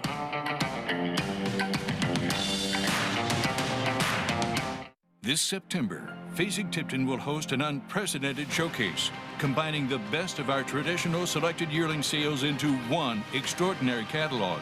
662 yearlings approved on pedigree and confirmation, with over 175 New York breds from America's #1 auction company by percentage of Grade 1 winners and graded stakes winners sold. Selected sales, superior results. The Phasig-Tipton Selected Yearling Showcase, September 9th and 10th in Lexington, Kentucky. DeMarshall offers breeders a rare opportunity. Out of a full sister to champions yesterday and Quarter Moon, his picture-perfect pedigree includes 8 Grade 1 winners under the first 3 dams. A winner in his 2-year-old debut at Aqueduct, he was named a TDN Rising Star. He captured a decisive victory at Keeneland and won the Grade 3 Pennine Ridge Stakes at Belmont. The only son of top sire Dubois standing in Kentucky. DeMarshall, new for 2020 at Claiborne Farm.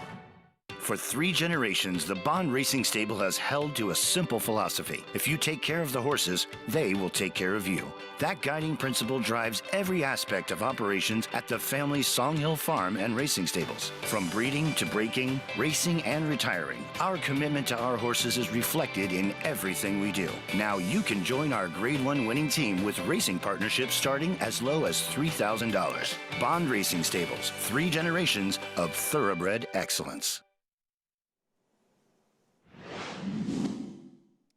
Back on Saratoga Live, Forego coming up next, and one of the greats of all time in this sport. This is Forego in the 1977 Woodward. He was one of the most unsound horses you will probably ever see. When Frank Whiteley took over training of him in 1976, he told owner Martha Jerry he had the worst legs he'd ever seen on a horse, and the vet actually laughed at Whiteley, said, "You're never going to win with this horse." Turned out to be a very different scenario. One of the greats of all time in our sport. And the Forego coming up next, presented by America's Best Racing, our ABR Race of the Week. This is the field that will line up. Still our current favorite on the board, the 7-year-old Whitmore, with Luis Saez will be in the irons for trainer Ron Moquette. His only Grade 1 win of his career came in this race back in 2018. But JK, he got a very great setup that day. Rail trip worked out perfectly for him, but he can still run big on any given day. He certainly could win against a group like this. Oh, absolutely, especially with a big full field like this. You got to think that the pace should at least be honest. And the thing about Whitmore is I think he runs better down to the inside. Sometimes he has this habit of getting out on the turns, and when he's down to the inside, he can't really do that. He kind of gets stuck in there. And that horse he's chasing, the gray horse with the 4 saddlecloth on, is arguably one of the best sprinters in the world. From the barn, who just won the Amsterdam, Steve Asmussen, that is Volatile. And he's got 2 very good sprinters, as we've talked about. Let's go to Maggie Wolfendale, Paddock Report for the Grade 1 Forego. Yeah, we have rain falling here in the paddock, so we're trying to speed things up. We'll see how it goes here, but the rain has started. As of now, no lightning in the area as far as I can tell. But I just want to talk about a couple of horses that look good, and one of them is a short price, 2 of which are big prices. There's that Thunder, jinx myself, is number 6, Complexity. Looks amazing. He looks the best in the paddock of anybody, and this is a deep and competitive and high quantity and high quality field for this Forego. I love what I'm seeing from him. The problem, though, is the racetrack. He's never run on a wet track, though he has the pedigree for it. But Chad brought up in the interview earlier, when 2-year-old Founder won, his bad feet. It's been tough to keep him on the racetrack because he has bad feet, and you can see a special shoeing. And sometimes horses with bad feet, well, a track like this will sting them a bit, and they will react negatively to it. So we'll see how he negotiates the wet track. We'll see how he moves over it in the warm-up, but by far the best turned out horse here in the paddock. On to some horses that are big prices, and one of them is True Timber. I have this ridiculous love for True Timber. Yes, it's been nearly 2 years since he's won a race, but he shows up, he gets a piece of things in these graded stakes, and he'll be making his 2nd start here for Jack, which I think he ran, although it was only an allowance race, it was a stakes caliber field with CZ Rocket and Coppertown and a lot of nice older horses in there at Keeneland coming in off the bench. He looks super fit here, looks like a happy horse as well. Like I said, he's not necessarily a win candidate, but I think he'll run well, as Jack will send out 3 horses in here. Another one that should be a big price is Win Win Win, number 7. This is the best I've seen this horse appear pre-race here for Mike Trombetta. It looks as though he's filled out. He's put on more condition. Complexity, and Complexity had the jump on him that day. He was blocked briefly, very briefly in the stretch, and then once he swung out, he came with a run, a sustained run as well, and he's just moved forward from that effort as well down at Belmont, and we'll see how he negotiates the off-going. He does have a win of it over it, and I love the fact that he's turning back to the 7 furlongs here, Greg. Yeah, I like this horse a lot, too. The last time he ran at 7/8 of a mile on dirt, he set a track record. That was at Tampa back in 2019. Our program brought to you in part by Hillendale at Alapa, home to some of the world's leading stallions, including Curlin and McLean's Music. And we have a son of McLean's Music in this race. In Complexity is coming off a big effort, Andy.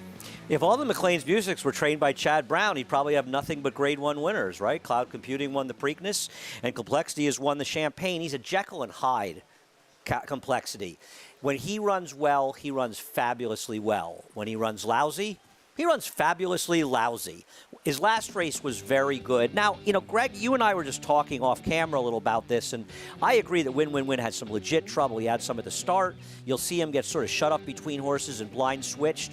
But the reason I believe Complexity ran the better race is, besides Complexity, all the other speeds completely collapsed, including a horse of Todd Pletcher's that came back and won the Alydar in his next start. So I believe that Complexity, going a mile, which is probably the limit of his talents, he survived the pace, and that's not an easy thing to do. And that's not to say Win can't run well here, because I believe he can, and picked him second. But I think that the Complexity goes to the front here, and they never catch him. But Todd Pletcher's got 2 bullets in this race, and right now Fortin Hill is getting no attention. Now, I don't like Fortin Hill in here, but he's 11-1, and the last thing I would ever do is to talk somebody off of a big price, and he does have a very big speed figure last time. He also beat a horse named Amundsen, who came back and disappointed a subsequent start, and even the third-place finisher ran 12 Beyer points slower in his next start. So there's a reasonable chance that that race won't prove predictive going forward, and being that it was far and away the fastest speed figure he ever got, I wonder how reliable it is to use to judge him here. He draws well on the outside, but he has never faced horses even remotely as good as this field. But hey, David Cohen won a big one with a sensational ride for Chad Brown yesterday, so maybe it'll happen twice. Yeah, Chad Brown with those 2 in this race, and there is David Cohen selflessly upsetting odds-on favorite Sweet Melania, riding for the Chad Brown barn yesterday in the feature in the Lake George, and now he'll be on Fortin Hill. Outside post, Jonathan, 11-1 right now. Yeah, like Andy mentioned, it's a good draw for this horse. I definitely, and I don't think I'm saying anything crazy when I say that I prefer the other Chad Brown runner, the 6 Complexity, over Fortin Hill. But in a racetrack that's like this, being out to the outside, being able to dictate, being able to avoid some kickback, it is a nice draw for Fortin Hill. Top of the hour, we got to say goodbye to those watching on Fox Sports 2, so you continue watching on the Fox Sports Go app and at NYRABets.com or on our New York Racing Association YouTube page. Late Pick 4 starts here. Grade 1 Forego, presented by America's Best Racing. 380,000 plus in that pool. You know, we were talking about that race with Complexity and Win. Win just completely blew the brake. Was dead last early on, and then was trapped for a long time where he didn't get any really room to run in the stretch, and then had to shift out quickly to try and make up some ground. That's why I thought that race was so impressive. Yeah, and it was also his first race getting back on the dirt. This horse had kind of tried the turf a little bit after the Triple Crown tries as a 3-year-old. It was his first time getting back on the dirt. And like you mentioned, he broke a little bit slow. I think Win is very interesting. Everfast went by. Keeneland graduate for Jack Sisterson, and here's the 2 Whitmore. Yeah, Whitmore, obviously, he's sort of the classy gun in this race. I think he's a player. How could he not be? Lexingtonian, another Jack Sisterson runner. Broke slow last time at Del Mar. Will need to break better today. Funny guy, New York bred. He comes off back-to-back stakes wins. I think he's an interesting horse getting a big class test, but he also may be favored by post time based on the doubles, and I think that's bad value. Another Keeneland graduate, True Timber, and the rider who broke his maiden on him is back aboard. Yeah, Kendrick, I'm trying to see if this one's going to go to the front end. Used to have some speed back in the day. Complexity, Keeneland grad as well. We'll see how many want the front end. If this guy breaks sharply, they all have to catch him. Win. Javier Castellano rides for Michael Trombetta. His Derby run in the slop was not as bad as the 10th place looks. He had a bad trip in there. Firenze, Fire Kelly, Brain, Junior Alvarado. Many think he doesn't like a sloppy track. I'm a bit on the fence, but there is an argument. Majestic Dunhill, Keeneland graduate for George Weaver. I think this is an interesting horse at a huge price underneath. Mind Control won a couple of grade ones at Saratoga. Another one whose sloppy track race is his worst race yet, but he's a really honest horse. And Keeneland graduate, Fortin Hill. Worked last time with Complexity. I gave the edge to Complexity in that work. Quick, abbreviated post-parade due to the weather that we have coming in here. It is raining consistently right now. Could get worse, but that's why they've sped things up here with the process of the post-parade. 5-2 favorite. Whitmore, Luis Saez, Ron Moquette, again saying goodbye to those watching on Fox Sports 2. You can head to the Fox Sports Go app, New York Racing Association page at YouTube, or to NyraBets.com.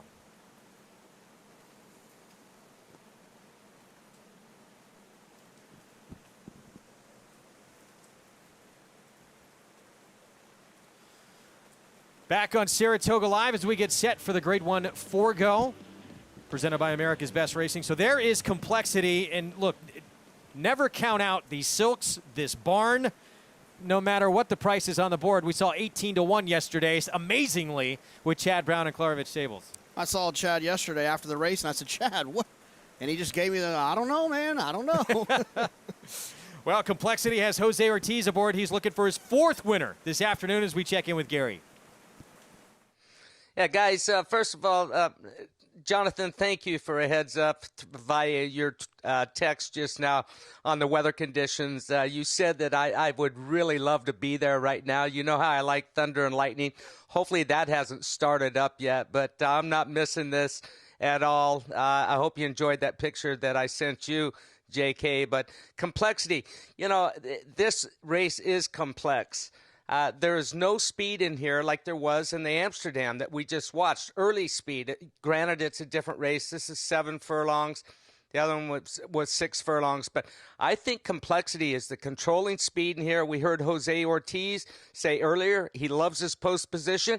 He thinks that he can get to the front or thereabouts and set a good trip. Guys, I know they're going to rush this to the gate right now because of the conditions, so I'm going to throw it back to you. Good luck. All right, Gary, thanks. We wish you were here. Yeah, rain is coming down pretty good right now as we get set to load up. There's the New York bred, that 4-horse funny guy. Since he has come back in his 4-year-old campaign, undefeated, 2 stakes victories. And John Terranova, his trainer, said but before even that 4-year-old debut, he was training like a horse who's going to take a big leap forward. Yeah, no, I mean, look, he ran well last time. He gets Joel Rosario, who just won the last race. The pace is going to be very important in this race. Like Andy hinted, Complexity could get the lead if he wants it, but you have to see what happens with these other ones. These track conditions can completely change how these horses run. This race smells like an upset to me. Grade 1 Forego. Our ABR race of the week. The 7-year-old Whitmore breaks from post 2. 1 left to load. Here's John Imbrial with the call. Fortin Hill will be the last to load for the Forego, presented by America's Best Racing. And they're in the gate. And they're off. And going out for the lead is a Mind Control. Funny Guys towards the inside as they race up the sloppy backstretch. Here comes True Timber. Now up to challenge, and Complexity is right there. In behind is a Mind Control. Fortin Hill's on the outside. Their heads apart 3rd and 4th. Funny Guy runs in 5th. Alongside is Lexitonian in the black cap in 6th. Whitmore is next in 7th. And then it is Firenze Fire in 8th. On the inside, Everfast is racing in 9th. And then we come back to Majestic Dunhill. And way back and trailing the field is Win Win Win. The field goes around the far turn. The half was running 44 and 3. It is True Timber on the inside and Complexity on the outside. And just in behind is Lexingtonian in 3rd. Then Majestic Dunhill, Funny Guy, is down towards the rail as the field comes into the stretch. And it is Complexity who has come away with the lead. True Timber. And on the inside, it is Lexitonian. And here comes Funny Guy now as they move down for the 16th pole. It's Complexity with the lead. And on the extreme outside, here comes a tremendous move from Win to win it at the end. Win, storms down the stretch to take the Grade 1 Forgo. Win. What a performance. He had trouble in this race. He was near last early, and he rolls by everybody late. Win wins. He was the 7 horse. He was 7-1. A lot of repetitive things there. He was flying down the middle of the track. When they rolled by us right here, he looked like he was going to be a winner. The angle is hard to see on this screen. Oh, he was impressive. I told you, he ran well, better than it looked in the Derby. I think he appreciated this surface. And again, just like last time out, those white silks with the red dots, Live Oak Plantation, terrible beginning today. Yeah, he just got shuffled again early. Just not too quick away from the gate, but it kind of worked out. They ran in front of him a little bit, and Complexity ran entirely too good to lose, but win just happened to nab him late. Well, Gary, sometimes you got to go to plan B when a break like that happens. Javier Castellano did not panic here. He did not panic, and guys, these conditions, this reminds me so much of American Pharoah's Preakness victory. When I was on firing line, I have not seen it rain this hard since that day. And certain horses forget about the race surface conditions. It's about conditions themselves. Some of the horses just sulk and say, you know what? I don't want to be out here. You're on your own, Jock. I'm going to gallop around here. And it was win under Javier Castellano that eats up the chips at the end. He's never won on a sloppy racetrack before, and this is about as sloppy as it gets, and that was exciting to watch, guys. Our MVP today, Maggie Wolfendale. She's with Javier. Yeah, it's pretty wet out here, right, Javi? Talk a little bit about the start, Javi. What happened there? He didn't break out of the gate. He's kind of type of horse. He tend he doesn't break out of the gate. But it really, I didn't have any concern today because it was a lot of speed, deep field. I knew it's going to come from behind. He got a little bit the first time I was rowing Balmo. I think I learned it now. Yep. And finally pay off today with the Grade 1 winner. That was really, really impressive. Did you think you were going to get there the whole time, or was there some doubts in your mind? And how do you ride like this? I mean, you can barely see out here. Yeah, of course. I kind of concerned a little bit when the 3 April. Everybody did field. I didn't have any contact with the field. I was way too far back. I have to start riding a little bit because I feel like I'm not going to get there. But finally, he put a lot of effort from the quarter to the wire. He made me look good. He's very boring. I couldn't see it, but I put it way outside. He went by. Abby, congratulations. What a patient, nerves of steel out here in this sloppy condition win with win today in the Grade 1 Forego. Congrats. Thank you, Maggie. Oh, what a cool horse, guys. He's happy out here in the slop. This son of hat trick 4 trainer Mike Trombetta, now Grade 1 winner here at Saratoga. So his last 2 starts, it's 7/8 of a mile. Track record, the past go back as a 3-year-old, and now Andy, Grade 1 win in the Forego. This victory that makes it more impressive is that nobody else really closed. The horses that were towards the front, including the long shot True Timber, hung around. So even though the pace was quick, it's not a race that fell apart, that fell into his lap. Now, Complexity may have lost the race when he didn't break that sharply. It's not that he broke that badly. He just didn't break that sharply. So he kind of had to work to get to the front. And that may have cost him the race, but that doesn't take anything away from win. And I was talking to Mike Trombetta actually just about an hour ago inside, and we were both talking about how this horse is talented in a lot of different ways, but he's probably best suited to sprinting, and he got to get a chance to get it done. A great win for him and a terrific race despite the conditions. Winner Circle lead-ins brought to you by Fasig Tipton Selected Yearling Showcase, scheduled for September 9th and 10th in Lexington, Kentucky. What a performance from Win.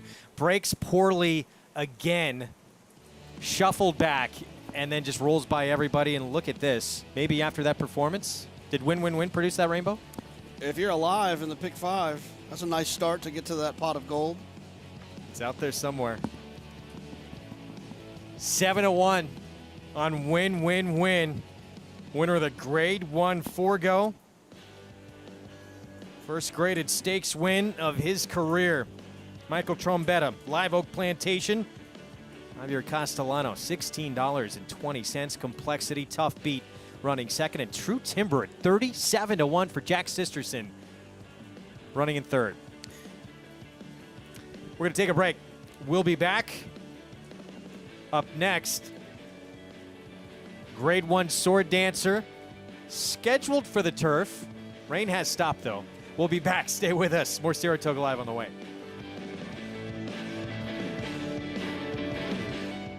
What could be better than standing one Triple Crown winner?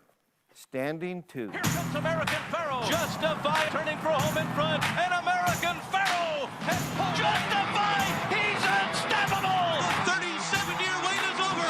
American Pharaoh, Justified, has won the Triple Crown. Coolmore, America, home of Triple Crown champions. It's America's original sport, and no one covers it better than americasbestracing.net. From the sport to the lifestyle, the best races, horses, and destination venues, cocktails, gambling, fashion, and more. America's Best Racing is a sport for you. Live it, love it, bet it.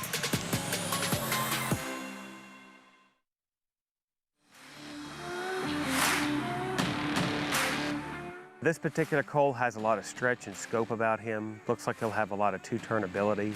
Look forward to seeing how he's perceived at the next sale. This is a beautiful filly by Runhappy. Gets over ground very well, very athletic, very smart, big eye. She's going to be one of the most athletic looking fillies at the sale. I don't think anybody's going to be disappointed when they look at her. Runhappy, standing at Claiborne Farm.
You're watching Saratoga Live. Good to have you with us on this Saturday afternoon in upstate New York. Our program brought to you by America's Best Racing. For the love of the race, visit americasbestracing.net today. Let's go to Acacia Courtney.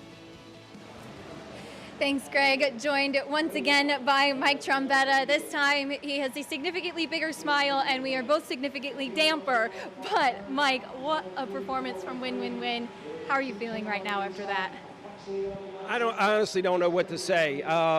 You know, he dropped so far back and his little chiclet number actually went off the screen and I couldn't even see across the track.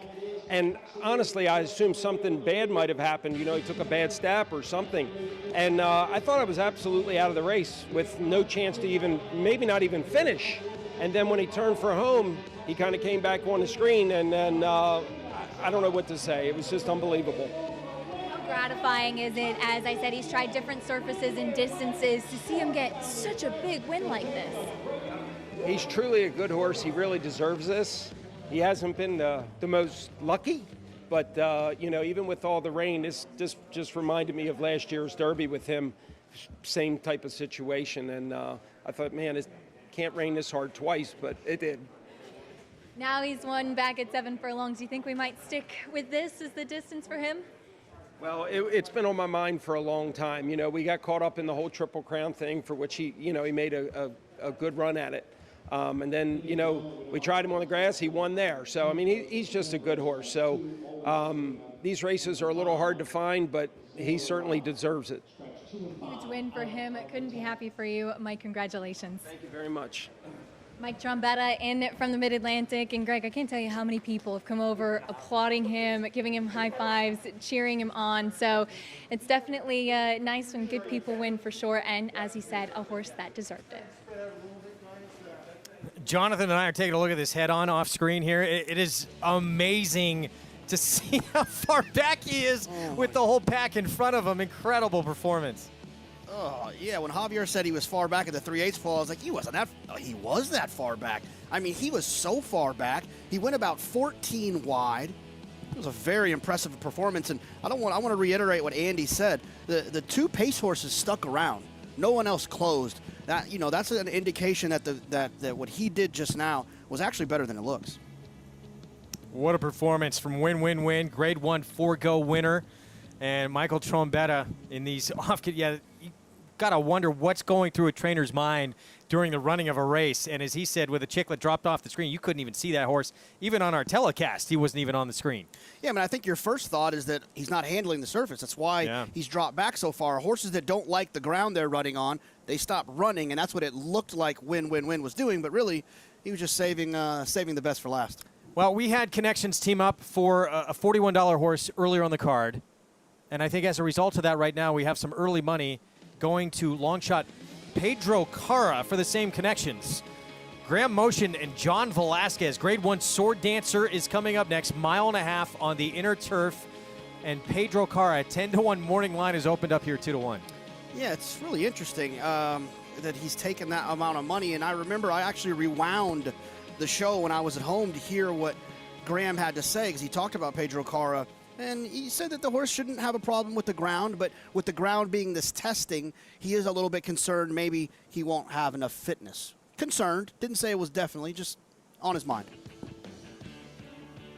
Well, for Sadler's Joy, he's looking for a little redemption.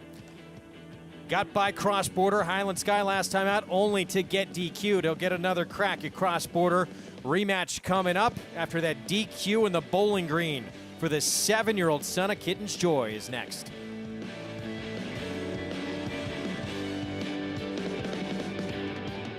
Deep in the heart of horse country, from these Kentucky hills has sprung a legacy rivaled by few. From the all-time greats of yesterday to the breed-shaping bloodlines of today, our roots hold strong with the promise of tomorrow. For over a century, our passion has guided us to where we stand and everything we stand for. Claiborne Farm, the tradition continues. When success occurs again and again, it's more than good fortune. It's building a legacy of leadership. It's standing sires of nearly 1,000 graded stakes winners, over 250 Grade 1 winners, 22 champions, and 17 classic winners. For 5 decades, Lane's End is one proven formula for success. Win. This is what we stand for. He's very athletic, very balanced. He's got all the right parts in all the right places. He's a very good mover on the end of a shank, and he's a great mover out in the field, so he's got all the parts. So when you pull him out of the stall, it's a wow. This is a colt by Runhappy out of the AP Indy Mare Orate. He's got a lot of size, a lot of scope, beautifully balanced, and looks like a classic distance horse, much like we've seen with a lot of the Runhappies. Runhappy, standing at Claiborne Farm. Whether you like it hearty, hot and spicy, smooth and creamy, or loaded with veggie flavor, the Petaluma Creamery offers the highest quality 100% organic, non-GMO cheese money can buy. Made with the utmost respect for our happy cows and the land they roam free. Visit SpringHillCheese.com and shop our extensive line of delicious cheeses and dairy products. Pick your favorites and we'll ship them right to your front door. Petaluma Creamery, the best dairy products come from the happiest cows. Frank conversation. Idaho set down to Rupp splits horses. On the outside, Bigger Picture is coming on with Money Multiplier. Here's Money Multiplier down the center with Bigger Picture. It's now down to these two. And on the far outside, Sadler's Joy is coming on strongly. And here he comes. Here he comes to win. Well, that was the Bowling Green from August the 1st here at Saratoga. Sadler's Joy crosses the wire first. comes in on cross border and would get disqualified. This is the race from 2017, however. But still from the performance when they met again, or when Sadler's Joy, I should say, met cross border. Now going to try and get a little redemption this afternoon. Cross border on the board at 5-1. Sadler's Joy 3-1. And for cross border, something about Saratoga, he just really comes into his own. 5 for 5 here. He was 3 for 3 last summer. A win here. He's 3 for 3 this summer. And here's the race I was just talking about. Sorry. He does like it up here. And on the outside, you'll see Sadler's Joy with those, I think that's navy and yellow silks, 6 saddle cloth. Looks like he's going to win pretty easily here, but he took a little bit of a left turn and unfortunately was disqualified out of this one. Cross border ran well enough, was put up there for victory, and cross border's had a great meet already. Have you accepted this yet? Yeah, it took me 28 days to get over it, but I'm over it now. So well, since that Grade 1 win of the Sword Dancer in 2017 for Sadler's Joy, it's just been a lot of tough luck here at Saratoga for him. Yeah, I mean, but that's his style, right? He comes from way out of it, so he's always going to be pace dependent. He really appreciates the 3 turns here at Saratoga. Other racetracks, you don't necessarily get that. Downstate at Belmont, you don't get the 3 turns. So, and then the concern now is like Tom Albatrani had mentioned, that he's concerned about the ground. And he's done fine on not firm turf. He's got 3 wins out of 10 tries on not firm turf, but something tells me this is going to be the most not firm turf he's ever run on. Yeah, we got a ton of rain. There's cross border, the 6. It is not easy to win 3 times at a meet. Cross border trying to do it back-to-back summers here at Saratoga. Get ready for the Kentucky Derby September 5th with a Derby bankroll builder. Bet $50 to win on a horse of the Sword Dancer, and win or lose, you'll get a $20 bonus to bet on Kentucky Derby Day. Visit NYRABets.com for all the details. Let's check in with Andy Serling. Thanks, Greg. It's an interesting situation for 3 Diamonds and Mike Maker, because when they ran the Bowling Green, they used Marzo as a rabbit. Now, Cross Border is the more talented of the 2. He's also faster than Marzo. And on this turf course, speed is at a premium. So I wonder if they're going to be more aggressive with Cross Border today and try to wire the field. We saw how well Speed did, albeit on the Mellon turf course earlier today, but we had taken a lot of rain in that course right before that race. So I think you have to be concerned that even at this long distance, gaining ground might be difficult to do. So I wonder if Cross Border will get a more aggressive ride. Now, I liked Pedro Carra in this race. I also thought Pedro Carra would be about 6-1 in here. Well, one of my many bad opinions today. Pedro Carra finished second, beating a nose in the inaugural running of the Jockey Club Derby, a race that will be remembered in a time capsule probably forever.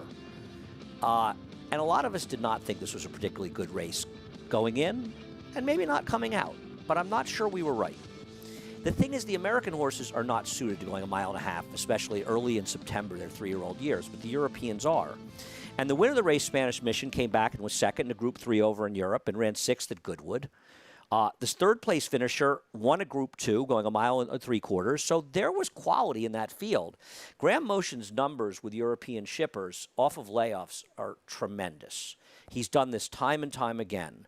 So should have no problem with the distance. What scares me, though, is he may not have much early speed, and that worries me a little bit. We'll see if John Velasquez can get him closer. I'm not betting him at 5-2. I thought he was an interesting alternative because there are some quality in here if he was 5-1. 5-2, guys, too low for me. Bad value. Well, Graham Motion feels there's no, and there isn't. There's no standout in this division, and he feels that Pedro Carra can really make a statement this afternoon. He feels like he is on par with this group, and the board now, bettors reflected, they believe it as well. Yeah, I mean, these horses kind of all beat up on each other. Channel Maker and Sadler's Joy are probably running against each other 97 times, it feels like.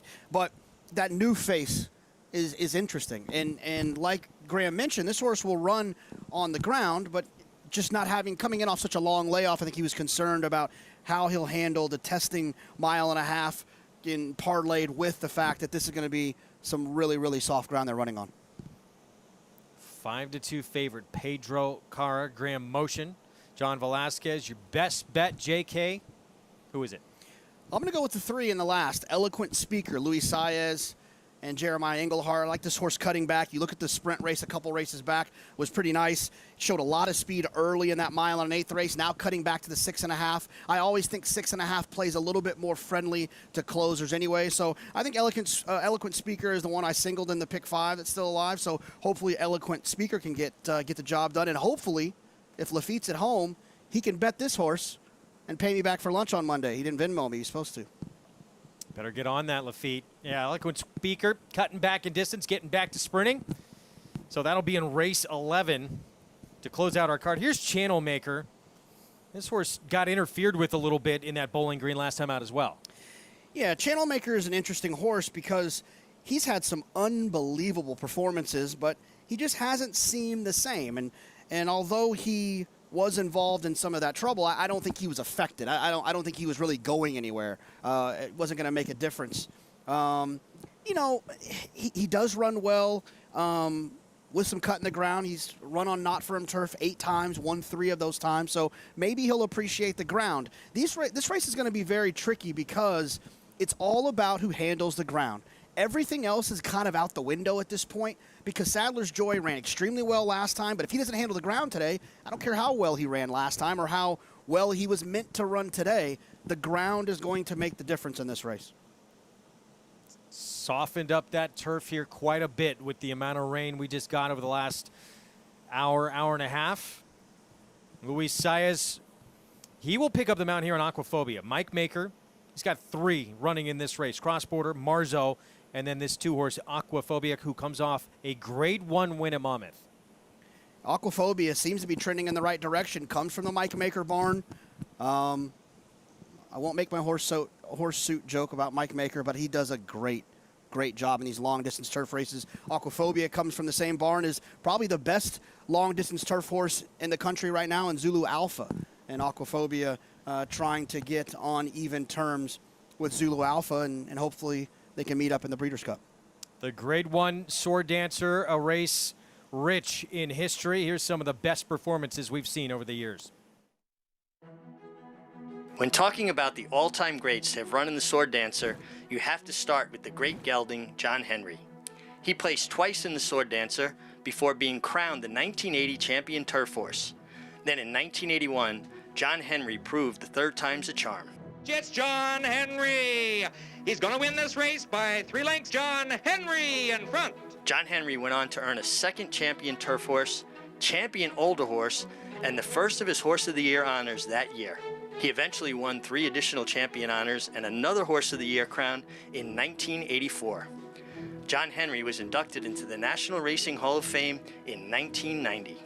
1992 was the first running of the Sword Dancer at Saratoga, which had previously been run at Belmont Park. Fraze, French for strawberry, won his first Grade 1 event in the Sword Dancer. Fraze and Jerry Bailey really working on him, and Fraze is going to do it. He wins the Sword Dancer by 4. Fraze would go on to run last to first in the Breeders' Cup Turf that year. In 2004, Better Talk Now had a breakthrough performance with his first of 3 starts in the Sword Dancer. But here comes Better Talk Now, who surges past to take the lead. Better Talk Now won the Breeders' Cup Turf that year on his way to earn over $4.3 million in his career. In 2014, the Sword Dancer became the 2nd American win in a string of 4 Grade 1 wins in a row for Main Sequence. And Main Sequence fires very late in the game, coming down to the finish, imagining Main Sequence, here's the finish! Main Sequence got there! He eventually won the Breeders' Cup Turf and earned Champion Turf Horse and Champion Older Horse honors. 2015 and 2016 was the 6th time a horse won back-to-back Sword Dancers. The globe-trotting Flintshire, already a Grade 1 winner in France and Hong Kong, earned his first Grade 1 win in America. That next year, Flintshire would win again before earning the Champion Turf Horse honors. Flintshire just strides away. Oh, what a racehorse. Flintshire earned just over $9.5 million in his career. Flintshire, he was the ultimate globetrotter, and what a bankroll he amassed, as you heard from Mig. It's a Breeders' Cup Challenge Series win and you're in event for the Breeders' Cup Turf. Here's what's at stake today in this edition of the Sword Dancer. Automatic entry into the Longines Breeders' Cup Turf November 7th at Keeneland. $150,000 entry fee paid by the Breeders' Cup, $10,000 nominator award, and travel allowance if stabled outside of Kentucky. What a list of runners who have won this race in the past with anticipation. When he won it, that was part of a 3-race Grade 1 win streak. As we take a look at our current favorite in here, Pedro Cara for Graham Motion, the 4-year-old who we got to see last summer at Belmont in that Jockey Club Derby Invitational. Yeah, I think this horse is taking a lot of money because, like we talked about earlier, it's all about the ground in this Sword Dancer, and I think they feel like Pedro Cara is the one who's going to handle it best. But fitness is going to matter a little bit too. Here's Sadler's Joy, 7-year-old son of Kitten's Joy, Tom Albertrani, DQ'd out of that win in the Bowling Green back on August the 1st at this meet. So a chance to get a little payback here on Cross Border. He's 7-2 on the board. Yeah, the good news for Sadler's Joy, like Andy mentioned, the pace, whether it's Marzo or Cross Border, should at least be honest enough considering the conditions. I think that someone's going to try to be aggressive. Mike Maker's got a few in here, so he can try to be aggressive. I wouldn't be surprised if Corelli isn't forwardly placed with Joel Rosario. So it just feels like that they're going to run a little bit. So if at least Sadler's Joy has that in his corner. Jonathan, you drinking on the set? You can. We're all friends here. There's going to be a fast pace in here? Really? It's going to happen? Well, I didn't say they were going to go 44 and change. But they may go 44 and change the first quarter after all that rain we got. Jonathan, I don't even know if we could judge what a fast pace would be, right? I think anything under 53.5 might be flying. I'm actually not joking. I don't know how you would judge it. What do I really think is going to happen here? Honestly, I think Cross Border is going to wire the field. I'm gonna pull an audible and say Cross Border is going to go and he's going to wire the field. That's going to be my call. Jose Ortiz on Cross Border, the horse who loves it here at Saratoga, looking again for another 3-win summer here in upstate New York as we go to Maggie Wolfendale. And we'll take a look at 2 of the 3 horses here for trainer Mike Maker in this Grade 1 Sword Dancer, beginning with Cross Border, who is looking to keep that perfect record here at Saratoga intact and go 6 for 6. Well, as he makes his 3rd start of this Saratoga meeting, I'll be honest, he looked better in his previous 2. You know, sometimes the racing catches up. Then again, I thought this last year with him when he made his 3rd start here at Saratoga, but that was in a state-bred second level allowance, not a Grade 1. It's just kind of his coat's going the wrong way. His energy level isn't quite the same, and we'll see how he negotiates the soft turf as we'll take a look at his stablemate here, and that's number 2, Aquaphobia, who's turned into what Mike Maker does, a Grade 1 winner going really long on the turf. And he looks phenomenal.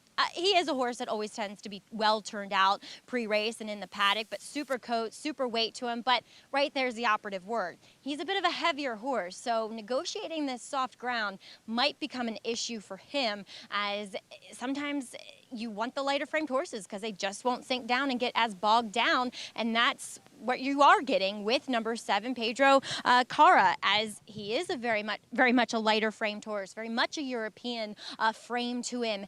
He looks incredibly fit as well. I know Graham expressed some concern about the layoff dating back to 6 months or so, but as far as my eye can tell, he looks fit. He looks ready to go. He is equipped with a hood, which he typically wears. It's kept him very calm. He was a little bit warm when he first walked in here, but not so much to be concerned about. But he looks ready, and he looks like a horse that is going to appreciate the going here. Greg?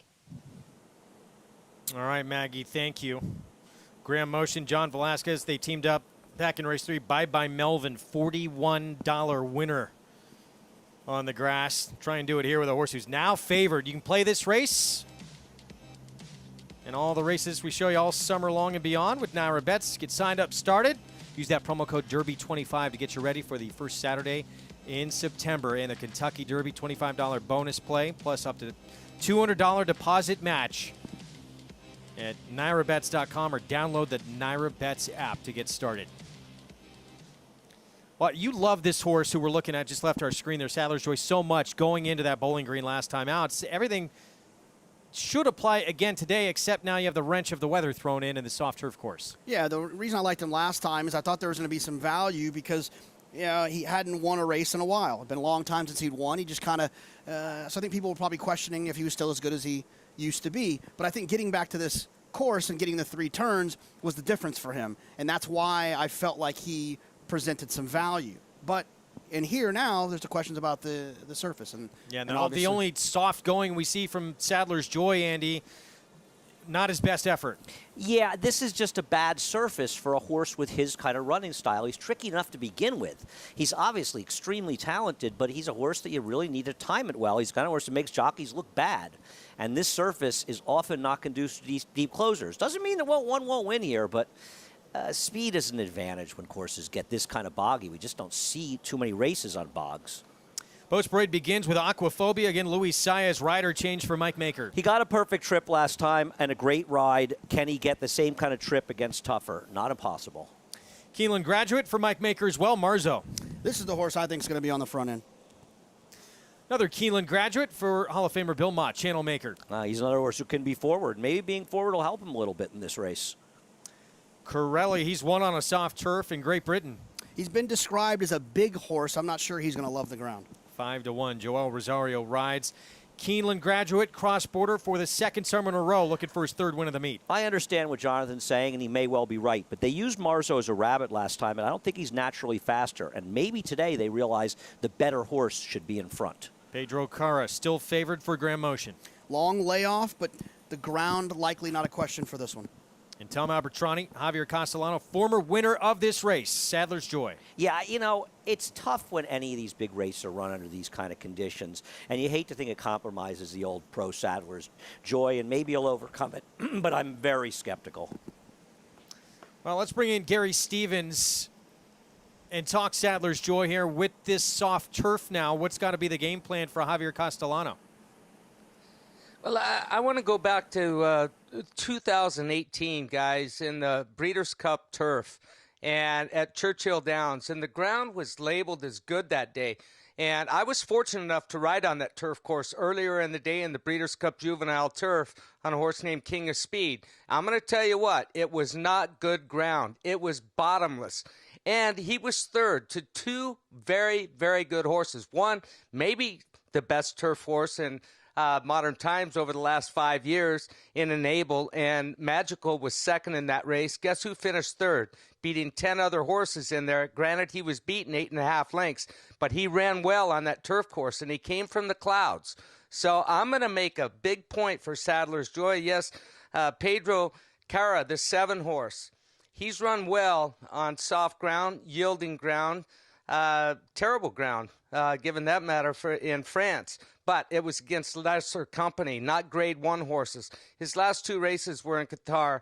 And yes, one of them was a grade 1. But I have never heard of any of the horses that placed in front of him in his last 2 races. So I question the class if they were true grade 1s. And I'm not knocking the racing over there. I'm just saying that he has never faced the likes of a grade 1 winner in Sadler's Joy. So I think Sadler's Joy will handle this ground. I think he's the class of the race, and I think that he makes amends for getting his number taken down in his last race. Guys? All right. Obviously that Breeders' Cup turf, Enable, she's one of the greats we've seen on the turf in a long, long time. Oh, yeah, she was magnificent that day as well. She came really wide off the turn. Check that race out on YouTube. But that's a great point. I mean, look, Sadler's Joy can absolutely win here. It's not an ideal circumstance. And like Andy mentioned, he's already got so many things that have to fall perfectly in place for him. I don't think you want to add one more thing to the list of things he's got to worry about. I also think that people at home should understand that the difference between a Group 1 European and a Grade 1 American horse on turf is like an ocean of difference, and it's a literal ocean of difference. Probably Group 3 competitors over in Europe could be competitive in our Group 1s, and they have been in the past. So while Pedro Cara has not necessarily faced the top Europeans by any stretch of the imagination. The fact that she finished ahead of a horse that won a Group 2 when he finished second in the Jockey Club Derby shows that he can compete with Group 2 quality horses over in Europe. I don't think Sadler's Joy would get a sniff in a Group 2 over in Europe, even under the best of conditions. We'll never know. He's based here, but okay, 7-2. We'll see how he handles this soft going this afternoon. 7-year-old trying to add his second Grade 1 sword dancer to his resume. Let's go to Acacia. And Greg, we had some conversation about Marzo and Cross Border and who might be going to the lead. So I thought I'd go right to the source here with Kirk Wyckoff from Three Diamonds Farm, who owns those two. Kirk, what can you tell us about how you think these two might be positioned early in the race? Look, they both have enough speed. I think we left it up to the jocks. Whichever breaks better, we'll probably take advantage of that opportunity because we know speed is important on a boggy track.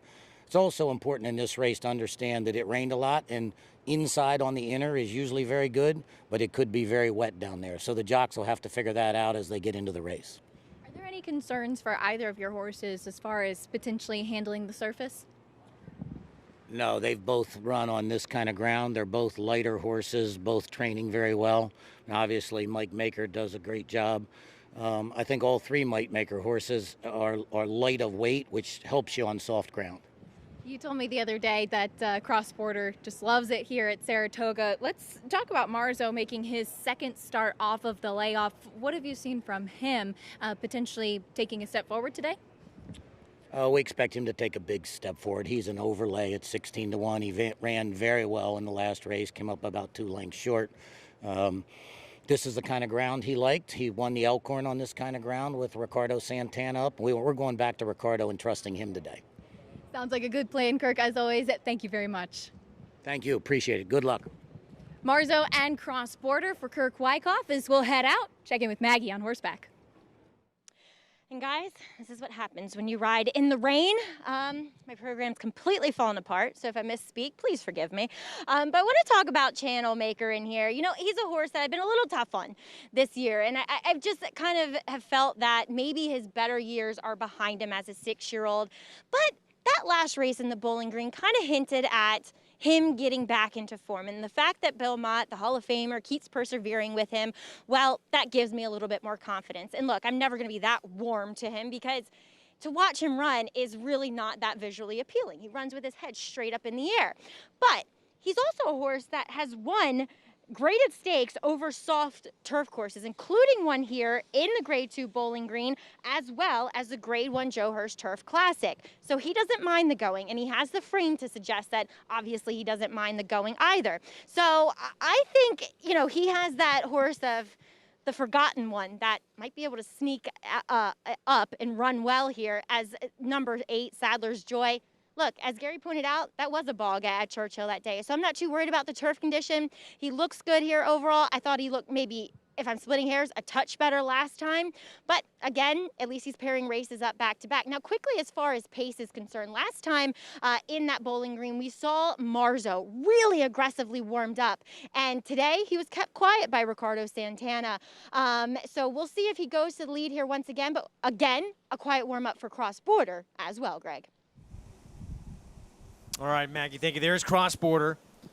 And even though he clearly got interfered with, but got it via DQ. So, again, trying to get his third win of this meet here coming up, Jonathan. I want to quickly say something. This is a bog. We just got an enormous amount of rain.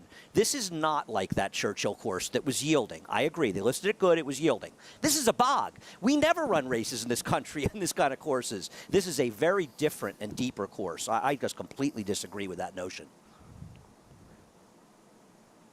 Favorite, by the way, has now become Sadler's Joy at 3-1.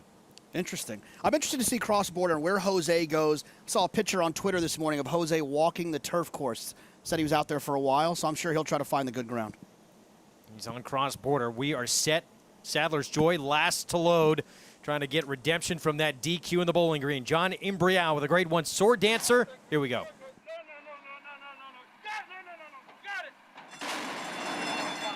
And they're off. in the Grade 1 1.5 Sword Dancer. And Marzo was away well. On the outside is Channel Maker. Channel Maker with a narrow lead over Marzo here in the early going, and Corelli is next in third. Then it's Cross Border, who's running in fourth. Pedro Cara on the outside runs in fifth. And down towards the inside there is Aquaphobia. Saddler's Joy trails the field in seventh. As they move around the far turn, come for the top of the stretch the first time. The opening quarter mile over the soft turf in 25 seconds. Channel Maker leads here. Aquaphobia is on the outside, next in second. It is a Channel Maker, the leader by a length and a half.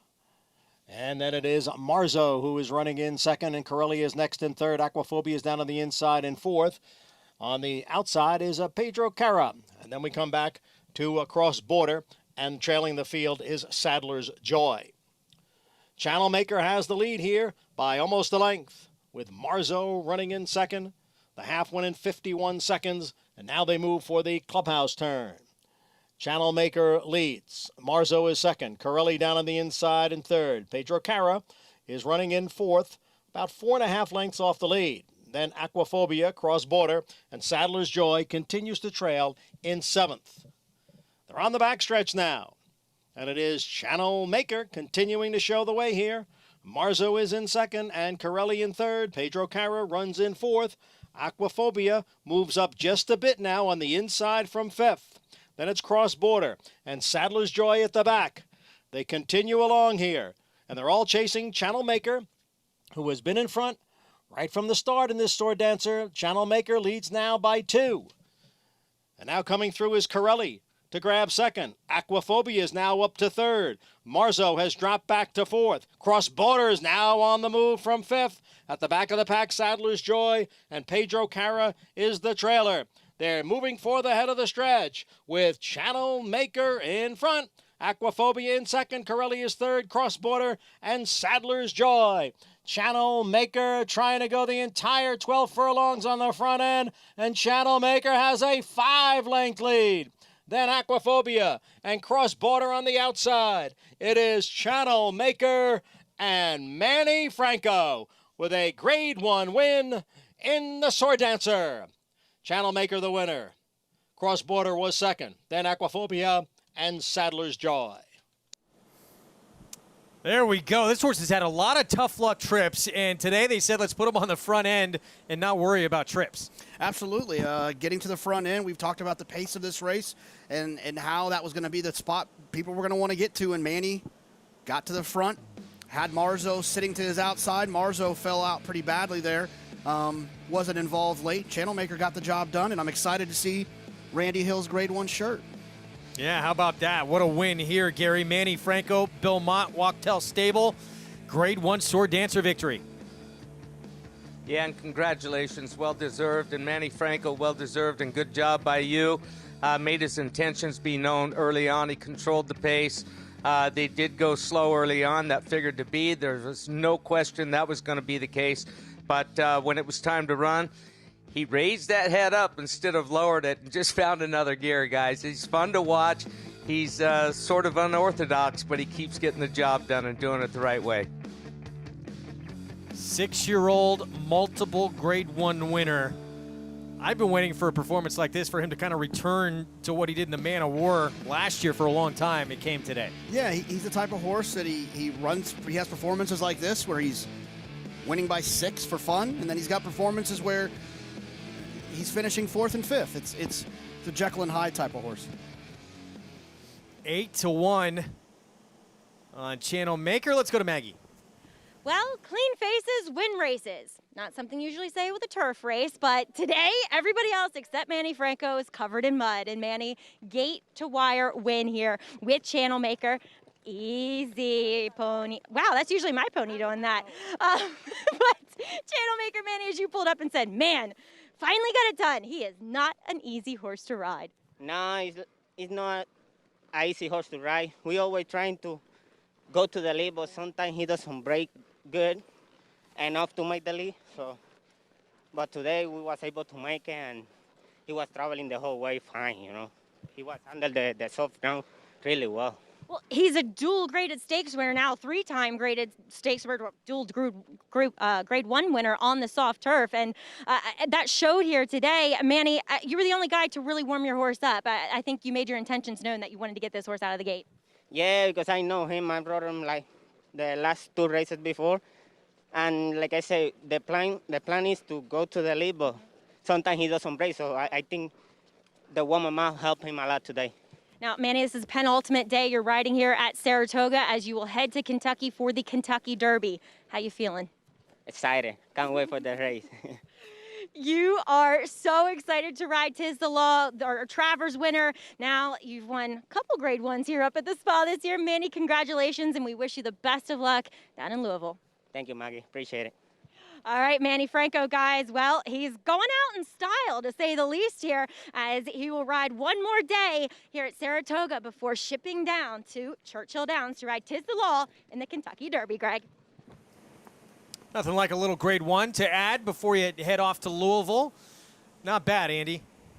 This is a really great moment, right? To see Manny Franco, who's going to the Churchill with a chance to do something I think a year ago he could never have imagined. And to win a grade 1 with the last grade 1 we're going to run in Saratoga before he goes to Churchill has got to give him great confidence going forward. So I feel like in a crazy day of crazy weather, this is a real feel-good moment. And also seeing the old pro channel maker showing under the right circumstances with his crazy head action, he can still get it done. A ray of sunshine on what has been a somewhat gloomy but fun day of racing. He does keep that head high when he runs, doesn't he? He does. Like he's reaching for something. Found a grade 1 this afternoon on the front end under Manny Franco, who first Saturday in September will be aboard Tiz the Law, trying to keep that Triple Crown dream alive after winning the Belmont Stakes, and added the Runhappy Travers for good measure. We'll be back. More Saratoga Live on the way right after this.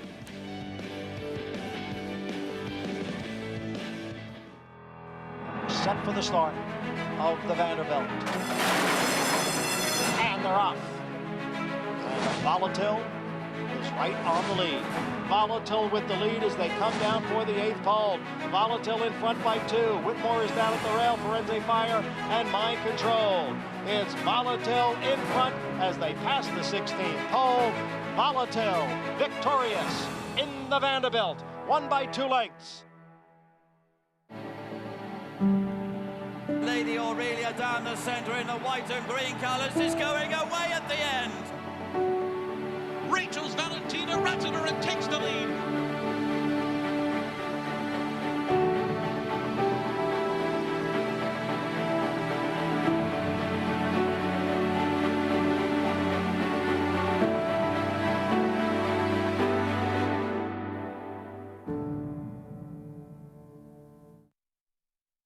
Welcome to the 2020 Keeneland September yearling sale. Though these are challenging times, they are indeed a time of great opportunity. This sale will showcase some extraordinary offerings, not the least of which is the first crop of Horse of the Year Gun Runner. He's the Horse of the Year, and he's Gun Runner! The Son of Candy Ride was a 6-time Grade 1 winner by a combined 30 lengths, with career earnings of over $15 million. We'll start the bidding.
Back on Saratoga Live. Welcome to those rejoining us on Fox Sports 2. Good to have you back with us on the program. It's brought to you by Naira Bets. Bet any track, anywhere, anytime. Download the Naira Bets app or go to nairabets.com to get involved. Channel maker Manny Franco puts his horse on the front end, and he goes gate to wire for the victory in the Grade 1 Sword Dancer. Pick 3 paid $425. If you're alive in the pick 5, that's a good sign. 2 legs remain. Let's go to Acacia Courtney. Pleased to be joined by winning owners Dean Reeves and Randy Hill, some of the most enthusiastic guys you'll see on the racetrack. And Randy, you said the Grade 1 shirt. It worked out today, huh? Yeah, it is. This I wore it for the Grade 1. I'm glad you sent a picture to Jonathan. I hope he's still looking. Absolutely. And Dean, talk about this horse, Channel Maker. As we know, he's not the easiest horse out there with his head carriage, but he was out there in front. What were you feeling when you saw him setting the pace? Well, early on, I thought Manny had him in a great position. He broke well. He said afterwards he had a lot of horse. So he just took his time, got him in position, and he got going early into the turn, and he just left everybody. So it was spectacular ride, and the horse came, he did the job. Randy, we've seen your success with Vekoma now, but Channel Maker was your first Grade 1 winner as an owner. What does this horse mean to you? Well, after 20 years of getting my first Grade 1 winner, he means a lot to me. And he finally got the ride we wanted. As you know, he's very hard to ride. Manny fits him well. But the thing that people didn't realize is that he loves the soft ground. He's won 3 out of 4 on the soft ground. Today's 4 out of 5. So, but I thought it was a spectacular performance by the horse. I really did. Dean, on to the Breeders' Cup now with him again? Well, that was the blanket they had on him, and it wasn't winning you're in. So I'd say unless Bill changes our mind or something, we're going to be at the Breeders' Cup. Sounds good, guys. Thank you. Yes. It'll be hard to change my mind to go to Breeders' Cup. So I would say you could count on seeing us there. I can imagine, guys. Thank you. Greg, you see the excitement here? Looks like, unless Bill says otherwise, on to the Breeders' Cup again for Channel Maker. And that better mean we're going to see that shirt again. It's a lucky shirt. He's got to wear it on Breeders' Cup Day. Something tells me Randy's got some other ones. He's got some other ones. Can you explain it to us? I love it, but I'm not sure what was going on there. I have no idea. Beautiful shirt, Randy. Beautiful shirt. I like it. $18 for the win on Channel Maker. We're going to go back and show you 2 legs remain in that late pick 5. What happened prior to our Grade 1 Sword Dancer. We had back-to-back Grade 1s on the program. This was our ABR race of the week in the Grade 1 Forego. And going out for the lead is a Mind Control. Funny Guys towards the inside as they race up the sloppy backstretch. Here comes True Timber. Now up to challenge, and Complexity is right there. In behind is a Mind Control. Fortin Hills on the outside. Their heads apart, 3rd and 4th. Funny Guy runs in 5th. Alongside is Lexitonian in the black cap in 6th. Whitmore is next in 7th. And then it is Forense Fire in 8th. On the inside, Everfast is racing in 9th. And then we come back to Majestic Dunhill. And way back and trailing the field is Win, Win, Win. The field goes around the far turn. The half was running 44 and 3. It is True Timber on the inside and Complexity on the outside. And just in behind is Lexingtonian in 3rd. Then Majestic Dunhill. Funny Guy is down towards the rail as the field comes into the stretch. And it is Complexity who has come away with the lead. True Timber. And on the inside, it is Lexitonian. And here comes Funny Guy now as they move down for the 16th pole. It's Complexity with the lead.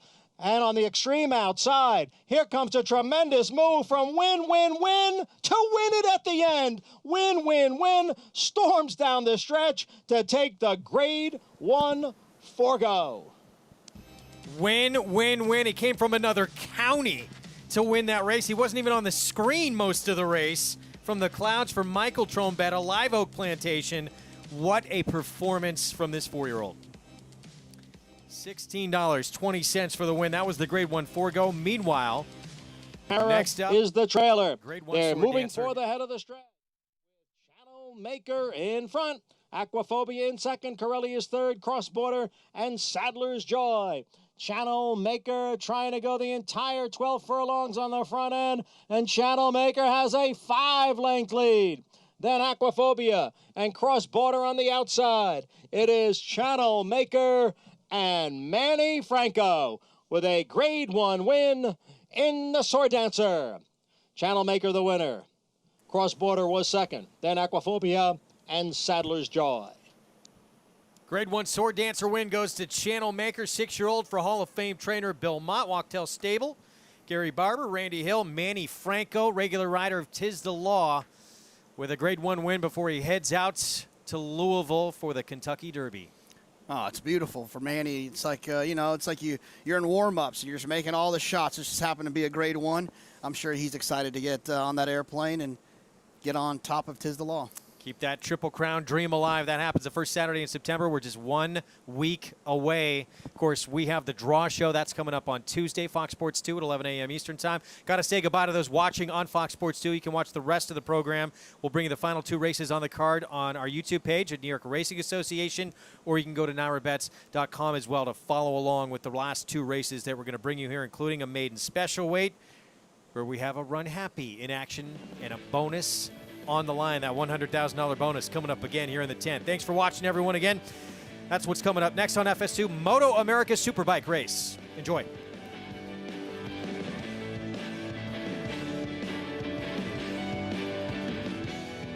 If your Runhappy 2-year-old wins a maiden special weight at Saratoga, Del Mar, or Kentucky Downs, you shall receive a $100,000 bonus.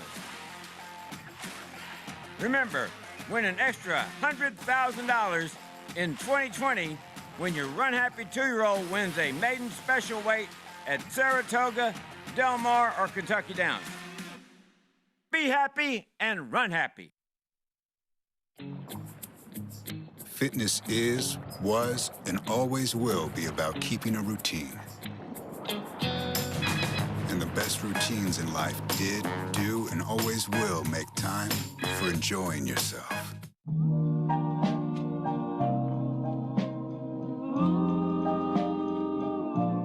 You look like a flower, each and every way. Constitution is best up-and-coming sire. He's beautiful, he's well-balanced. He's throwing classic-type horses and horses that can go on to be stallions. This horse has a chance to be very important. There's really nothing not to be excited about. He's done everything right so far. He's going to have a big career as a sire, even much better than he did it as a racehorse. Whether it be long, short, grass, dirt, they can do it all. He's over-delivered as much as any horse that I've seen. He's really a dream of a stallion. Racetrack Television Network brings you every race, from every track, on every screen, every day. With monthly packages starting as low as $5, RTN gives you great value and access to more live HD streaming and race replays than anyone. Visit RTN.tv today to sign up and watch on almost any device, including Roku and Amazon Fire. Use promo code TRYRTN for a 5-day free trial.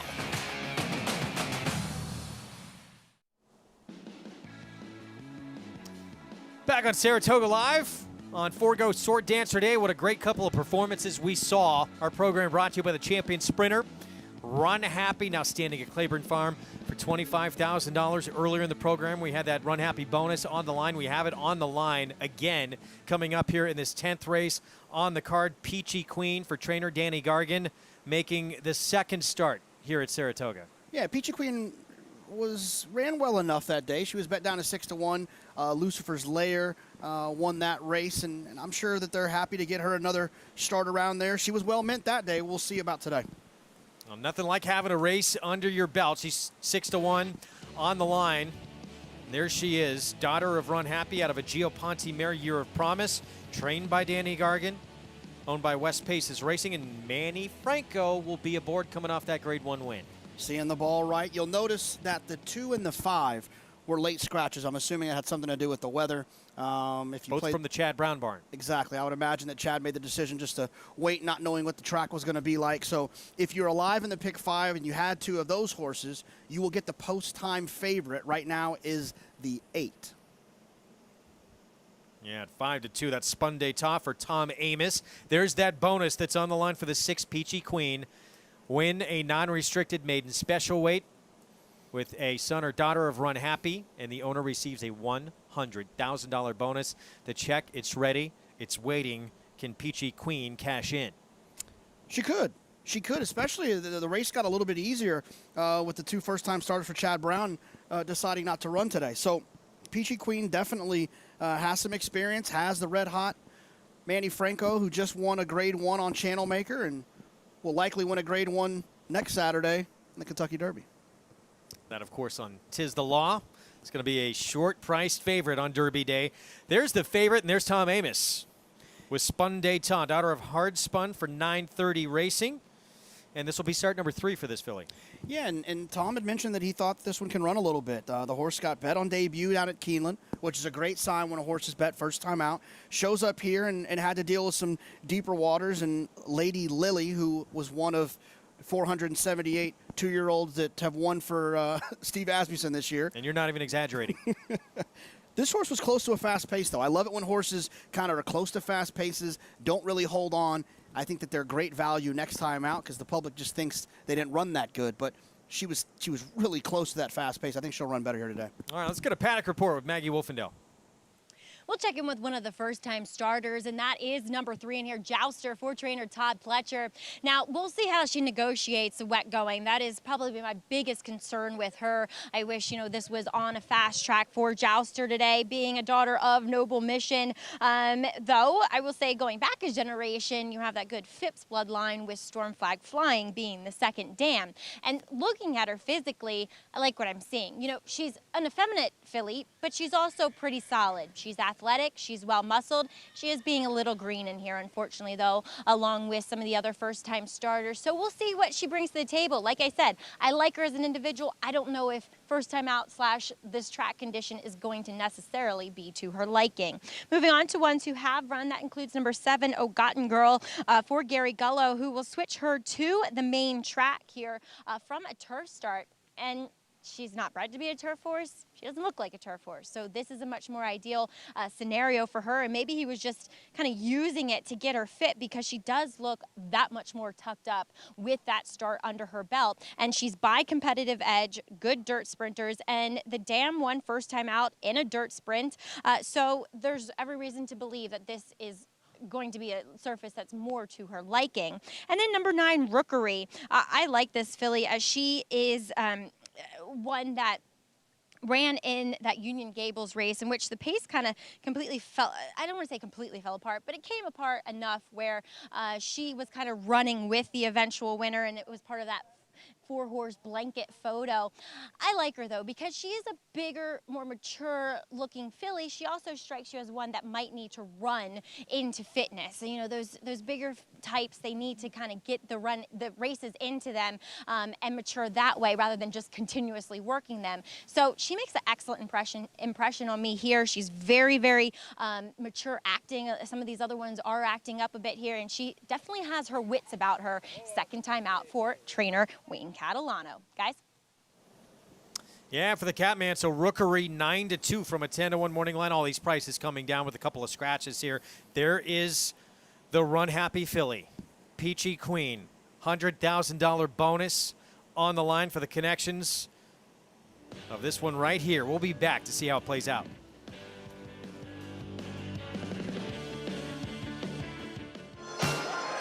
New York breds are New York tough, like Tis the Law winning the Florida Derby, Belmont Stakes, and the Midsummer Derby. Tis the Law! He's going to win the Runhappy Travers! Learn how you can be New York smart by becoming a New York breeder or owner to take part in a program that offers tens of millions of dollars in purse money and awards for owners, breeders, and stallion owners. Get with the program at nybreds.com. Warfront. This son of Danzig ranks among the world's elite sires, with Grade 1 winners on dirt and turf, and star performers both at home and abroad. Warfront's success as an international super sire is unmatched. Recent stars include War of Will, a classic winner on dirt and now a Grade 1 winner on turf. In the auction ring, Warfront was the #1 sire by highest average at Keeneland September, with yearlings bringing up to $2.9 million. Warfront, standing at Claiborne Farm.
Back on Saratoga Live, post-parade coming up here for the 10th on the card, a maiden special weight, 3/4 of a mile with a Runhappy bonus of $100,000 on the line. We start with Low Lady for Dale Romans. Yeah, this one seems to be working well, and I'm just looking forward to seeing Dale Romans' beard that he's been sporting lately. And a huge upset win yesterday with a 15-1 shot. Jouster, supposed to be a runner for Todd Pletcher. Yep, another one that's been running, training well for Starlight Racing. Johnny Velasquez, Todd Pletcher, lots of wins between the three of them. Capstone Girl went by, Jeremiah Engelhardt, and here's Peachy Queen, Runhappy bonus alive here. Looking for that $100,000 bonus, has some experience, and has Manny Franco. Gotten Girl 7-2. On the turf last time, didn't take any money. We'll see what happens here on the slop. Tom Amos sent out Spun D'Etat, third start this afternoon. The veteran of this group, the most experienced, making the third start. Tom, like this one, gets Luis Saez. And Rookery on the outside, second time out for Wayne Catalano. Yeah, that last race kind of fell apart, and Rookery, I think, took advantage of the kind of pace meltdown there. We'll see what happens here. So, Runhappy, sponsor of our program. That bonus garnered a lot of attention. Tremendous campaign that's been put together by Jim McInvale, Mattress Mac, and there's the check waiting to be paid out to West Paces Racing should Peachy Queen cross the wire first, the daughter of Runhappy here in start number 2 at this meet. Somebody's going to get that $100,000 check sooner than later. Manny Franco coming off a grade 1 win will pilot the Runhappy filly. She's 6-1 on the board. Nothing like having a start under your belt and getting that experience and see that improvement to that first to second start. Will that bonus be paid out coming up here in race 10 at Saratoga? Favorite remains the Tom Amos filly. Meanwhile, we see Jouster there in the background for Todd Pletcher. Her dam playtime. Well, her dam was champion 2-year filly Storm Flag Flying, as Maggie mentioned, which makes her a direct descendant to Personal Ensign.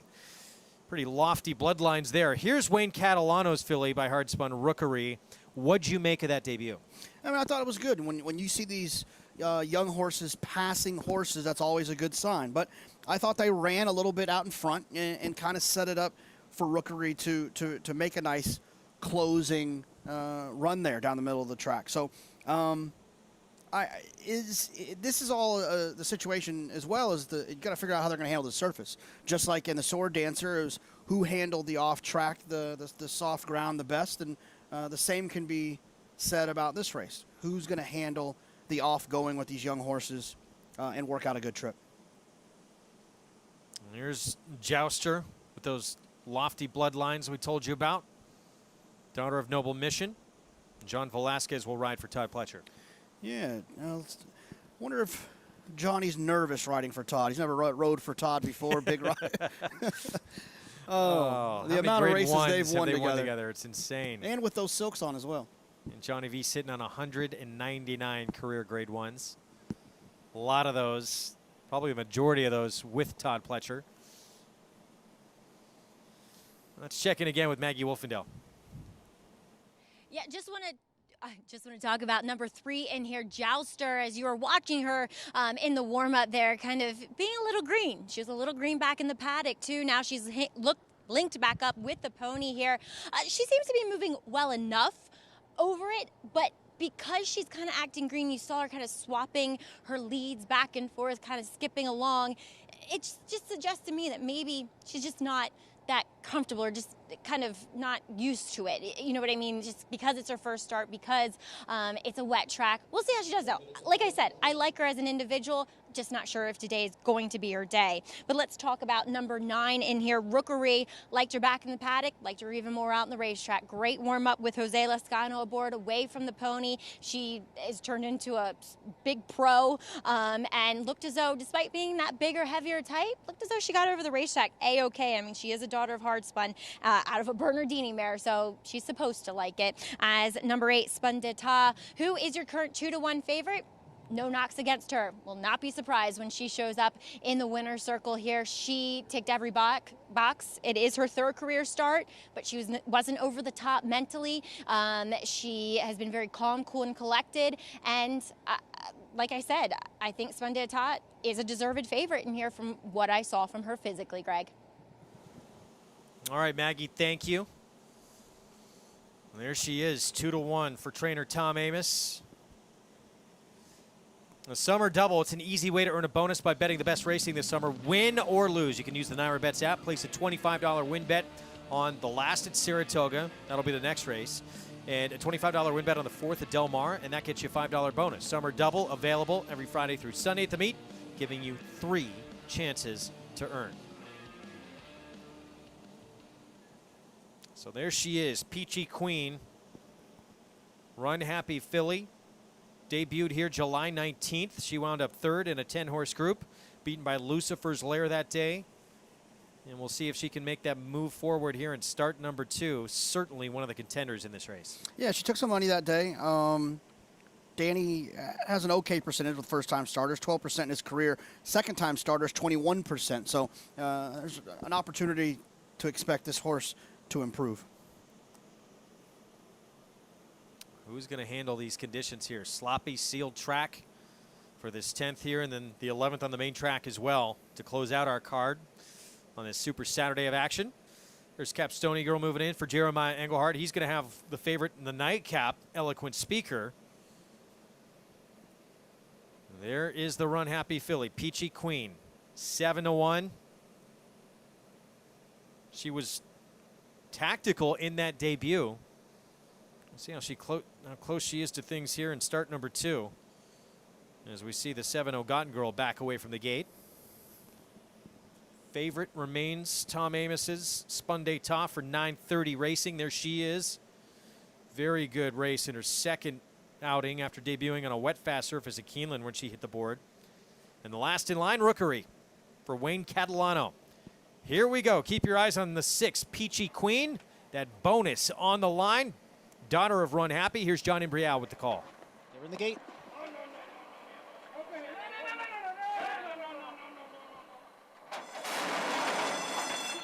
And they're off.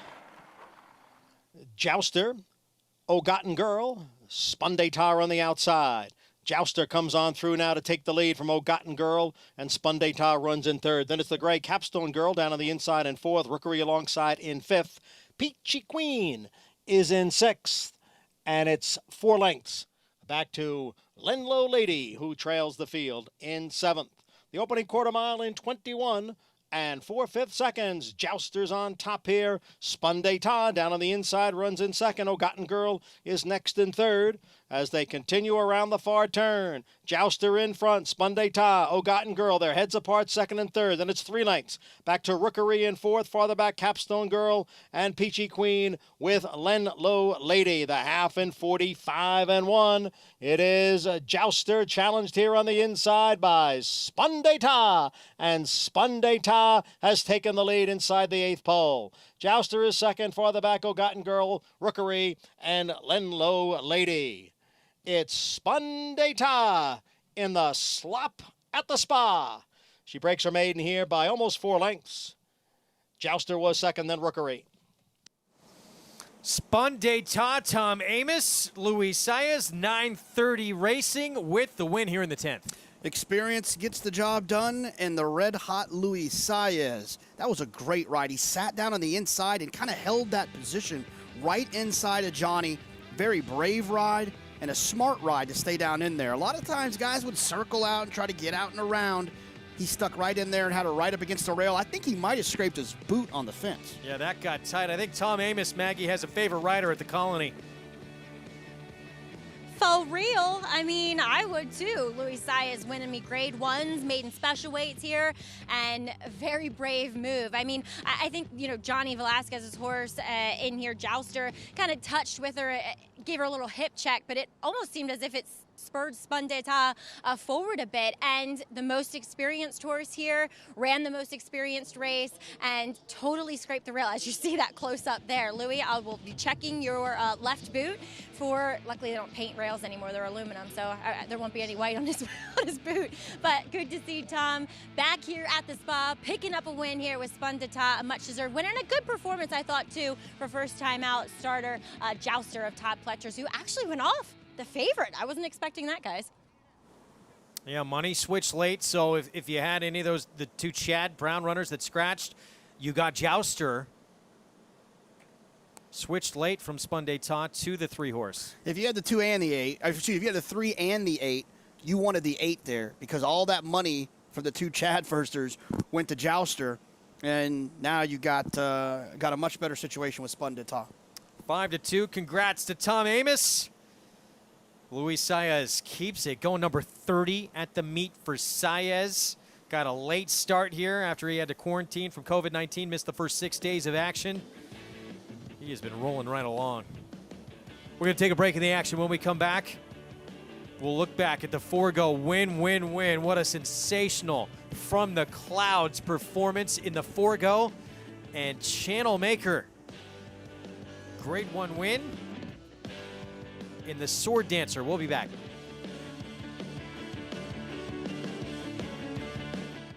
I was born inside this delta. Win, you win. Has taken command close to home. Win, you win. If they come down to the wire, and Minute to Stardom upsets them at 20-1.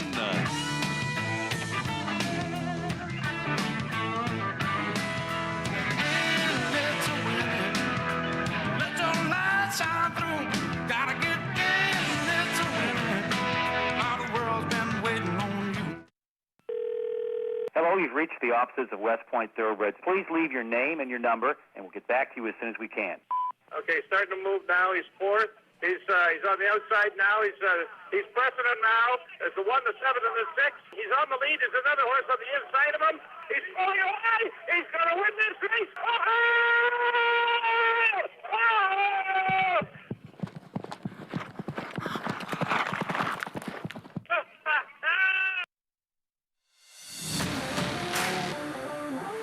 He's a very nice colt, very good mover. He's done everything we've asked as far as exercising, hand walking, and just handles everything in stride. He's got a great pedigree, he's got a great physical, but the thing I like the best about him is his walk.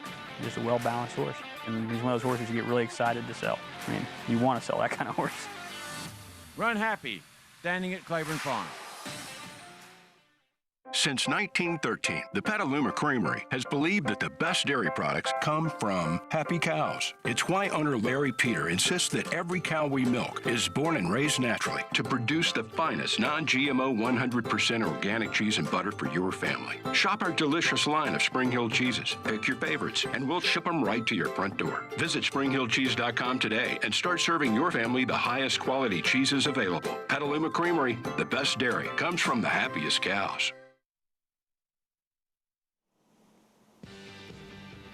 Back on Saratoga Live. Good to have you with us. Nightcap coming up. Our program brought to you by Naira Bets.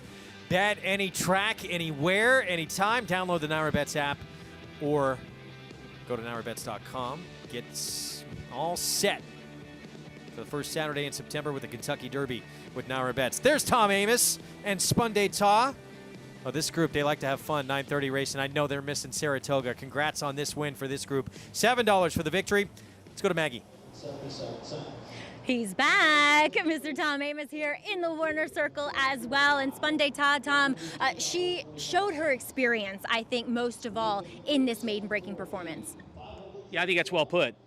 You know, she was made to wait behind the leader, and a lot of young horses that don't have the experience or a race or two don't necessarily take kindly to that. But she was willing to wait.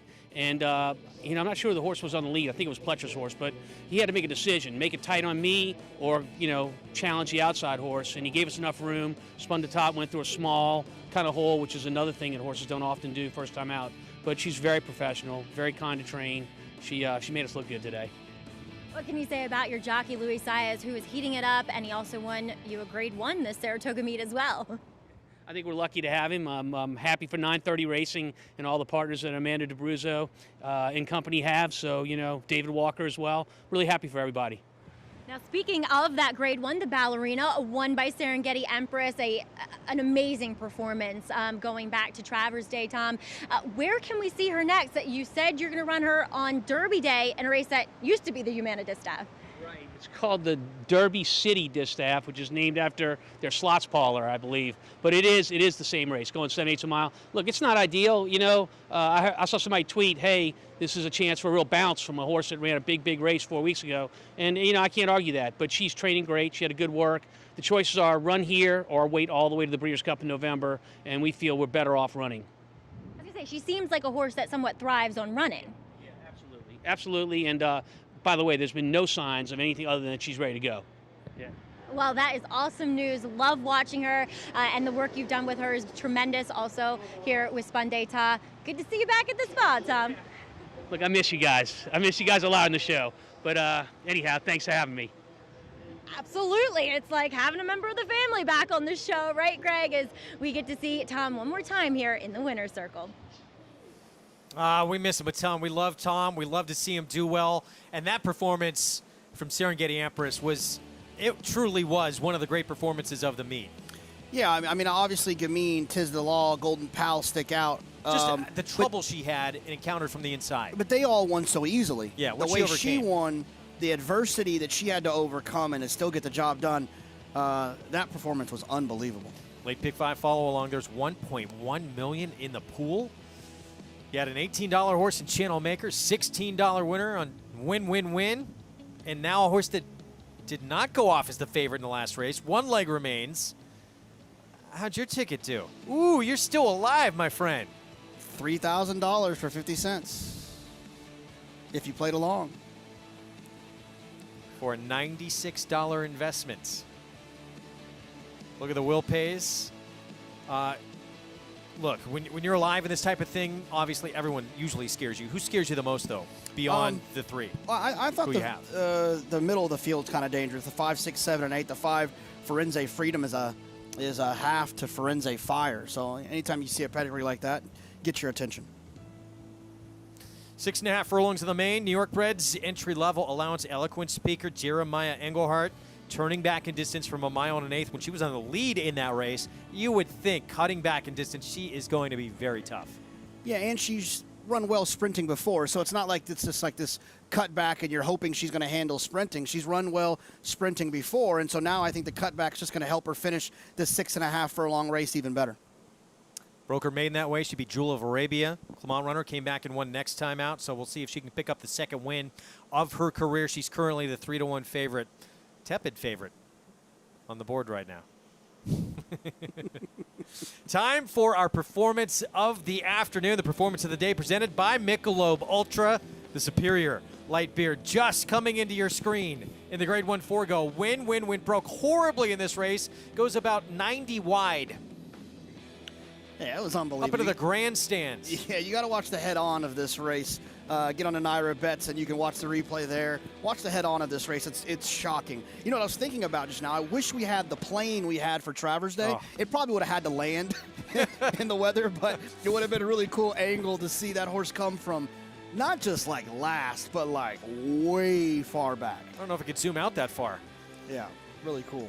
What an effort. And, you know, this horse mentioned the last time he'd run at 7 furlongs. He set a stakes record in the Pasco. Now gets back going 7 furlongs on dirt for the first time, and he catches a sloppy track and does this. This horse is going to be fun to watch going forward. We've had some 4-year-olds come back who competed in last year's Triple Crown, the Kentucky Derby, like Vacoma. Now this horse that are really putting together some nice campaigns. No, it's been really cool. And to think that his style, the way he comes running from out of it, when they go 6 furlongs in the Breeders' Cup, they always go fast early. It's so many talented horses, so many fast horses. He's going to get the pace that he wants to close into. Will he appreciate that 6 furlongs, or does he need the 7 that he had here? Might be better at 7, but going to be fun to watch, no question. It's going to be a fun Breeders' Cup this year at Keeneland. Still a lot more to be decided until we get there. We still have our finale coming up on this Saturday afternoon. See if JK can cash in the late pick 5. Eloquent speaker, the 3, the 5-2 favorite, trying to bring him home.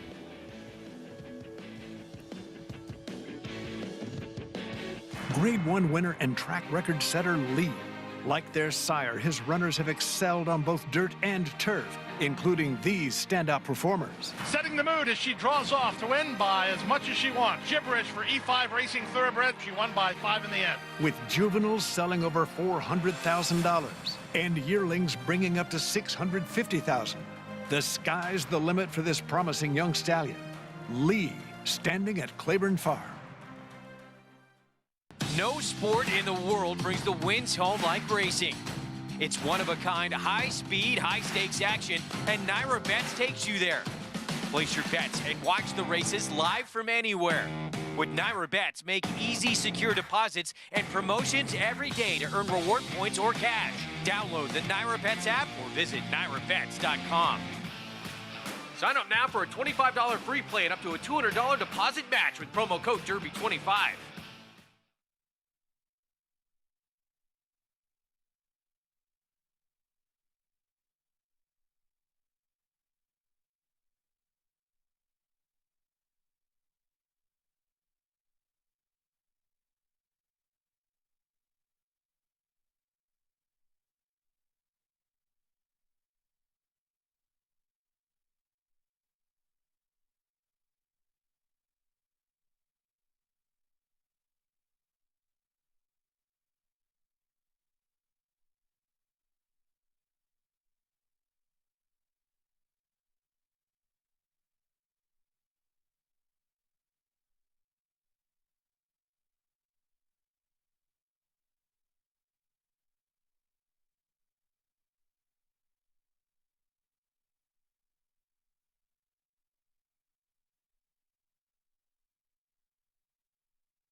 Back on Saratoga Live, our program brought to you by Claiborne Farm. 100 years of doing the usual, unusually well. Nightcap coming up. 6.5 furlongs for New York breds in this entry-level allowance. And on board, the favorite, a man who has had a crazy couple of weeks. He just can't stop winning. That is Luis Saez. Had a 9-win week last week, including a Grade 1 win in the 4-star Dave. Of course, we mentioned that Grade 1 win on Serengeti Empress for our colleague Tom Amos. He got a late start as well at the meet after coming down with COVID-19. Missed the first 6 days, and still he is on a roll here at Saratoga. Richard Migliori earlier in the week had a chance to catch up with Luis Saez. Louis, having a good Saratoga, but you missed the first little bit of the meet because you tested positive for COVID-19. Were you surprised? Because it didn't sound like you had any symptoms. It was a little surprise.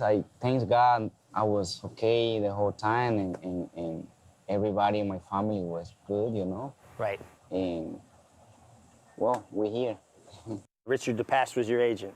Richard DePass retired, and Kieran McLaughlin had just retired from training and became your agent, and you guys have been doing terrific. What has that transition been like, going from Richard, who you were with for a very long time, to Kieran, who knows the game inside and out? Yes, it was great. It was one of the best things can happen to me, you know. Richard was like my dad, you know. He teach me so many stuff, and he always with me and my family, my kid, my wife. I don't want him to retire. I always telling him, don't retire, but it was a point, it was a moment that he said, I gotta go. So I was okay. And he, you know, he bring Kieran to be my agent. He's in Florida. We went to my house, and Kieran said he gonna get my book. So from that moment, from that time, was everything came well, you know. Well, and you guys have only been together a few months, really. Yeah. And you've already won 3 Grade 1 races together. No parole. Serengeti Empress, and now Holiday, I know that you can ride any kind of horse. You can come from off the pace, you can go to the lead. All three of those horses happen to go wire to wire. Yeah. You're aggressive. And I feel like when I watch you ride, you are a very good gate rider. Is that something that you just have a natural feel for, or is something you worked on? Yeah, I think it's natural. I always try to, you know, get my horses ready before the start. I always try to warm up pretty good, you know, like stand up well. Not all the time we break so well like that, because sometimes you stumble, horse not, you know, they don't break so well. But the horse has been running very good for me, so I just stay on it and you know, try to let them do their thing. Let them do their thing, yes. You win the Kentucky Derby. It's got to be the most incredible feeling. And then 15 minutes later, it's taken away via disqualification. You had handled that so incredibly well, much better than I know I could have. How are you able to keep such a great attitude? That day, that moment was amazing. It was something, the most bigger, you know, feeling I ever had. And then it was pretty tough, a little bit quieter, and I don't want to say too much because I believe in God. He always has something better for us. Oh, that's the filly that Luis Saez will ride. And there, yeah, Jeremiah, we heard at the Nantucket Reds on. He does. That's good news for anyone who has the 3 in here. They've worked for Christophe Clement. They're working for Jeremiah, too. He's gotten hot the last couple of days. Something about those pants. I don't know what it is. But Luis Saez, just incredible, especially what he's done over the last couple of weeks here at the meet. Yeah, we just saw him do it about 12 minutes ago for Tom Amos when he came right up the rail there. He's been remarkable. He's aggressive. He rides good horses. Not probably the best. He's not riding as good of horses as like Irad and Jose are, but he's still getting the job done. And he's a horse player's friend because you know where he's going to be. Well, this was eloquent speaker back in the maiden breaker at Belmont. This was Jose Ortiz aboard this afternoon, and this makes you think getting back to sprinting will be a good thing. Yeah, I mean, the horse ran fine going the mile and an eighth, and that day, that was the biggest question when we watched that race is, was Eloquent Speaker going to handle the mile and an eighth? There's no middle distance here at Saratoga. You can either go 7 furlongs or the mile and an eighth. And they tried the mile and an eighth, didn't work out, going right back down to the 6.5. So I've always found that 6.5 seems to play a little bit more friendly to closers. You know, obviously 6 furlongs, the most common distance run in North America, 6 furlongs on the dirt. I feel like sometimes just an opportunity for that extra half furlong to bite some of these riders who maybe move a little bit too early. There he is, 15 wins the last 8 days. What a roll for Luis Saez, looking to get number 16 here on the favorite, Eloquent Speaker, as we go to Maggie. She's a deserved favorite from what I can make out here in the paddock, as not only does she look just tremendous overall, but the turn back is essential, as you guys were discussing, and I don't think she should have too much trouble with the 6.5. We'll see how dynamics play out here. But also, I want to talk about her handling the track condition. She's bred to handle it, and you can kind of tell that too. And it's not as if she's that really lightly framed filly, but she's just that very fluid mover. She's very light on her feet, and you can see that in her walk and how she kind of throws her toes out there. So I think she shouldn't have any trouble getting over this sloppy track here today, and she is sharp, as you see Jeremiah Engelhardt on her head today. Sometimes you need a big guy on a horse's head who wants to just do a little bit too much, and so far he's keeping her at bay. Taking a look at one on the outside, that's a bit of a price in here. That's number 11, Paved with Gold at 14-1. I know it's been probably the most frustrating meet here for Horacio de Paz, but I'm still going to sing his praises. I think he does a tremendous job. And with Paved with Gold coming back, you would have to think that maybe this is just a starting point. But if things do heat up on the front end, she might be able to capitalize, because she comes back here and she's actually filled out quite a bit from 3 to 4, which I like to see. She isn't very sharp, though, and sometimes you want a horse that's turning back to a sprint for the very first time in their career to be a little bit more on the muscle, a little bit more engaged, and that's not the vibe I'm getting from her. She's very, very quiet here overall. So, but the other thing is this is the first time she's running over a wet track as well. I think she'll love it, given the fact that, too, she's a horse that has run okay over the turf as well. She's a little bit on the more narrow frame, so I think she's another one that should be able to skip over this going, Greg. All right, Maggie, thank you. Let's take a look at the mount that Jose Ortiz will be aboard, filling in for his injured older brother, Irad. It's Jose, who's atop the jockey standings right now. He's had a 3-win day this afternoon. He's got 48 to meet. There he is on Midnight Surprise, whose debut for Todd Pletcher. She was sent off the favorite here at the meet, July 25th, and she was a winner. Yeah, she took money that day. She ran to the money, and now she's coming back to face Allowance Company. Deeper Waters, obviously. All those horses you see behind her had never won. All the horses that she's going to be in the gate with today have won. So it's going to be interesting to see how that all unfolds. That 8, though, did come back in her next start and win next time out to break her maiden, so that flattered her form a little bit. We'll see. She's 9-2. Normally from this barn, that's a bit of a negative. You would think you'd see a little more attention on the board if this was a live runner. Yeah, just not a big body of work to go off of. You just have that one race, that one performance. So I just think a lot of the money is going towards the 3 Eloquent Speaker, and I think that has a lot to do with it. Again, get signed up, play along. Naira Bets, use the promo code Derby25, get you all set for Kentucky Derby Day. Free $25 play plus up to a $200 deposit match upon sign up for new members. Go to NairaBets.com or download that Naira Bets app to get involved and get you ready for the first Saturday in September. Kinky Socks, big long shot's going to kick off our post-parade here. David Cohen will be aboard. Was wide last time. Now down on the rail, we saw Luis Saez run right up the rail in the last race. Eloquent Speaker, the favorite, Luis Saez for Jeremiah Engelhardt. The cutback, Luis Saez, this is the most likely winner. Bustin' Scones ran good from a stalking position at this level for Amira Shishakli last start. Yeah, the only concern is Amira Shishakli is 0 for 25 for the meet. Forense Freedom, 15-1, Jose Lezcano. A half to Forense Fire, who we saw run in the Grade 1 a couple of hours ago. Interesting horse. Flash, Pack, and Barbie, 8-1, Manny Franco. Yeah, ran well a couple races back when they dropped this horse, and then ran well last time against Allowance Company. Here's the Pletcher filly, Midnight Surprise. She went first time out. Yeah, took money first out, and is the second choice on the board in this one. Beware, Miss Jimmy. Wow, 4 for 6 on an off track with 2 seconds. Yeah, I would not make the mistake of dismissing this Finger Lakes runner. This one's also runs well on the off, like you mentioned. Big chance. Fight on Lucy, 28-1, Raylo Gutierrez. Yeah, Pat Kelly looking for the first win of the year. It's the 11, paid with gold, Horatio de Paz, taken over from Todd Pletcher. It's a long layoff, 244-day layoff. See how this one runs fresh. Stretch the story there in the background. Junior Alvarado for Eddie Barker off the claim. Yeah, claimed off of Christoph, and in all 6 starts, Christoph ran this one on the turf. Eddie Barker switching to the dirt. Pot of Honey, the 10 is out there somewhere at 26-1 on the board. Eric Cancel, Gary Siaka.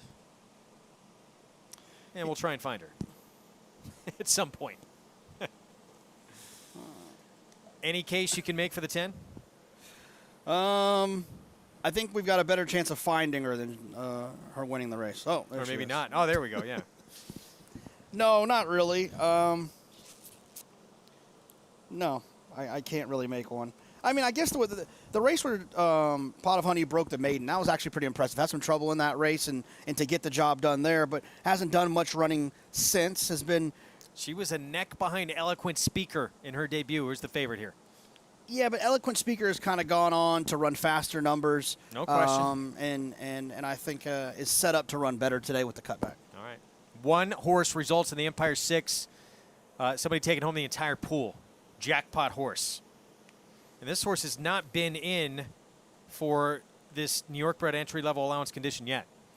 No, this horse actually has done some running in stakes races. So coming down here to run in this allowance race. Surprised Kelly Breen, by that. Yeah, it's a little surprising. Kelly Breen's won a couple races here at the meet also as well. Surprised to see this a jackpot horse. Yeah, I mean, this is a drop in class for Forego Freedom.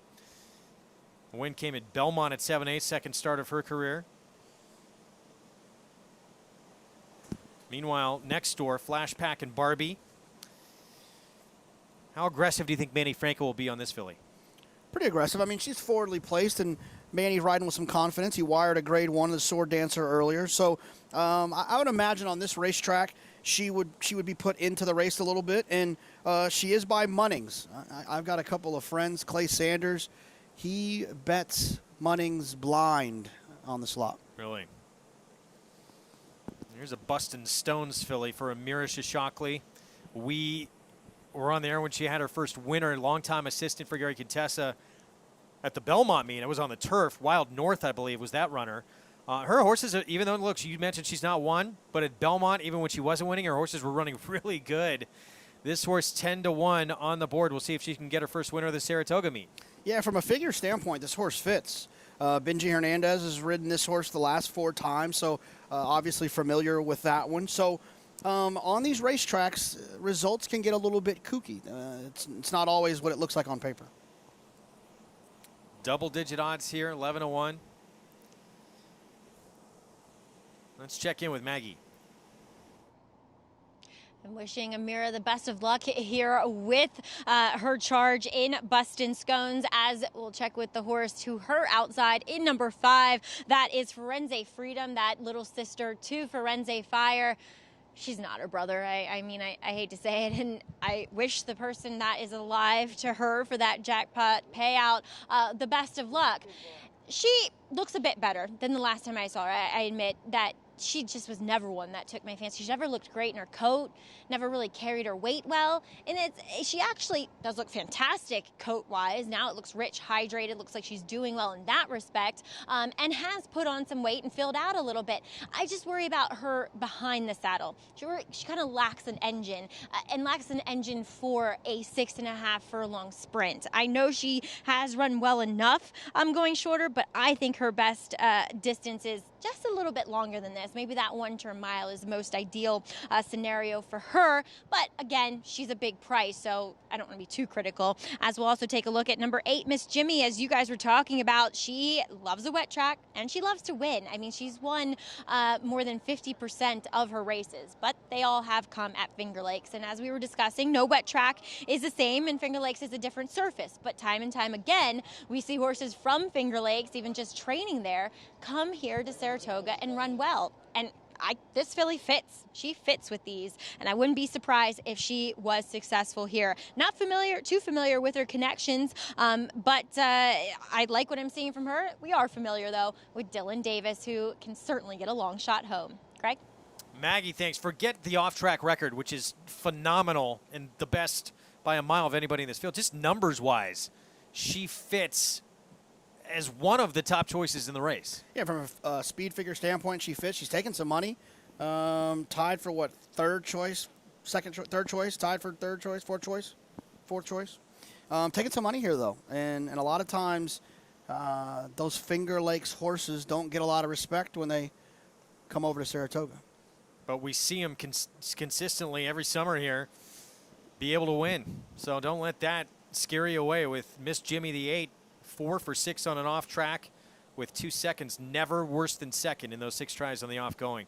As we take a look at the favorite, Luis Saez looking for a second winner this afternoon, looking to close out the late double. And not only does this horse cash the late pick 5 for you, this was your best bet of the afternoon.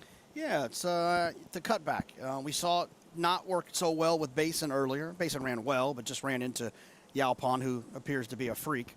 And it's just a nice angle where she's run well sprinting before. She tried the 1 1/8, didn't embarrass herself. Now she's cutting back to the 6.5. You got to think she's going to have some fitness on that cut back when the real running starts, when they turn for home. She should have some more fitness because of that 1 1/8 race that she comes out of. She's a daughter of Claiborne sire Flatter. She should love the off going too. That's another positive that she has going for her as well. 2-1 favorite. We're set, couple left to move in. There's Forego Freedom for Kelly Breen. John Imbrial with the nightcap. here from Saratoga. And Stretch the Story.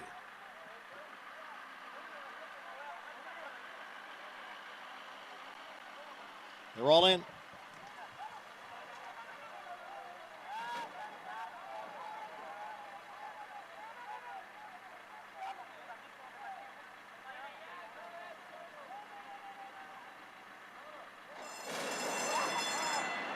And they're off. Bustin' Scones away well and going out for the lead, but she has a lot of company here as Eloquent Speaker now moves up. Bustin' Scones is there, Flash Pack and Barbie, so three of them across the track for the lead. Just in behind, in between horses, Midnight Surprise runs in fourth, Miss Jimmy on the outside in fifth. Kinky Socks is at the rail in sixth, and then it is Fight on Lucy next in seventh. It is a break of about 4 or 5 lengths back to Forense Freedom, and then comes Paved with Gold and Stretch the Story. The opening quarter went in 21 2/5 seconds as they go around the far turn. It is Eloquent Speaker who gets away to lead now by 2 lengths. Miss Jimmy on the outside of Flash Pack and Barbie, and then farther back it's Kinky Socks in fourth, followed by Bustin' Scones in fifth. Then Midnight Surprise, and on the outside is Fight on Lucy, followed by Forense Freedom. They are in the stretch, the half in 44 seconds, and Eloquent Speaker has the lead with 1/8 of a mile to the finish. Eloquent Speaker's in front by 4 lengths. Then Flash Pack and Barbie, Miss Jimmy on the outside, and Bustin' Scones. They are closing in. Here's Bustin' Scones to win at the end. Bustin' Scones takes the nightcap, three-way photo for second among Miss Jimmy, Eloquent Speaker, and Flash Pack and Barbie. Bustin' Scones 7-1. Amira Shishakli, first career victory at Saratoga.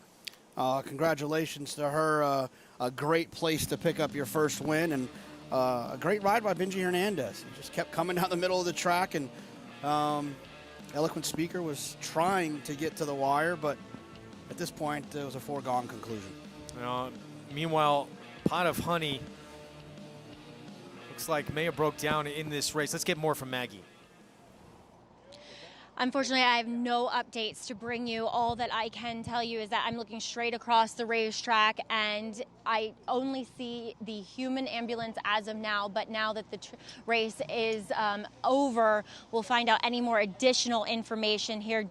I do see the horse ambulance going back to what is the 5/8 pole right now, so any additional information I'll try to bring you guys. But I do want to wish Amira Shishakli a big congratulations here with Bustin' Scones. She was a filly that had been knocking on the door, and well-timed ride by Benji Hernandez, 2 on this Saturday card for Benji. Guys.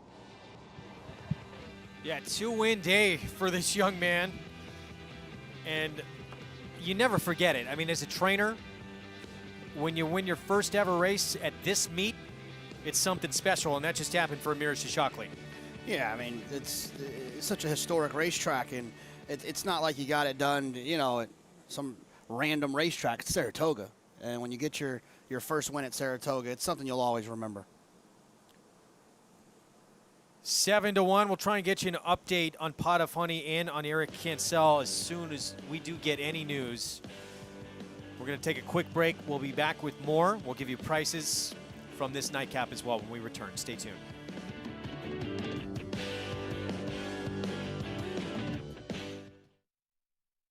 As the world faces unprecedented challenges, our faith and resolve have been challenged like never before.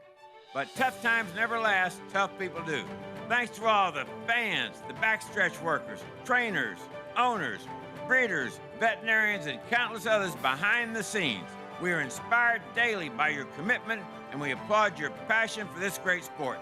Together we'll rise above this, and soon we will all run happy again.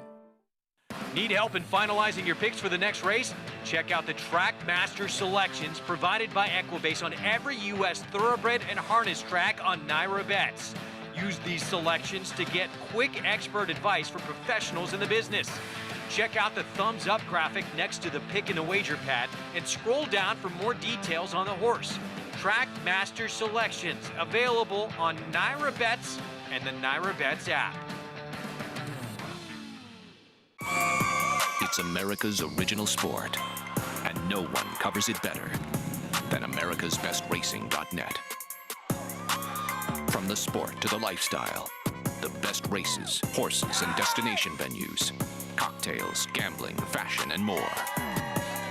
America's Best Racing is a sport for you. Live it, love it, bet it. Racetrack Television Network brings you every race, from every track, on every screen, every day. With monthly packages starting as low as $5, RTN gives you great value and access to more live HD streaming and race replays than anyone. Visit RTN.tv today to sign up and watch on almost any device, including Roku and Amazon Fire. Use promo code TRYRTN for a 5-day free trial.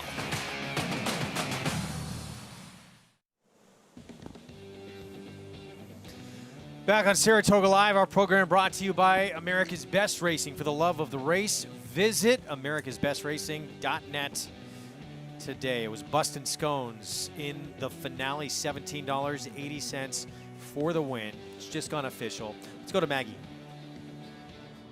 Here with winning trainer Amira Shashakli. And Amira, first Saratoga victory. How you feeling? Couldn't be happier. Finally, it's out of the way. I think that everyone waits for is that relief. You do not want to take the duck here. It is like the worst feeling in the world. But Bustin' Scone, she'd been knocking on the door, I mean, throughout the summer since we returned to racing. So has to feel even better for her to get that victory for you. Yeah, absolutely. This is my filly. I mean, a lot of people haven't ever believed in her, but I've always said I see something in her. And, you know, she was the first horse to leave my barn when I took over for Gary, just because Bolinski has his own farm. And when she left, I went running to the van to say goodbye to her. And I didn't think she was actually going to come back, but I said, hey, you know, give me a shot. I know her. Sure enough, you see her step up. And today I'm so glad she got it done. And she even showed last race how she could manage to be up front and still close. And she did the same thing today. She took a sharp break and then relaxed, and then she came back. That extra half definitely helped us. It seemed to, and to Benji Hernandez having total confidence in her for his 4th ride aboard today. Amir, many congratulations on your first Saratoga winner. Thank you very much. I definitely owe a lot to Benji because she's not an easy filly. And, you know, there had been talks, obviously, at some point, like, if there's a better rider, do we want another rider? And I said, no, he knows her. We'll get it done. And that you did. So very good to see these smiling faces here in the winner's circle, guys, with Amira and Benji getting things done. Unfortunately, I don't have an update yet on Pot of Honey, but I can tell you that Eric Cancel, minor, I don't exactly know the extent of it, but he is going to first aid to be checked out, Greg. All right, so we hope for the best and hopefully nothing serious with Eric Cancel. Bustin' Scone, $17.80 for the win. Pick 4 over $5,700. What a moment for Amira Shashakli to get a win at this historic racetrack. Quite a moment after being a long-time assistant to Gary Contessa. Well, absolutely. If you're going to participate in New York, your owners want to win at Saratoga. And getting a win at Saratoga is big for her and her career. 28,144 for the late pick 5 that started off with Yopon. Tom Amos in there was second choice on the board, and some tough ones to get in the middle. Saratoga Showdown, free online contest. We have it every day on the show. It's free to enter. You're competing for real prizes. Cypress Hills, well done, creating a $285 bankroll. Go to SaratogaShowdown.com to get involved. Some tremendous performances that we saw this afternoon. What's going to stick out to you most from today? Win. I'm going to get home and watch that head-on again. I want to see how far back he really was. It was a very, very great ride by Javier. Yeah, if you get the opportunity, try and watch that head-on of the Forego. Just an incredible performance, how far this horse was back, especially on the backstretch. It's just a mile out of it. But relish the off-going and relish getting back to 7 furlongs, too. Yeah, and like Andy pointed out, the 2 horses that were out front, Complexity, stuck around, and the fact that happened, I think, is a big sign that pace was not falling apart, and what Win did was even that much more impressive. We are back on tomorrow, close out this week, 1 Eastern time. on Fox Sports 2. We hope to see you then. We have the Shuvi as our feature on the Sunday afternoon card. So we'll be back tomorrow afternoon to do it all over again. Youpon undefeated for Hall of Fame trainer Steve Asmussen. Win from the clouds in the Forego. Manny Franco put Channel Maker on the front end, and this 6-year-old just kept on going. Gate to wire win in the Grade 1 Sword Dancer. Again, we'll see you tomorrow, 1 p.m. Eastern Time on Fox Sports 2.